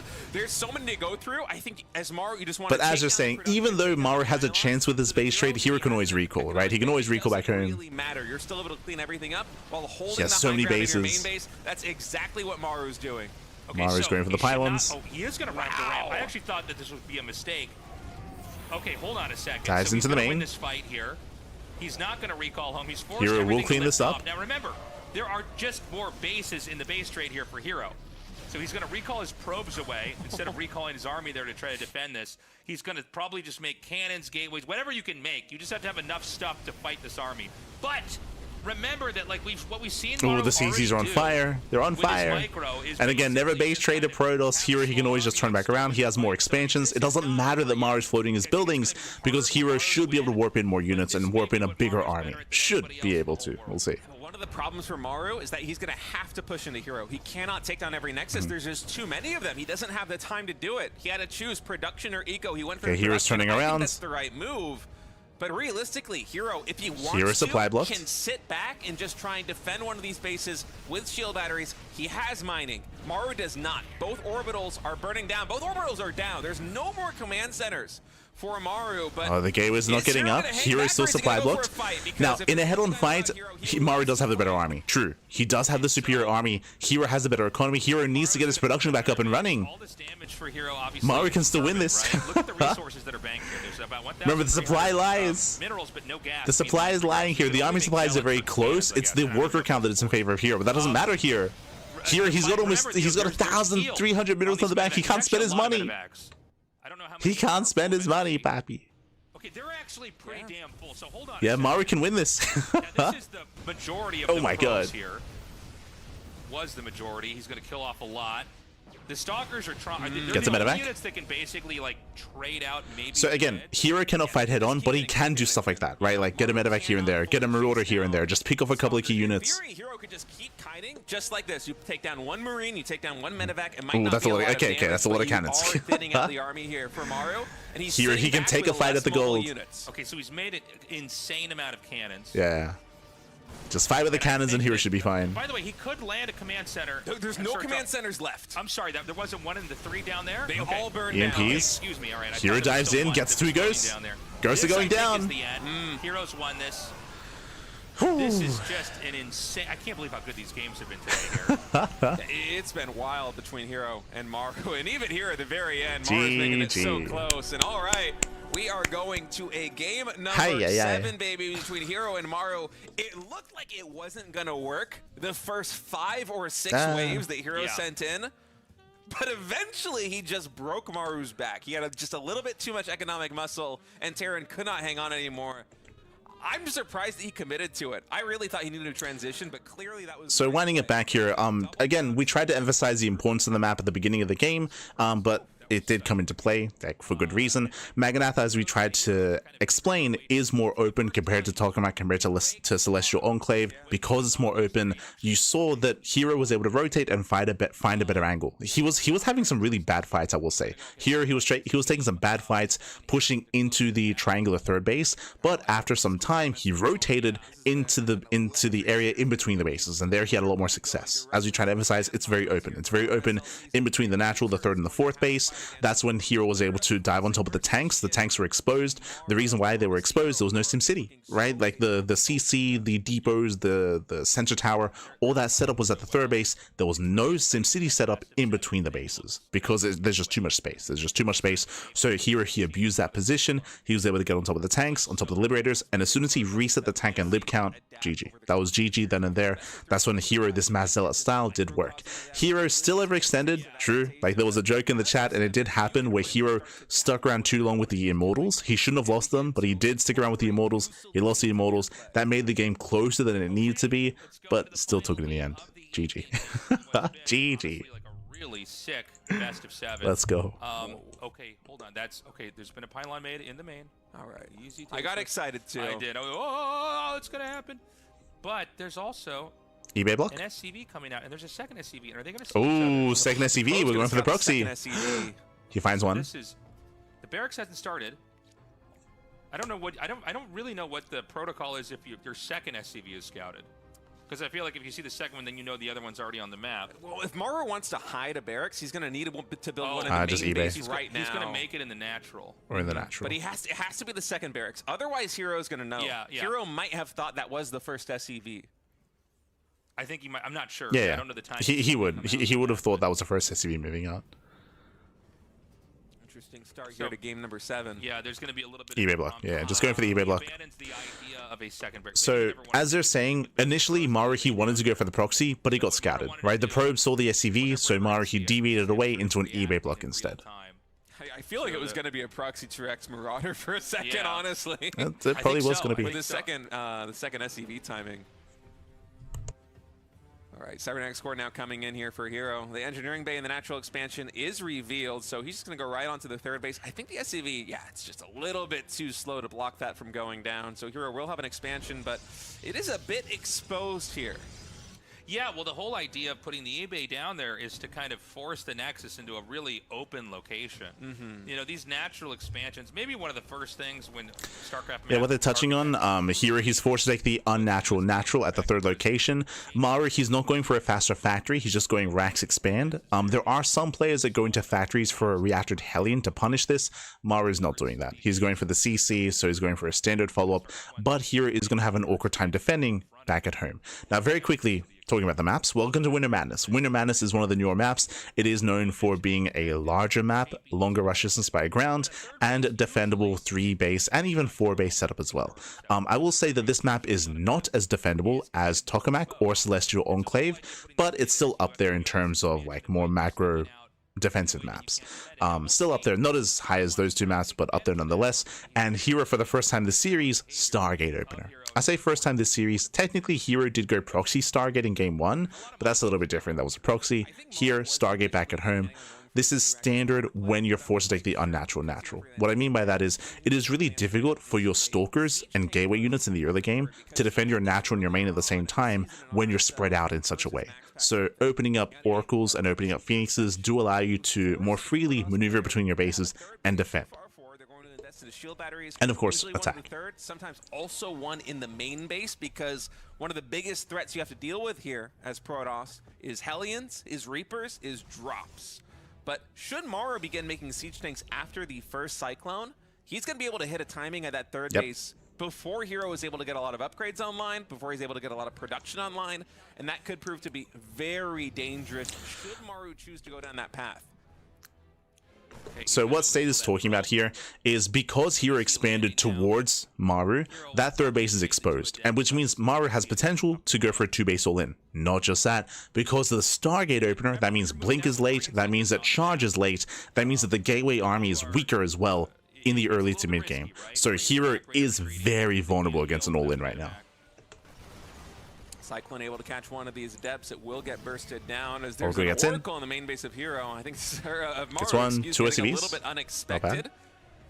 And by the way, the medevac. Do you see this? We have tank production, we have Viking production. Maru, he might just rally. He might just rally across the map with a stimulus marine push with tanks to kill the third. Maru should be able to lock on and kill this, so hero's going to have to recall and get that out of there. Unless it's some crazy optical illusion, which sometimes happens on these maps, where it's actually further away than it is. That looks That's like also As I believe Maru has a 2-1-1 setup, right? With 2 Maxes making Marines. Yeah. So he has a 2-1-1 setup. He should be rallying across the map.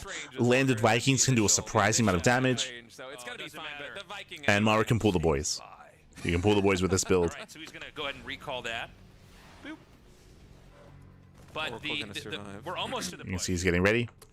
Yeah, I definitely think it's coming. We have 2 barracks. It is. The big tell for me is that there's no add-on in the second barracks. And how many SCVs are we going to have pulled? The big tell is no add-on the second racks, but also the Viking production. Like, we're continuing Vikings. Oh boy, look at the minimap. It seems like And it's here come the all of boys. Now, is herO going to be able to defend this push? Will he be able to get a stasis ward to trap the bio units? Remember, because of the build, herO has no blink. He has no blink. He has no Twilight Council upgrades. Nexus, and then the push just hits. I mean, that Nexus is going to finish when you die. So he's going to be staying on 2 bases. That is probably the safest way to play. The SCVs are just tanking. The Stalkers are doing a good job. He needs to micro those. Yeah, micro those SCVs. Does pick up a Stalker. A little bit. Oracle gets in. SCVs are going down. Damage done right now. Maru, he's setting up. Tank siege. is really good. Yeah. Like basically all the Stalkers live. Yeah, he just zones away. Maru, he just zones away the Stalkers. A lot of SCVs are going down back at home, but he's getting on top of the natural base. So many SCVs going down. He's already pulled all the workers from the natural expansion. So there's not going to be a lot of money available for reinforcements here for Maru. And Boys being pulled, he dives in. Can he get the Stalkers? He can. Yeah, he punishes. Every Stalker should go down. Ooh, 3 escape. Still has an economy. He has money in the bank. He might be able to muster enough to win this game. Yeah, he just has these Stalkers. Kira's down to a 1-base economy. Use this to micro. He can use He's down to 3 Stalkers and a dream, pappy. I think he needs to try to go up into the main. Oh, he's got 4 more. Can herO hold on? Can he survive? Still kind of doable here for herO. He has blink. Oh my god. He doesn't pick it up in time. He misclicked there with the medevac. Cyclone gets taken down. Vikings also very low on HP. The medevac, it is yeah, what you see is what you get. I believe another tank is coming in to reinforce. Revelation, and I feel like Maru, he can't keep up. A little bit too small, tasteless. herO's done it. I think he did it. He's holding. I think Maru might be dead. He is. Yeah. He has killed the only expansion of herO. It doesn't matter. He's on 1 base with 22 workers, so even though that was a gigantic win for herO, herO's counterattacking. Will he be able to close the game out right now? Because if he cannot, Maru like, might be herO's counterattacking. He has massive amount of Stalkers. The medevac. Oh my god. Okay, he's got to get this back here. Barely gets away. Is there a tank at home? I don't think there is. There might be one. The second Nexus has started. The There's bunker's one. not done. He dives. That bunker's not done just yet. herO blinks tank on goes top down. of the siege tank, able to 2-shot that thing. It goes down. Bunker is Bunker does finish. I don't even know if the Marines doesn't matter. can get on top of it doesn't matter. To lift his command center back into the main base. It's taking a lot of damage from these Stalkers in the low ground. Maru to just over a dozen. There's a tank on the high ground. Maru, he can save his main base at least. Natural. And with Blink, I mean, Blink is such a godsend in these low eco, low unit situations. You have so much room to micro. Yeah, every unit, every structure is so pivotal right now. He's cleaning up the depots out here. Did he overstay his welcome, though? He's going to use that blink to get away. Everything. Oh my god. So in the red here for Protoss, but there's such a small number that units. Here he barely gets away. Here he's going for DTs. Very smart, by the way. In this kind of game state, Maru, he's going to be muling so hard, so going to Dark Templar is really smart here. Dropping every mule the moment that he first can. This game's insane. The Nexus, I think, just finished. So he's going to populate that with probes. Oh my god, this command center's so low. One SCV repairing that command center right now. The siege tank is going to get a little bit closer to that. Dark Shrine is more than halfway done. Safe. I feel like herO just barely doesn't have enough to blink on top. And again, there's a very high chance that Maru, he will not have a scan. By the way. And he might just send it once these zealots get there. Here in the natural expansion. No, he goes on the tank. He dies. Goes down again. These Marines. Tank goes down. CC lifts. Can he kill the CC? No +1. No he healing. wants it. These are basic Marines. 3 more. And that means this command center, 2 more. It might be going down. Oh my god. He takes it out and then he runs away. And where are the scans? Where are the scans, Pappy? I think he needs to just keep blinking away. I don't know that you. Oh, he's going to try to trade. You got to be really careful, man. You misclick once or twice, and now it's going to be full send here. 3 DTs warped in by herO, though. Here they come. So the Invisible Man. Raven for Maru. There's no tech lab on There's the starboard. one orbital. The factory. There's going to be one scan. Because he's on 1 CC with 18 SCVs. Of course he's dropping mules, but that means there is no detection. I think even if there is detection, the DTs might. Yeah, there it kill. is. He has 1 DT over here to fight the army. There's the first scan. Now remember, that's it. That's all he had. You're going to have back home, but that also means the push goes on. Yeah, and it means there's no more scans available for a very it was just 1 scan. long time. We don't even have an engineering bay here for Yeah, Maru. early 1 scan, defensive DT, and honestly, shuts down the push, DT across the map as well. The starport from landing onto a tech lab. I'm not sure what Maru's going to do to deal with this. And again, this is 0 detection. I think herO just won. Look at this. He can just, anything he sees, he can just kill now with the DT. You almost never see endings like this in StarCraft 2. It's sometimes GG. GG. herO is going on to the finals. Another Protoss. Hell yes! The staff is overjoiced. They're popping champagne bottles right now because we have another Protoss in the finals of the RSL. Honestly, that series was amazing. Yeah, GG, well played. Very intense series, very back and forth. There was some highs, there was some lows as well, right? I think an example of that is Magnetic North, right? Magnetic North had a very abrupt end, and it just ended because Maru was just too greedy. Like, there were a couple of moments like that which were a little bit more abrupt, but we did get a really nice amount of variety here in this series, right? We had Maru going for all-ins. This is an example of that here on Winter Madness and on Mothership. Maru went for 2 base all-ins. Meanwhile, we saw some macro play to Maru on more defensive maps like Tokamak and like Celestial Enclave, where Maru, he was able to showcase and show off his prowess in that more macro play in a longer game where he can stabilize and set up a 4-base economy. We also saw maps where he couldn't pull that off on, like Maganatha, where he attempted to turtle up and defend, where herO did have a shaky start, but got into Mass Zealot and was able to abuse how open the map was and take advantage of Maru and shut him down. So GG well played. Again, we got to see a lot of variety here. We got to see Maru excel in the late game. We got to see herO punish in the mid game. And we got to see some shenanigans in the early game as well. In the end, herO did barely win the series. I was favoring herO coming into this, but I was pleasantly surprised to see how close it was. It was very, very close, very back and forth. Again, I would say that Maru right now is looking better than he has all year. I would say that Maru, he's had a pretty lackluster 2025. I wasn't too impressed by Maru in GSL this year, or DreamHack Dallas, or EWC, but right now Maru, he's actually looking really in form, which is kind of weird. Like, I would say that Maru's peaking at the moment when it comes to like his play. Like, he's been looking really, really nice and really really impressive, I should say. I think part of it is just the meta. The meta has kind of taken away some of the other styles that were really popular for most of the year. I did mention previously that TVP has changed a lot, and so has TVZ as well when it comes to the meta, because of the new map pool and because of the new patch as well. So we've been seeing a little bit more out of Maru, which has been really cool to see. I appreciate it. And again, Maru's not out. He's not out of the tournament. When it comes to tomorrow's broadcast, Maru, he gets knocked down to the lower bracket, and it's going to be Classic versus Shin, into Maru and into herO. 3 series tomorrow, and Maru is still in the tournament, and we could even see a rematch. I would love to see it. I'd love to see a rematch between Maru and herO. Whether or not we get it, you know, it's up to Maru. It's up to Maru. The pressure's on.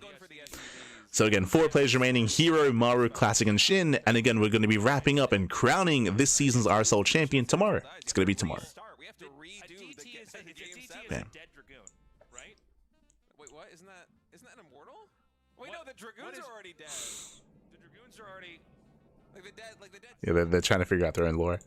But as you can see here, 4 days straight of RSL. So we just wrapped up the Saturday cast, and we have the Sunday cast right around the corner here. That's going to be tomorrow in 24 hours time, or less than 24 hours for the final day of RSL. 3 series: Classic versus Shin, into Maru, into herO. Let's go. Let us go. You weren't impressed by Maru Dream McDowell's one? He literally won the tournament? Yes.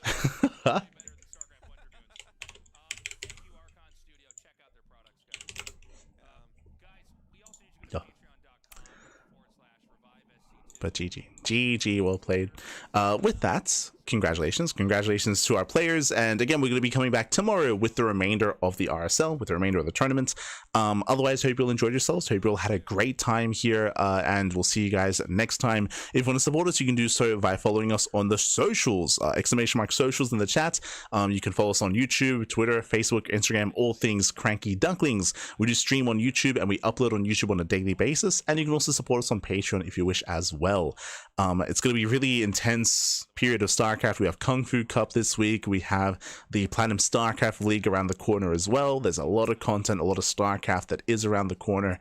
Like December is going to be quite busy with those events. We have the Tuna Cup November finals this weekend as well. Sorry, next weekend. So a lot of content, a lot of StarCraft. We'll see you then. Otherwise, thanks for watching, and we'll see you tomorrow for some more StarCraft.